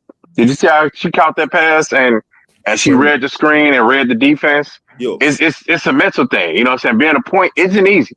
I'll say that. Being a point guard isn't easy. Just like a quarterback, it's not easy. But if she catches it in practice, in preseason, she's taking that spot regardless. Because you want to win. Go ahead. No, continue. My fault, sir. Yeah. No, it's because if the Sky want to win because they don't want to give a lottery pick to Minnesota. So that's why he was like, hey, I'll trade this pick if I had to. But they was like, nah, we want your third and 2026. He's like, nah, I ain't doing it. Because a lot of teams want the third pick and that pick swap from Connecticut. He wasn't going. So that's why they didn't get Jewel Lloyd. That's why, they was trying to trade for, they was trying to get Dejanay. And you see what they had to give, Dallas had to give up to get Dejanay. They had to give up a lottery pick plus a whole bunch of other stuff just to get her because Connecticut wanted but they wanted the whole farm just for Dejanay. And then gave her the max. Chicago wasn't trying to do all that. Hell, hold on, I just keep the third pick. And then I think they heard Olivia's interview because when they interview with these players and you talk to them, like with Seattle, Skylar probably talked to her like, hey, you want to come to Seattle? She probably told him, nah, I actually want to probably stay home. I want to, probably I want to actually be point guard. And my best chance to do that is in Chicago, which it is. Because Skylar ain't going nowhere. Skylar like, nah, this ball is mine. And she probably like work with Skylar. Because when Skylar was on Angel's podcast, who did she brag about the most? Sonya Citron. Olivia. She's like, yeah, Olivia good too. But she was bragging she was up and down. Sonya do this. Sonya can do that. Sonya. She's like, yeah, Olivia good too. But she's bragging on Sonya Citron. So you think they're going to try to get Sonya Citron as a number 2 pick? I think they don't have a chance now. I think they don't have no choice because Jordan Horston was hurt. So Jordan Horston is out with an ACL. So I think they either get a big or Sonya Citron because they want to win now. So Citron is not a number 2 pick. I'm sorry. She's more of like a number 3. She may not be. But guess what? If she's the pick they want, they're not getting her. They can't trade down. They can trade down, but look, here's the funny thing about that. People told me, and this is before people was watching Notre Dame and seeing what they was doing.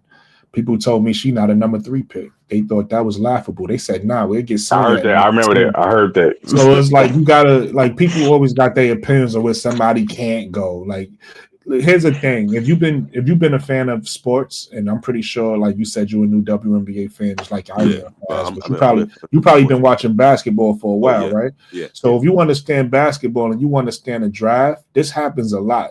It might be a player.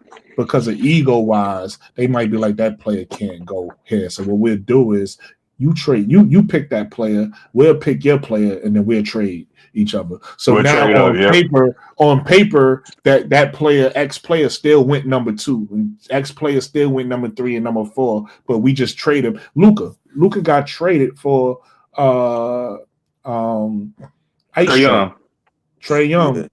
For the Hawks. Yeah. You know what I'm saying? But they still got drafted in they draft order, wherever you felt like they were supposed to get drafted at. So who knows, man? Olivia may not be a number 2 pick, but she still may go to Seattle. Because Angel was not a top 7. Yeah. Angel was like a top 3 pick. I don't know how she went 7. So I guess anybody can get picked at Oh yeah, she was criminally underrated. They call her the steal of the draft. The GM's survey was Angel Reese was a steal of the draft, and they wish they had picked her higher. Mm-hmm. The redraft for 2024 pick, they had Angel at second pick. Hey Nate, if they thought Yeah. that based off what she did last year, wait till she add the offense this year. They gonna really be like, Hey, did you see people, that? people Did don't you see that yo clip Nate, of her? Did you see yo that Nate. clip of her and Lexi shooting threes together? I'm not sure. Recently or like Today? before? Yeah, just today. It was. I just Oh, saw no. a Rose BC. They was having a 3-point contest. Her and Oh, no, Lexi I missed was. it. It was. Unless it was Yeah, a they new was both clip. shooting threes. I did see a Rose clip, but I didn't see Angel in it. So they must have dropped. Yeah, it was another clip. Lexi and Angel was shooting threes. Yeah, they was like it was like a team thing. Them But two, look, and they both hit threes. Yeah, go ahead. but look, here's a funny thing, and I'm gonna do a show on this too. In the future, a lot of people because they love Caitlin Clark so much, and they want to believe ain't nobody close to her, and yada yada yada. Yeah. People don't realize Paige was. Angel has a higher play, and this is funny because Caitlin is supposed to be the more efficient player, right? What people laugh at Angel for, right? Missing layups. She's not very Yeah, efficient. missing layups. Yeah. In college, Angel out of the 4 years, both Angel and Caitlin played in college. Angel has a higher player efficiency rating than Caitlin. Mm-hmm. That's crazy. Yo, before Caitlin Clark was Caitlin Clark, it was all about Paige Buckets before she got hurt. People don't even know that. Yeah. I don't think people know that. Yeah. But anyways, back to Chicago, I do feel like what's it Vanderbilt starting. Listen, We shall see. None of us is the coach or the GM. Right. We'll see. We couch GMs right now. We couch GMs. Yeah. Somebody wrong. We'll see who. Yo, I have a bunch of people. So earlier, somebody was saying, "Oh, McKellar wasn't a starter. She was a starter at New York when she first arrived. She's not a starter. She wasn't a starter in New York. She was a starter at New York when she first arrived. I was at the team. Yeah, that was the team when they was 3-25. That was a horrible team. She started 29 games, and I think it was 29 out of 32. I think that's what it was. So and averaged 7 points a game. She was a horrible starter. Okay. I remember. And she was the rookie of the year. Okay, yes, the rookie class was. And that was a horrible draft class. I remember that too. You still got to put the ball. I watched the highlight. She was good. You still got to put the ball. You still got to put the ball in the bucket, right? You still got to shoot the three, right? The ball still got to go in, right? Don't matter if the rookie class was trash. You as the players still got to be able to put the ball in the basket, right? Yes or no? Michaela is a high end. I hope she does better this year. Anyways, I still don't see her as a starter. She's not. In my opinion, I don't see her as a starter. She's going to be starting as a 3. I don't know why you don't see her. She's still a developer. She's only 25. She's only 24 years old. She's still developing, just like Camilla, and just like Angel. That's fine. So it's like, how do you not? She's a bucket getter. What do you mean you don't see her as a starter? Like, I don't get it. She's a bucket getter. Okay, you can, like I said, if you score 20, you score 15 or 17 points a game, hold on, and you give up 30. Hold on. Let me ask Fez a quick question. Fez, really quick, Fez, what's your nationality, bro? I'm Nigerian. And let me ask you a question, and that's okay. I'm not judging, just being honest.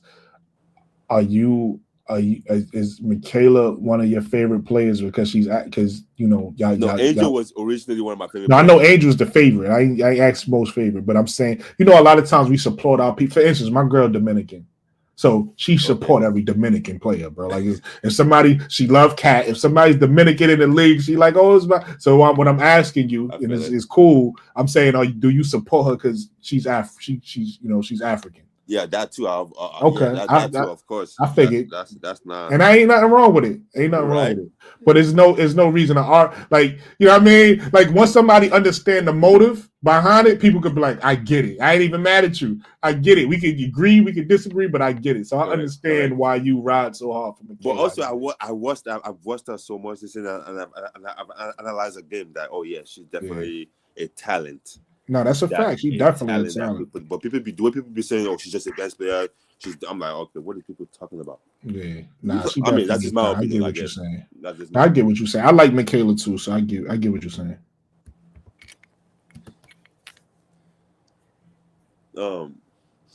But yeah, I wanted to talk about that because I was like, she's a talent. Like, there's a reason why they gave her 120, 25 They see the potential in her. They feel like if she was a bench player, they could have just give her $90K, or what they giving Rachel Banham.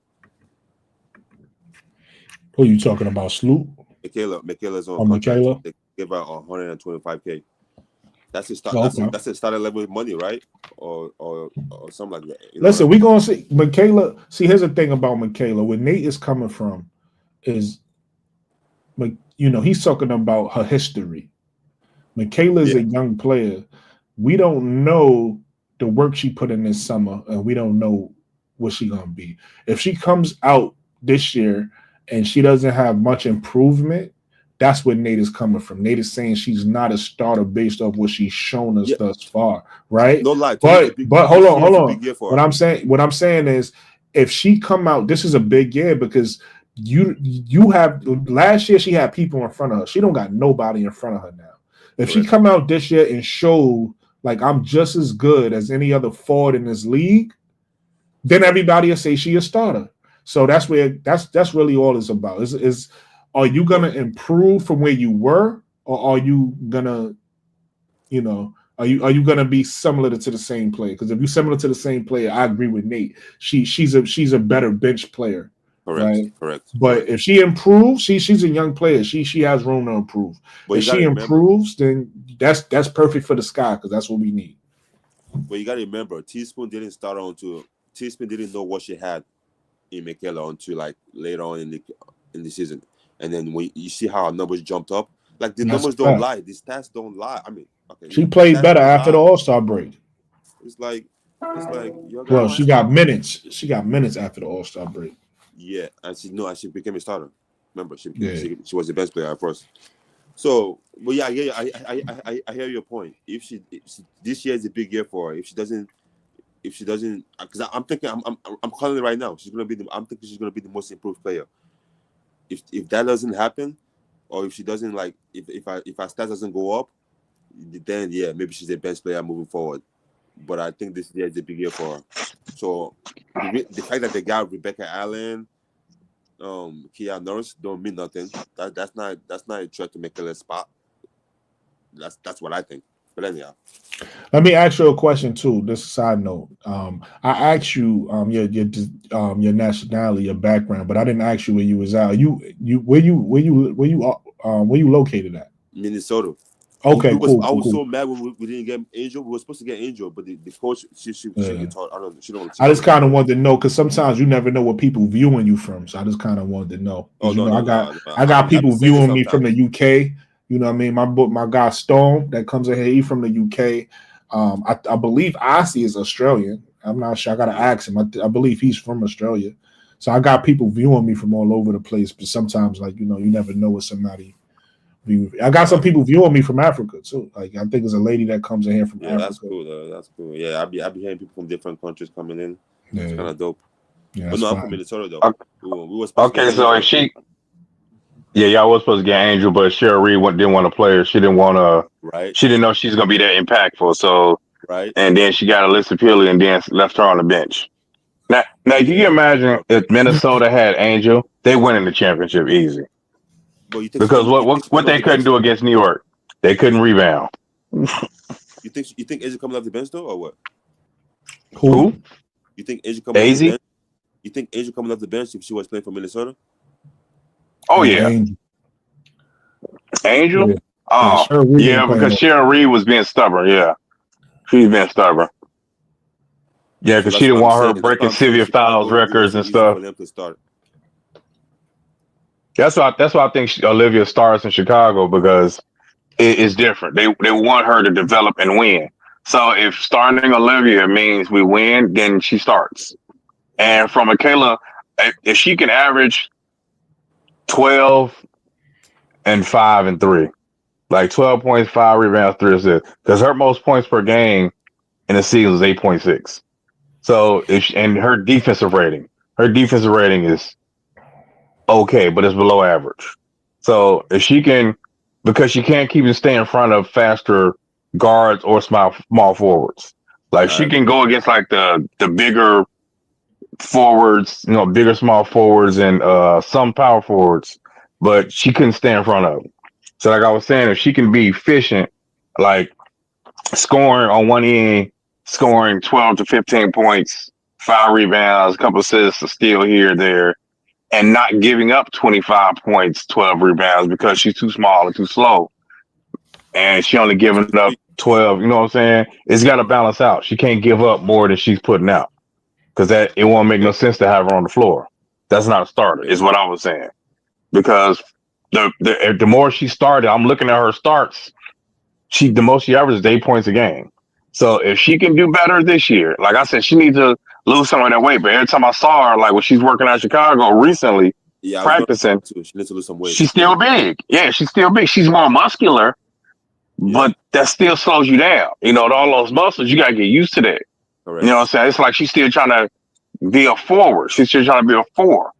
She needs to be smaller, like some of the size in her legs, so she can stay in front of people. But she's still pretty big.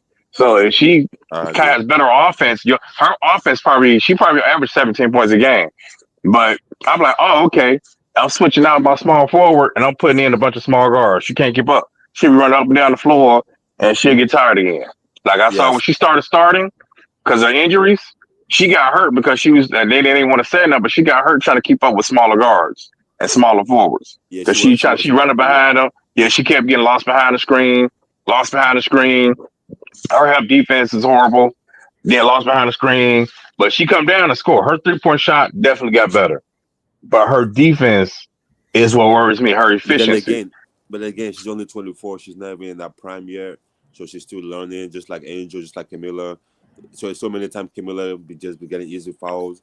So like those 3 players still got work. They're like the youngest on the team, right? So they're still learning. So it's like, yeah, I get it. I get it. This Sarah Ashley Barker, by the way. A lot of people don't know who she is, but she came back off injury. She is 6. She is small forward that we could get in the draft. Or a shooting guard. She could play the 2 or the 3. Where is she at? Like, what school is this? This is Alabama. See, that's what I'm saying. Jeff might just get somebody like out of the bloom that we don't even know. Yeah, because we grabbed Brenna Maxwell from Gonzaga. I didn't see that coming. I didn't see that coming, but she's one of the best 3-point shooters in college that year. But she can't defend. Her defense was okay, so I think that's why they wanted to go see her overseas and see how she was doing. And they scouted her. So was LA. I think LA was she'll probably get signed to LA because LA like, hey, you going to go to LA and play? So when they waived her and wanted to keep Angel's best friend Kaiser, they lost her rookie rights. So she's literally an unrestricted free agent right now. So I mean, they can sign her to a training camp deal. That's pretty much like a rookie deal almost, but for like 1 year. But I see Jeff probably trading.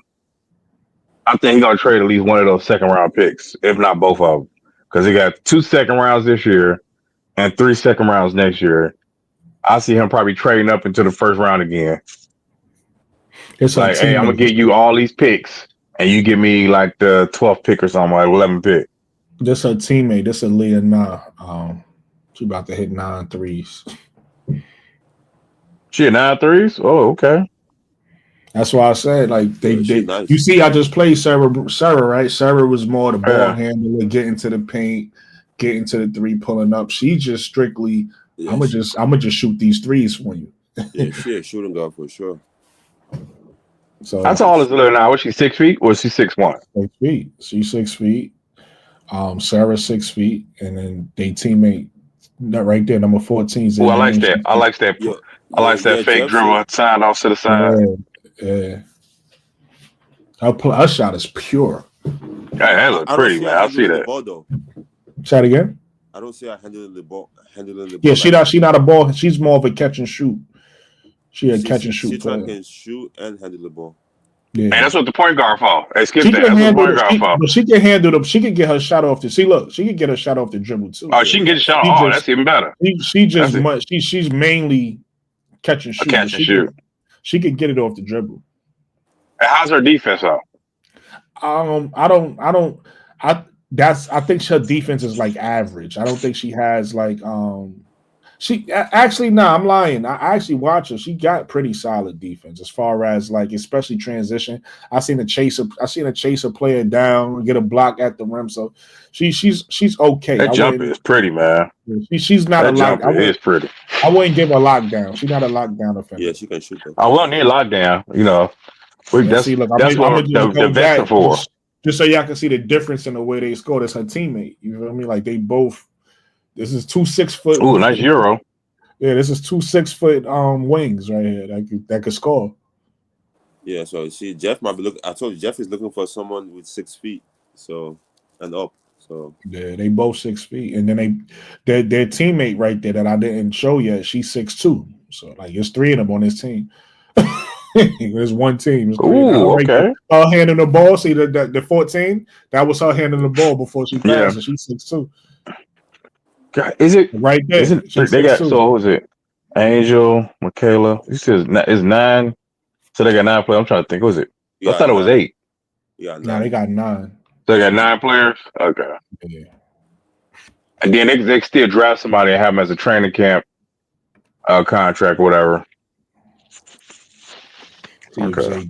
Got some highlights. I think they trade that pick though. Yeah, 1% for the training camp. Yeah, you can have up to like 15. You can have up like 15 players for training camp. I think you have 18 actually. Is it 18? Okay, yeah. I know you can have a bunch of them for training camp. But there's only 3 roster spots left though. Yeah, roster spots, but you can have up to 18 in training camp, and then they'll cut them before the season starts down to 12. Yeah. I mean, because they're signed because they want you to, you know, say if you don't sign them this year, like maybe somebody get hurt and you bring them back in, or they play in the preseason and somebody else see them play, like Kiana Traylor, who we drafted in the second round, because a couple seasons ago, where Minnesota saw her play. She was balling out against Minnesota in the preseason, hey, look, really and Minnesota quickly, signed her. While y'all talking, if y'all watch these highlights, she getting it off the dribble. This is Leah Nah. She getting it off the dribble. She's nice too. Okay, zoom in so I can see this. Yeah, I was trying to see if I could make it bigger, but y'all could actually. That's Leah Nah right there. Yeah. I don't think that this. And then I'll change it to this so y'all can see better. I can see better now. So y'all see, she actually gonna be getting it off the dribble more. She got a high arcing shot too. Yeah, and a quick shot, quick release. Yeah, it's not as quick as AZ Fuzz, but it's quick enough. Yeah. I like that. Oh, I like that pause. Come back. Oh, she got a good enough handle. Oh yeah, she got enough handle. Yeah, her shot just so good. She don't need it, but she can dribble. It's smooth. Oh, look at that. Oh, that's okay. And she all over the court too. She ain't going to one spot. Left, that's the wing. Bang. Yeah, all over the right wing. Bang. All over. Yeah, she all over the place, boy. Huh, too slow. Boom. Going into the hole, stop, come back, fade. And then she got a tournament. Let me see if I can find it. She got moves. I like that little one hand scoop layup, and it's high too, like Olivia's. She be coming into the hole with that one arm, long stretching out the layup for the layup. So if Olivia Miles is gone at 2, who you taking, Brooklyn? I'm going with Sonya. Right. I'm going with Sonya, and then like I said, if you ask me who I want at point guard, I like Hermione Turner, and I like who else? I was thinking about somebody else earlier. I got a list. Harmony Turner just looks so small to me. I know she like 5'10". She just looks so small and frail though. I don't like Cheyenne Sellers. Oh, it was their teammate, number 14 right here. Let me see. Who?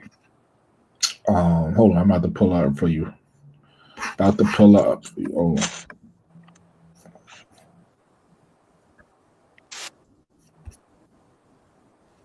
Oh man, we 4 hours in. That's crazy. I run spin For 4 real. hours. Jesus.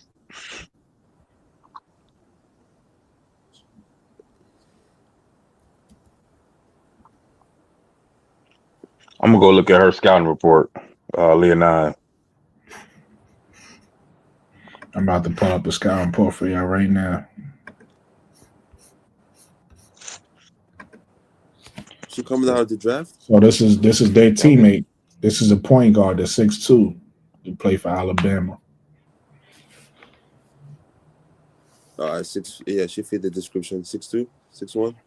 Mm-hmm.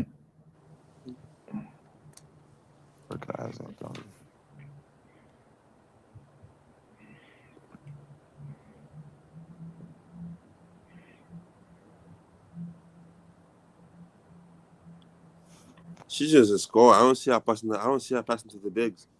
Well, this is a scouting video, so right now they just showing how she gets to the rim. So they're gonna show like at different points. They're gonna show her passing. They're gonna show her shooting. So right now they just showing her getting to the rim, and then after they show her leaves, and they're gonna show something different. Okay, fine.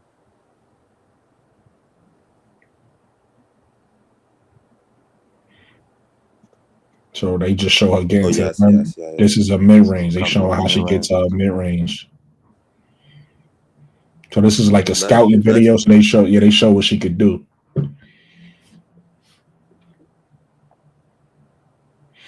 So she a 3-level scorer. You see, she could get to the rim. Yes, nice. She can stop and pop, get the midi. She could shoot the 3, and she play makes. Yeah, she's nice. So that's what I'm saying. We got options. We could go. Yeah, we could get Sanai, Sonya Citron and her at 10, or does she play the point? So this her playmaking now. You said you want to see how she get assists. Her career high 16. Okay. That's Yeah, Camilla she's 6'2". right there. She's looking right over the defense.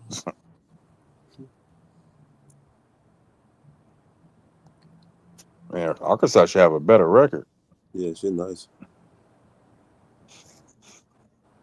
Well, now she in Alabama right now. This is old. This is how when she was in Arkansas. I mean, yeah, Alabama. Alabama should have a better record. Yeah, she's nice. Yeah, she can pass. Yeah, she's nice. They got Zay Green, Sarah Ashley Barker, Anna Leonine. What is their record? They got a big 3. Yeah, she's nice. Mm.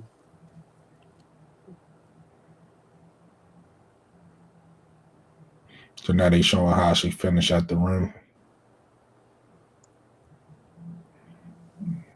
Yeah, I see her cooking in the league. She might be. I see all-star potential. See, I like her. I like her better than what's the name? Everybody like the one you just said, Cheyenne Sellers. But nobody talk about her. Everybody talk about Cheyenne Sellers. I think she better. She might be a slipper. Yeah, sleeper. Yep. There's a couple of slippers actually. Yep. Oh, Alabama ranked 18. They 21-5. Oh, okay. They do got a good record. Oh yeah, I could have told you that. But they got a solid, like I said, they got a solid big 3. That's crazy. Man, they blew out Texas tonight. Texas A&M. I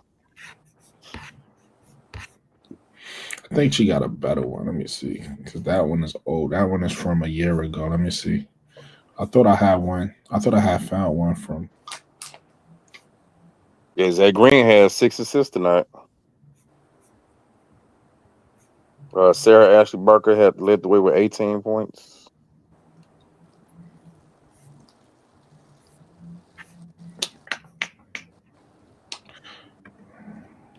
Leonine with 15.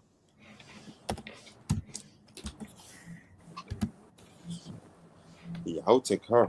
The girl we just watched. Yeah, I'm about to show y'all the tournament. Good option.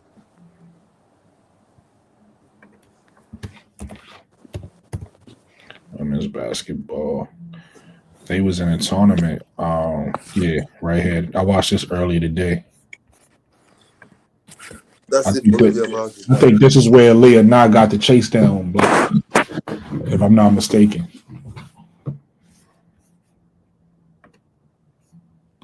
This is Texas.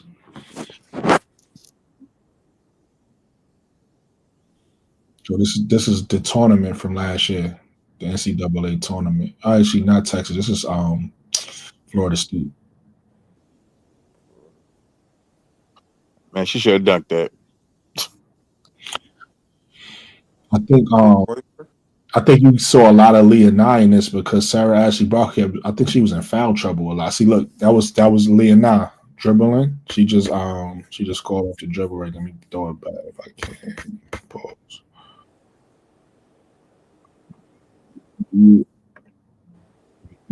You see it drive to the rim. Oh man, Aaliyah not from Alabama, Huntsville, Alabama. So she stayed in town, huh?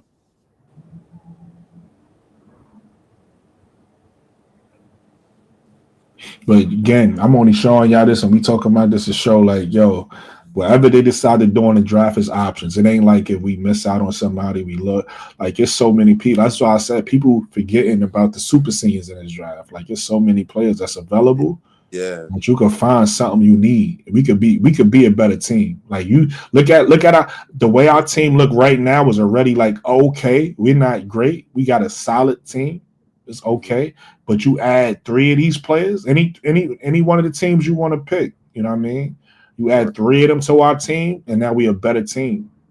You know what I mean? Whether you want to go get Maddie Westbell from Notre Dame or you want to go get Isaiah James from NC State, you know what I mean? Or you want to go get one of these 3 guards right here, we in a good position. But do you think they'll be able to Okay, Brooke, so if you get Aaliyah 9, what position you putting her in the W? The 2 or the 3rd? I'm going to answer that. I want to hear what Faz was saying. What'd you say, Faz? I'm saying, do you think they're going to be able to be scoring right away like this? Yeah. You got to listen. I think y'all sleeping on some of these girls in college. I think that you got to realize some people not going to be able to translate. Some people going to translate. You know, Angel Reese showed you that. And to answer your question, Nate, what position? I put her at the 3. She's 6 feet tall. Like I put her right at the 3. She could play either position though. She could play the 2 or the 3, but I'll put her at the 3. Even the player we got now, Kia Nurse, she said that she's used to playing 3. She comfortable playing 3. She said she been put in a position to play the 2, and she said she realized that she's versatile enough to play the 2, but she prefers to be a 3. So those players that's tall like that, those 6-foot players they want to play bigger players. They don't want to, a la Michaela Onyewede, right? Michaela probably as a 6-foot player, as a bigger player, like how you were saying, she probably want to play the bigger players. She probably don't want to play the smaller, quicker players. You get what I'm saying? So those 6-foot players, we want to play bigger players. So I'll put she's 6 feet tall, so I'll put her right at the 3. And then you got some players that's just like special. So like somebody like Zay Green could probably feel more comfortable at the point because that's what she plays. So she probably feel comfortable guarding points, even though she's 6'2". Yeah. That was a nice shot off the dribble. I don't know if y'all just saw that. No, I didn't see it. Let me go back. Look at Aaliyah now right here. Little side dribble. Look at the little side dribble right here. Pull up. Ooh. Little pull up fadeaway. Yeah, that was nice. Oh, that was nice. Yeah. Man, you know, I like her form. I like her shot. I like her footwork. Now imagine that at the pro level with Tyler Marsh. See what I'm saying? Only thing we gotta see that we don't know is how she's gonna defend on the next level. We don't know how that translates. If she could defend on the next level, we already know the offense is gonna translate. That's a jump shot. That translates. You know what I mean? Rebounding and shooting translates to the next level. We don't know how her defense is going to translate. Yeah. So if she could defend, we got better. We got better right there. Because she'll automatically become our best shooter. Right? Even better. She'll be even better than Banham because she could put the ball on the floor. Banham can't really dribble like that. So she's better than Banham already. She's 6 feet. She's tall. Like she's automatically our best shooter already.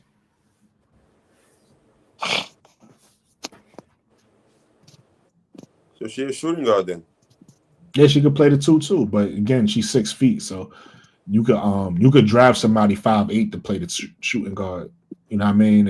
And her to play We all know the Jeff. 3. Jeff says 6 feet and up. That's why. Well, he said 6 feet and up and got Vandersloot, so he don't listen to himself.